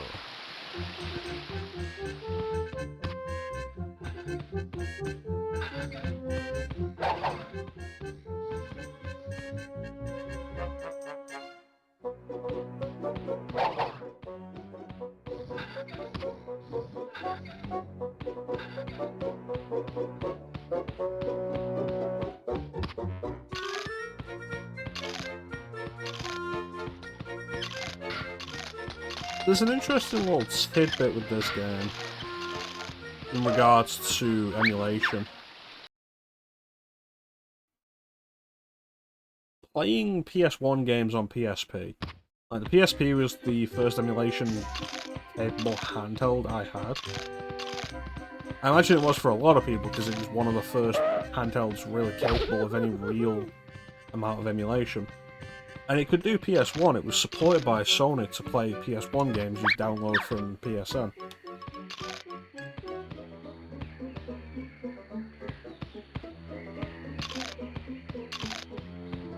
And if you hacked the system, it would be able to play almost any PS1 game. How well that PS1 game would work would be up for debate.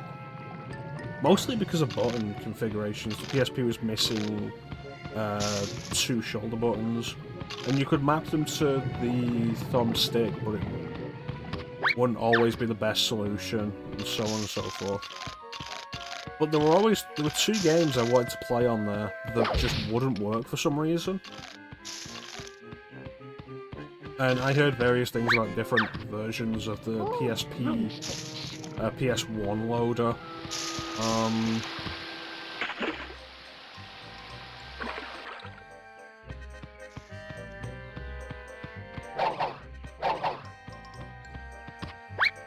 And I never ended up getting them to work.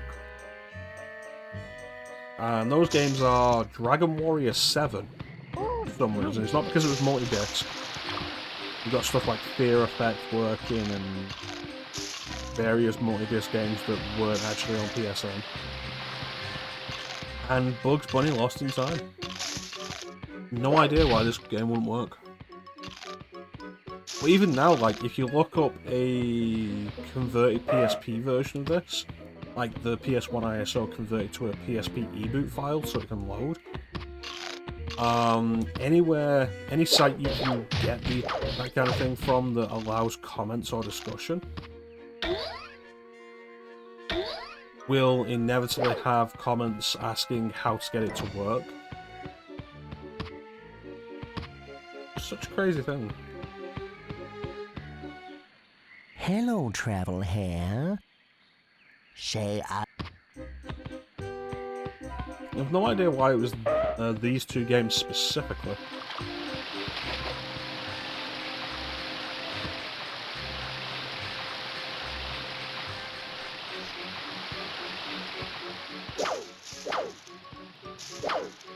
Could be. I imagine we're not going to get to the credits of this. As I said before, like, I'm pretty sure this is after Mel Blanc passed away. So he wasn't voicing basically everybody by this point.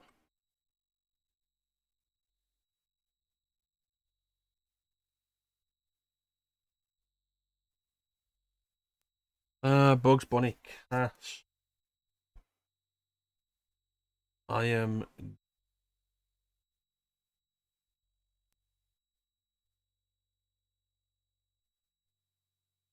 No, doesn't like Rob Paulson is in this. Billy West plays Bugs Bunny. Joe Alaskey plays Marvin Martian. The whole...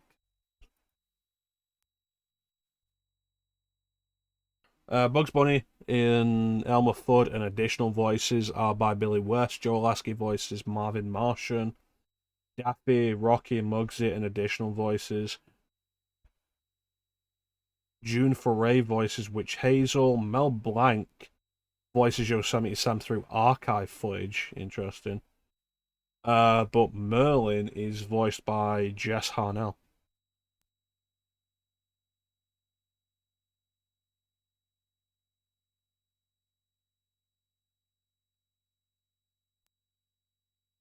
If we just check Jess Harnell's list of credits or things that you may have ever heard of. Oh my god, he replaced Earl Bowen as LeChuck. Oh yeah, because Return to Monkey Island came out after Earl Bowen died, didn't it? Man, I never thought about that.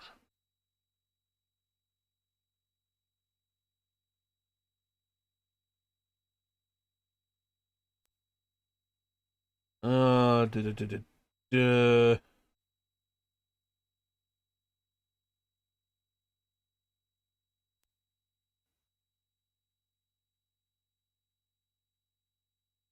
Wacko Warner in the Animaniacs reboot. Whether or not he's the original voice, I don't know, but he is old enough to have been doing it.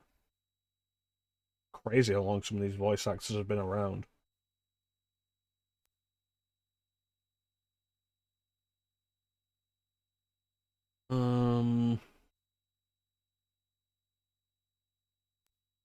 He's in Star Trek Lower Decks, Scooby-Doo and Guess Who. Seems like he's the modern voice of Crash Bandicoot.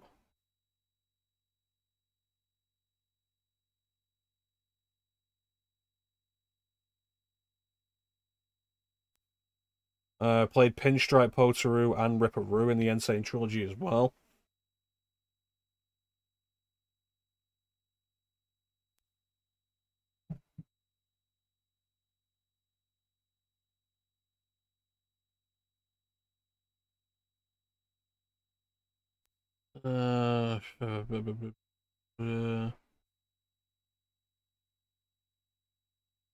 Yeah, dude's a working voice actor. All the credits.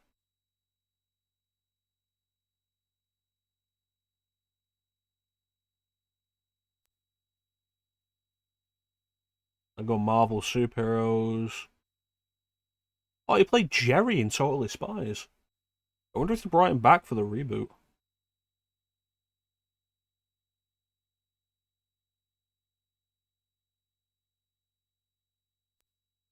He's in Saints Row the Third, credited as voice.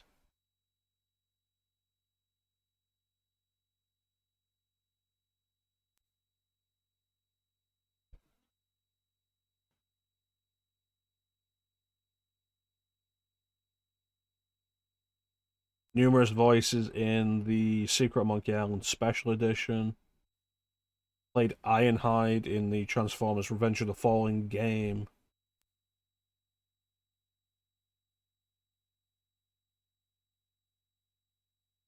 And what was his first time voicing Crash Bandicoot?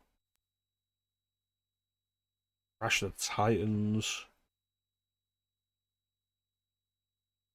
Plays Dr. Finkelstein in Kingdom Hearts.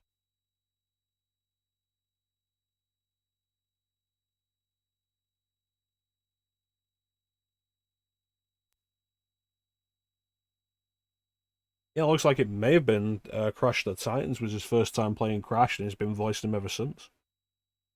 Played Spyro in Spyro A Hero's Tale. Why is that not more commonly known knowledge that this guy's voiced both Crash and Spyro? You think that'd be a weird bit of trivia that would just come up regularly?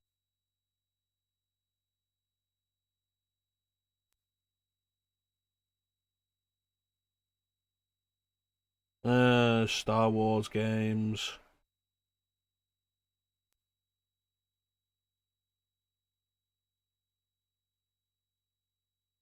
Extra voices in Dexter's Lab.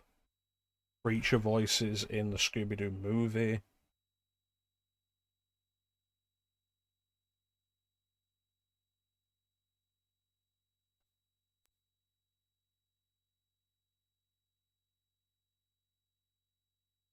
He was in one episode of The Simpsons as a character called Pancho. Yeah, he's got a credit in Crash Wrath of Cortex, but not as the voice of Crash.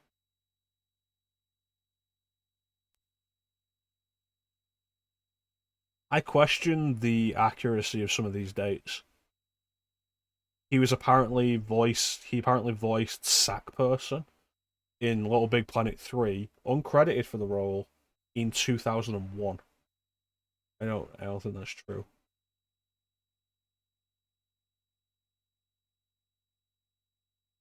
Played Darth Maul in Star Wars Demolition. In Escape from Monkey Island.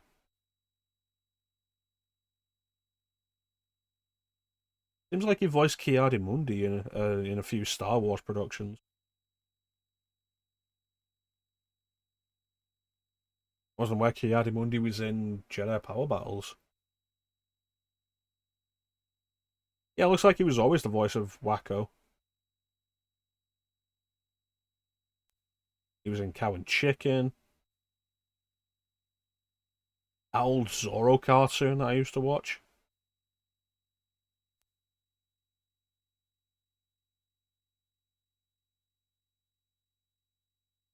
He was the voice of Bad Mr. Frosty in Clay Fighter Sculptor's Cut. Yeah, Wacko Warner in the original run of Animaniacs.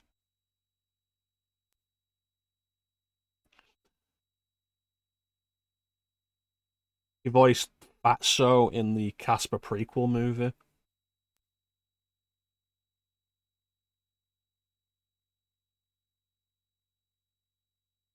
Didn't realize Wacko was in Freakazoid. Been a while since I watched Freakazoid though, so.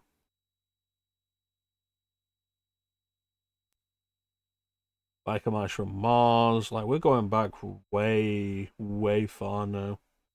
Superhuman Samurai Cyber Squad, Tiny Toons Spring Break. There was a 93, there was a 93 iteration of Ninja Turtles. Oh no, the voice was in 93. The series ran from 87 to 96. That's a long time. For a kids cartoon from that time period to run for like 8 years, that's insane.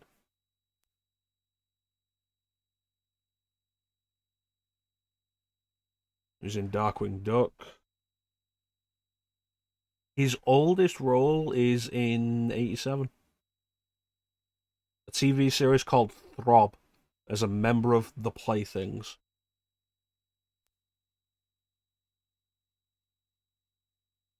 But the oldest thing you might actually recognize is Darkwing Duck as the voice of Bleeb in one episode. But yeah, Jess Harnell. Not Rob Paulson.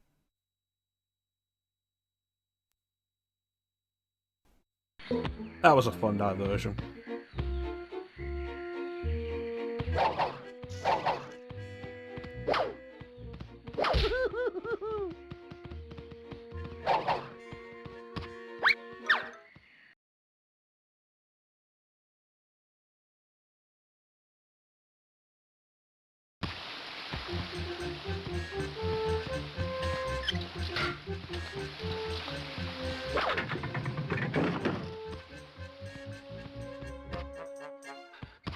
I feel like there's got to be a way to cut these barrels, and I cut these barrels loose, and that's how you're supposed to open that stuff down there.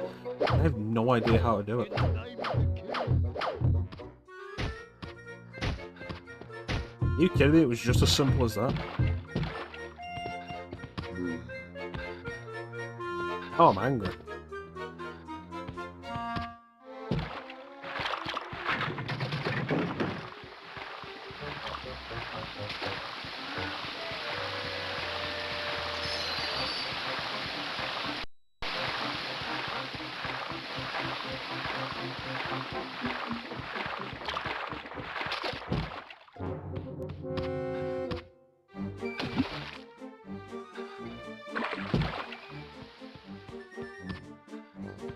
Right, but they're cut loose. Let's open that door down there and see if it goes anywhere. Halt in the name of the king.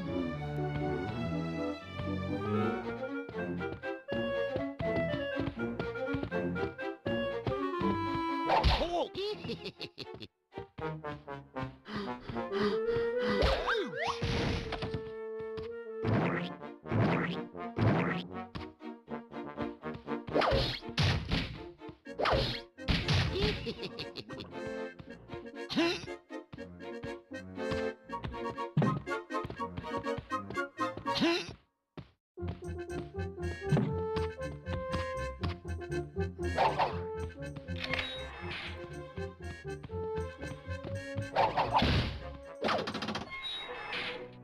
Yep, so let's hope that goes somewhere.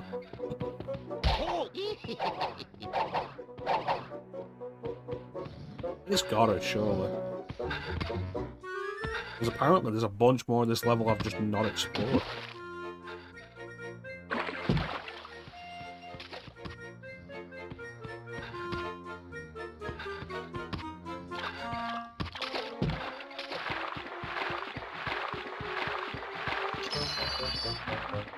Oh.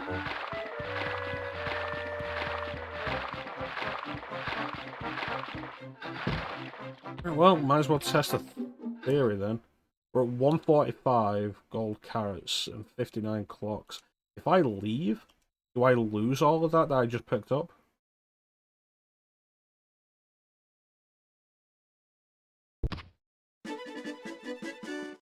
Good, but you left. I assume not, because we're doing this. Thanks, Moyle. Bye. Yeah, goodbye, Moyle. I do keep it.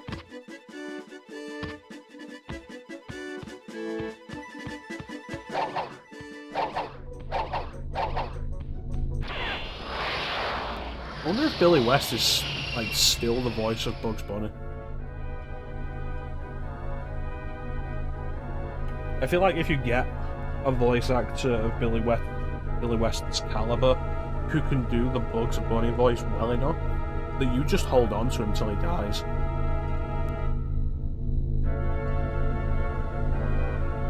I'm saying that though mostly in thought of like Disney. Disney usually just finding replacement voice actors for their iconic roles and just holding on to them till they die, or choose to retire.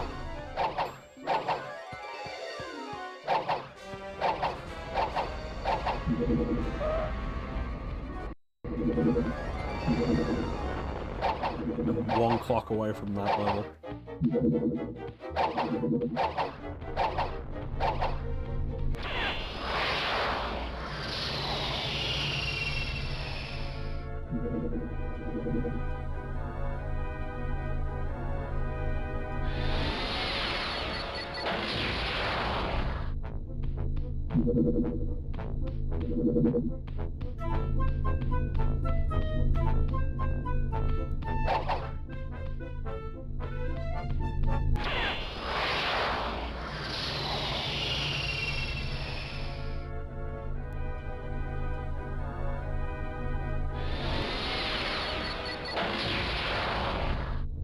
Where can we go?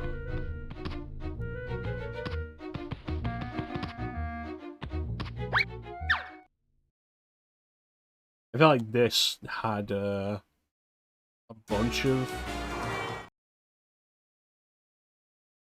power-up spots, and one of them, at least Get one of them 5 was of jump. these objects to receive a clock symbol.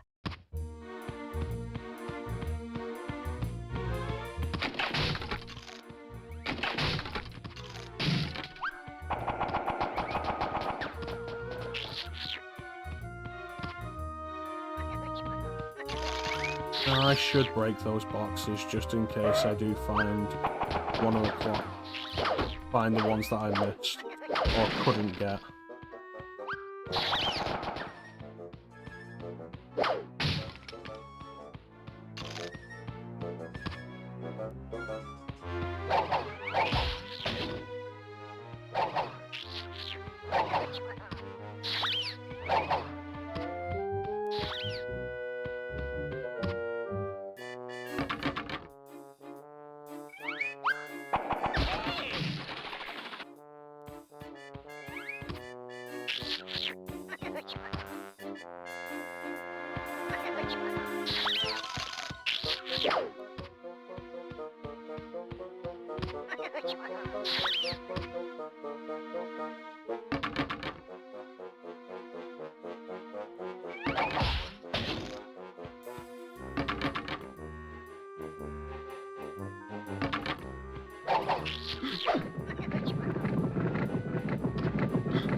There, was the one in here? There's a box up there.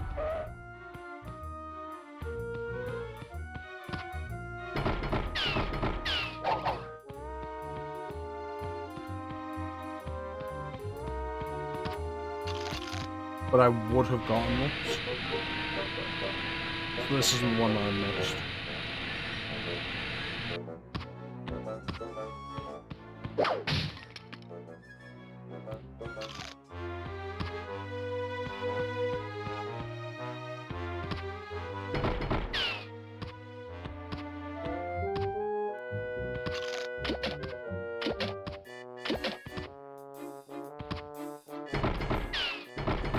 That one, that'll be it. Ollie Ollie action free! Ollie Ollie action free! I feel like there's gotta be a much better way of having this kind of thing happen Ollie Ollie action free! than stopping you to initiate a cutscene every time.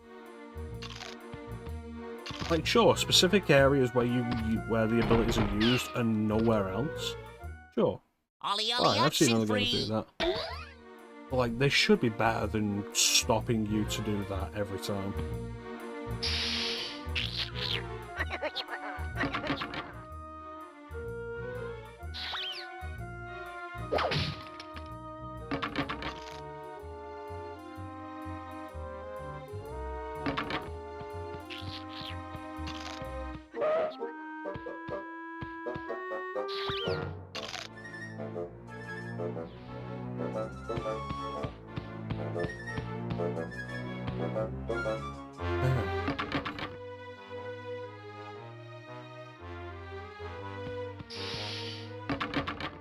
This reminds me of like the dumbest upgrade ability they gave you in Crash Bandicoot: The Wrath of Cortex.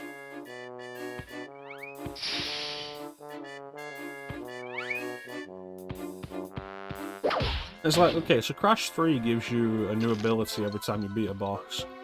And so Wrath of Cortex wants to continue that idea. So what can they give you? The same ones you got from Crash 3? That's a little dull, and it'd only increase the accusations the game got of basically just being more Crash 3, but not as good.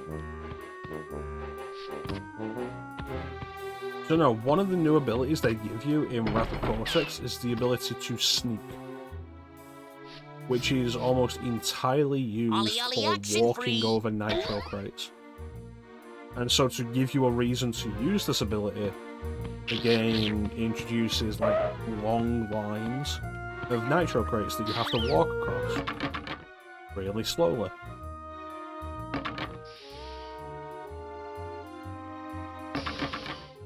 And it's such a bad idea.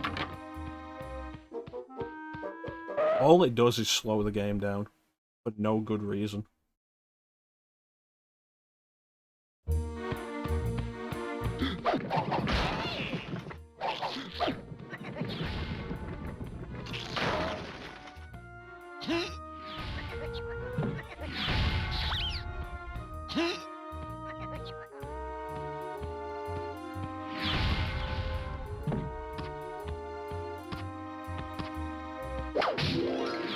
There it is. Great! That's another clock. So now we can go to the next level in Dimension X.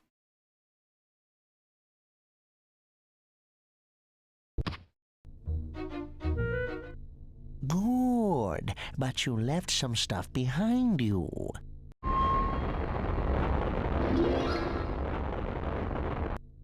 I feel like we'll make this the last level we play. We've been going for 4 hours. Moyle. Bye. Yeah, feel like we've done enough of this Moyle. game.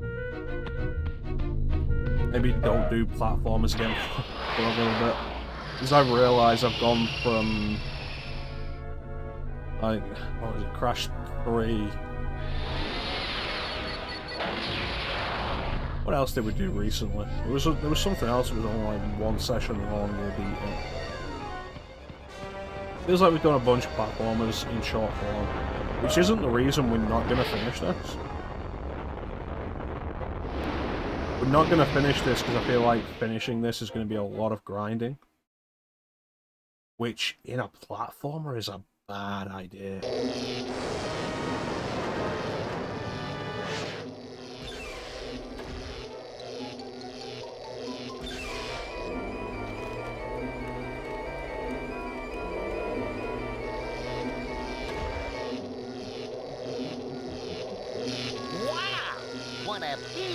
carrot. Hey! Stop, Earthling! This is my special experimental Z15 Astro Mutant Carrot.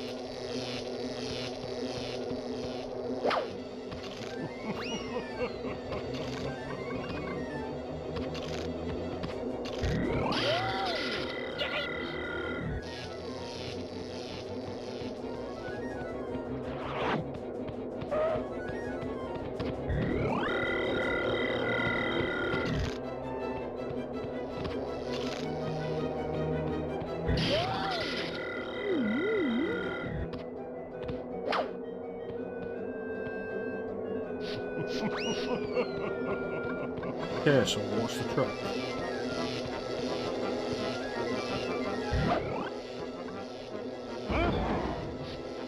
Ah. Alright.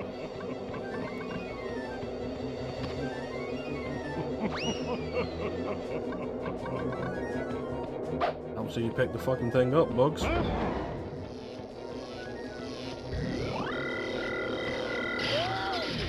Ow.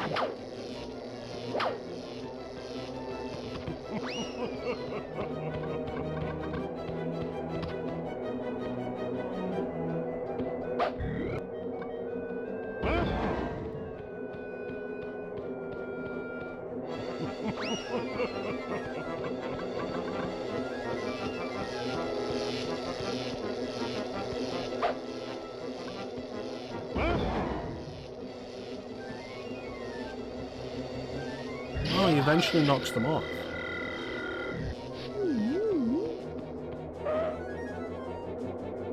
Or they eventually fall off.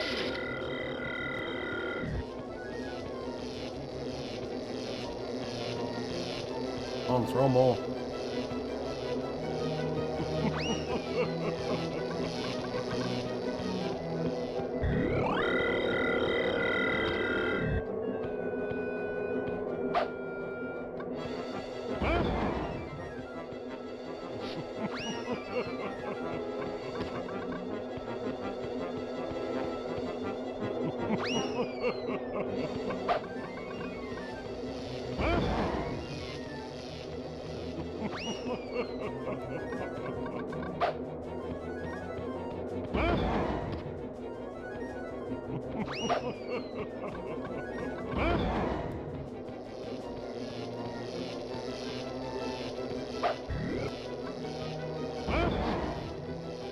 Thought I'd missed that for a second.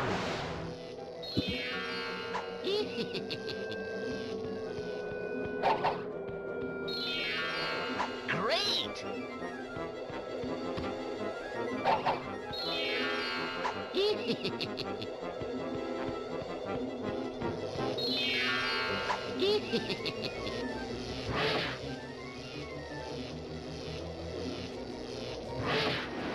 It's weird that we just leave without even mentioning the giant carrot again.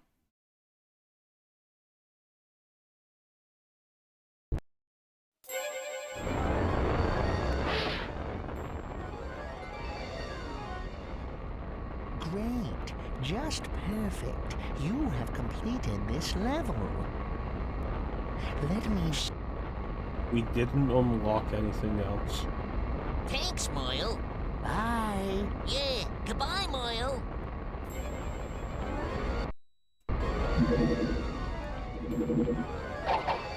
How far away would we be from unlocking the next thing?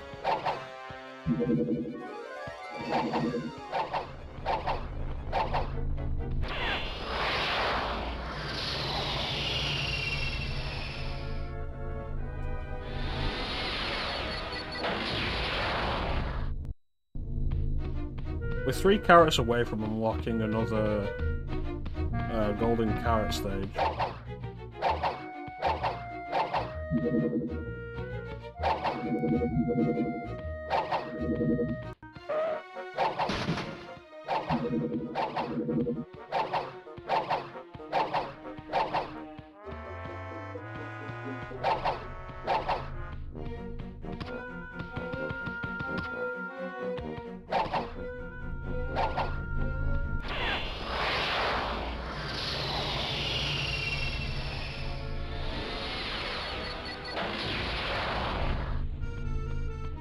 We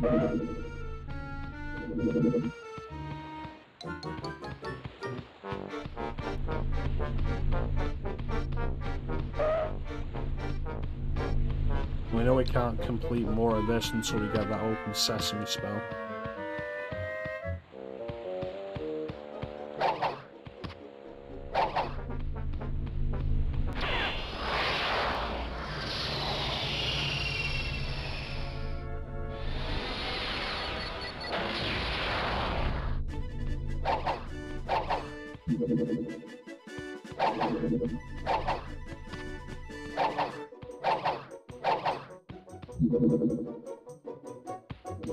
One clock away from the next one.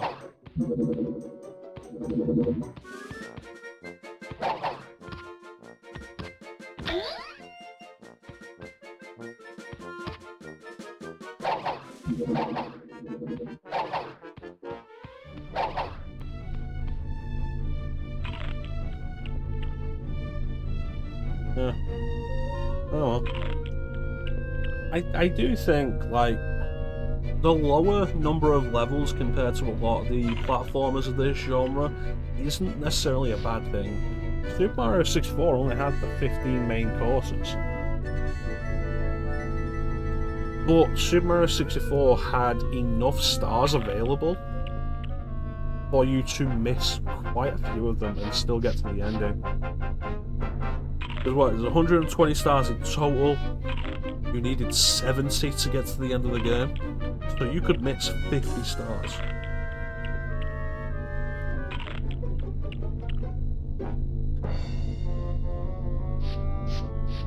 And it's not like I've been ignoring stuff. I feel like this game probably does run it too tight. Some more clocks in each stage, but then the placement of some of the clocks is really weird. Like some of them are just out in the open, with like no ceremony to them whatsoever.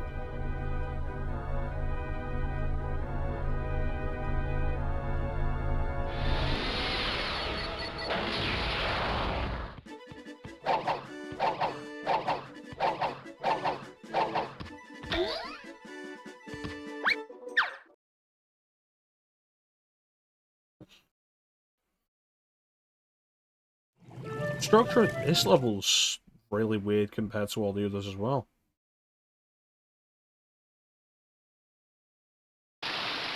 Get 10 of these objects to receive a clock symbol.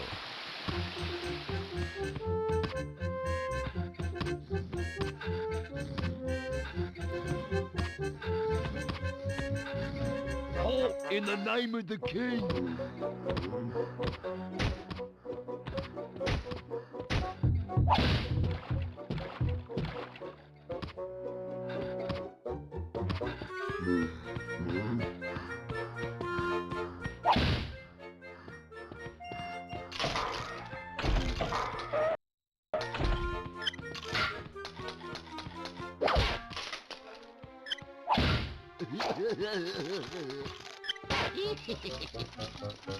Oh.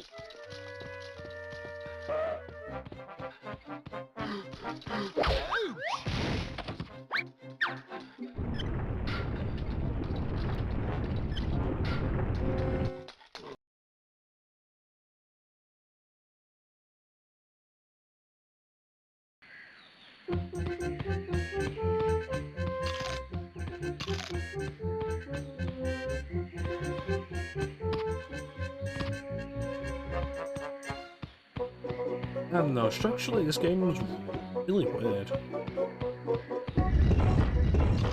The company that developed this, Artificial Mind and Movement, would go on to develop the Grinch game on PlayStation and Dreamcast,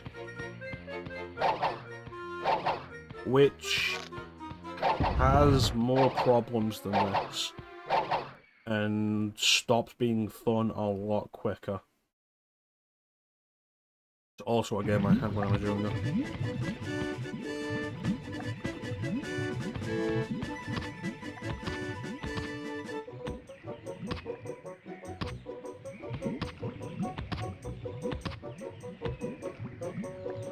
Oh, those white things are supposed to be clouds.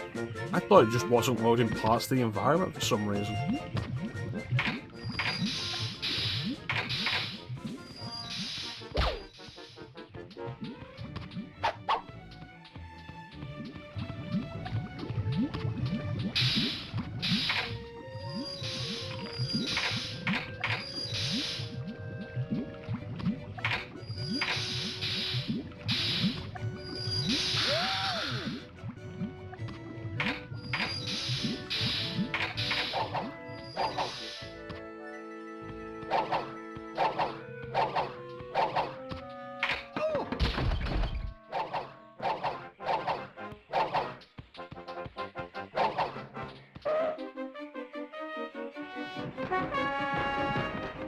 I don't understand what that means.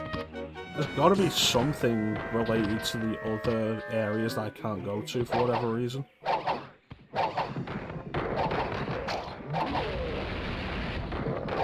The part of the level where I need the music spell.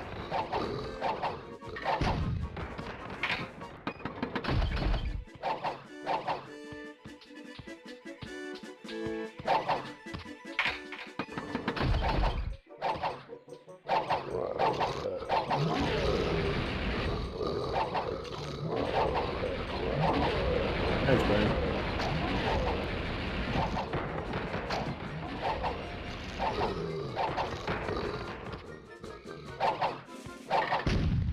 I'm pretty sure this game will come up again in the demo reel. Yeah, we continue with that, which I should. Good idea. Good idea for a series. And it absolutely fits into this year of PS1. I should do that more often. Instead of just playing a game and being like, okay, I need to be able to pick a game that I can do in a single session, because I don't intend to continue beyond a single session, and then limit myself to that. I should just do more of the demo reel. Yeah, I first played it in the demo. The demo that has the first Stone Age level and then the boss fight with Elmer Fudd.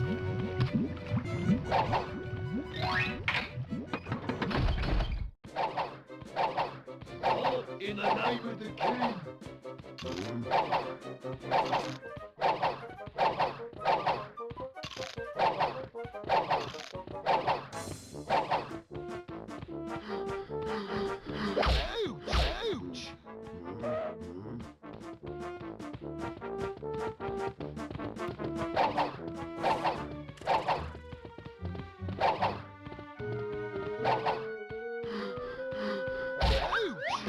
I don't think there's another demo.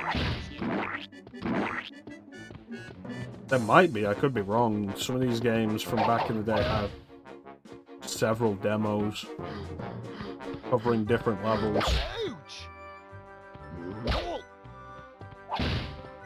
I remember there were 2 Soul Reaver demos.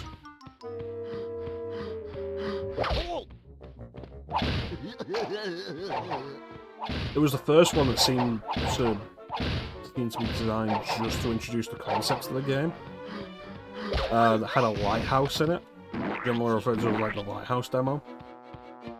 And then there was another one which I feel like I've only ever seen once and I've never been able to find again.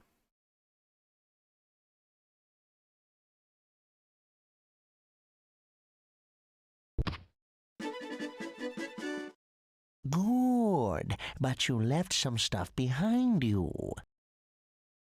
Let me save your position.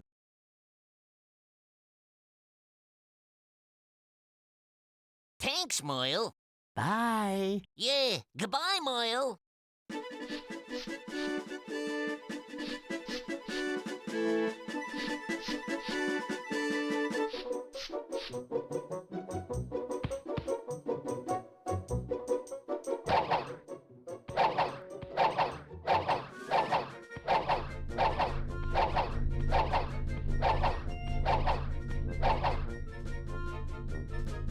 Yeah, I think we should do that in the future now. We're gonna play something that isn't actually scheduled. as a break from whatever I'm currently doing, like just do more demo reel. I've got so many demo discs to go through. And getting to the point where PS1 games started actually getting interesting would be nice. But that's going to do it for us for today. I want to thank everybody for joining the stream. I always really appreciate the support. Big special thank you to everybody in the chat. Chat is always the best part of the stream. Panda, Flynn, Mir, Amber, Teak, Bane, Flame. Feel like that was a boy. Flynn was here the whole time. Thank you so much for dropping by and keeping me company. Chat is always the best part of the stream. Hopefully we'll be back tomorrow with more Policenauts. Get through that game and start Ace Combat 3. Finally get that going. Yeah. It'd be a good idea.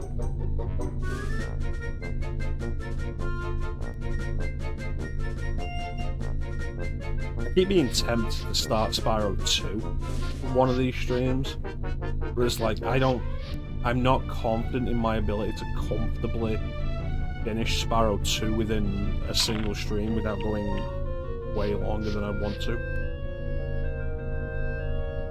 It's a bigger game than Spyro 1, probably like a 2-session playthrough.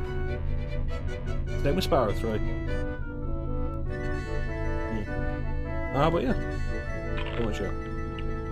I think Magic is currently online. Yes, playing Monster Hunter Rise.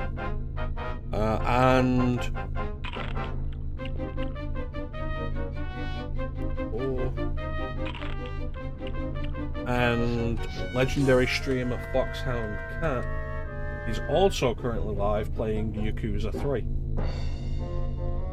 So if you want to stick around on Twitch, those are the two I recommend at the moment. Both good people, do good work. But yeah. Otherwise, that's pretty much it from us for today. There's not really anything else to say except thank you all for watching. Have yourselves a fantastic time of day, and take care. Catch you next time, guys. Bye. Hey, Nelson. Right at the end as well. You take care of yourself, Nelson. Hopefully we'll see you tomorrow. Bye, everybody.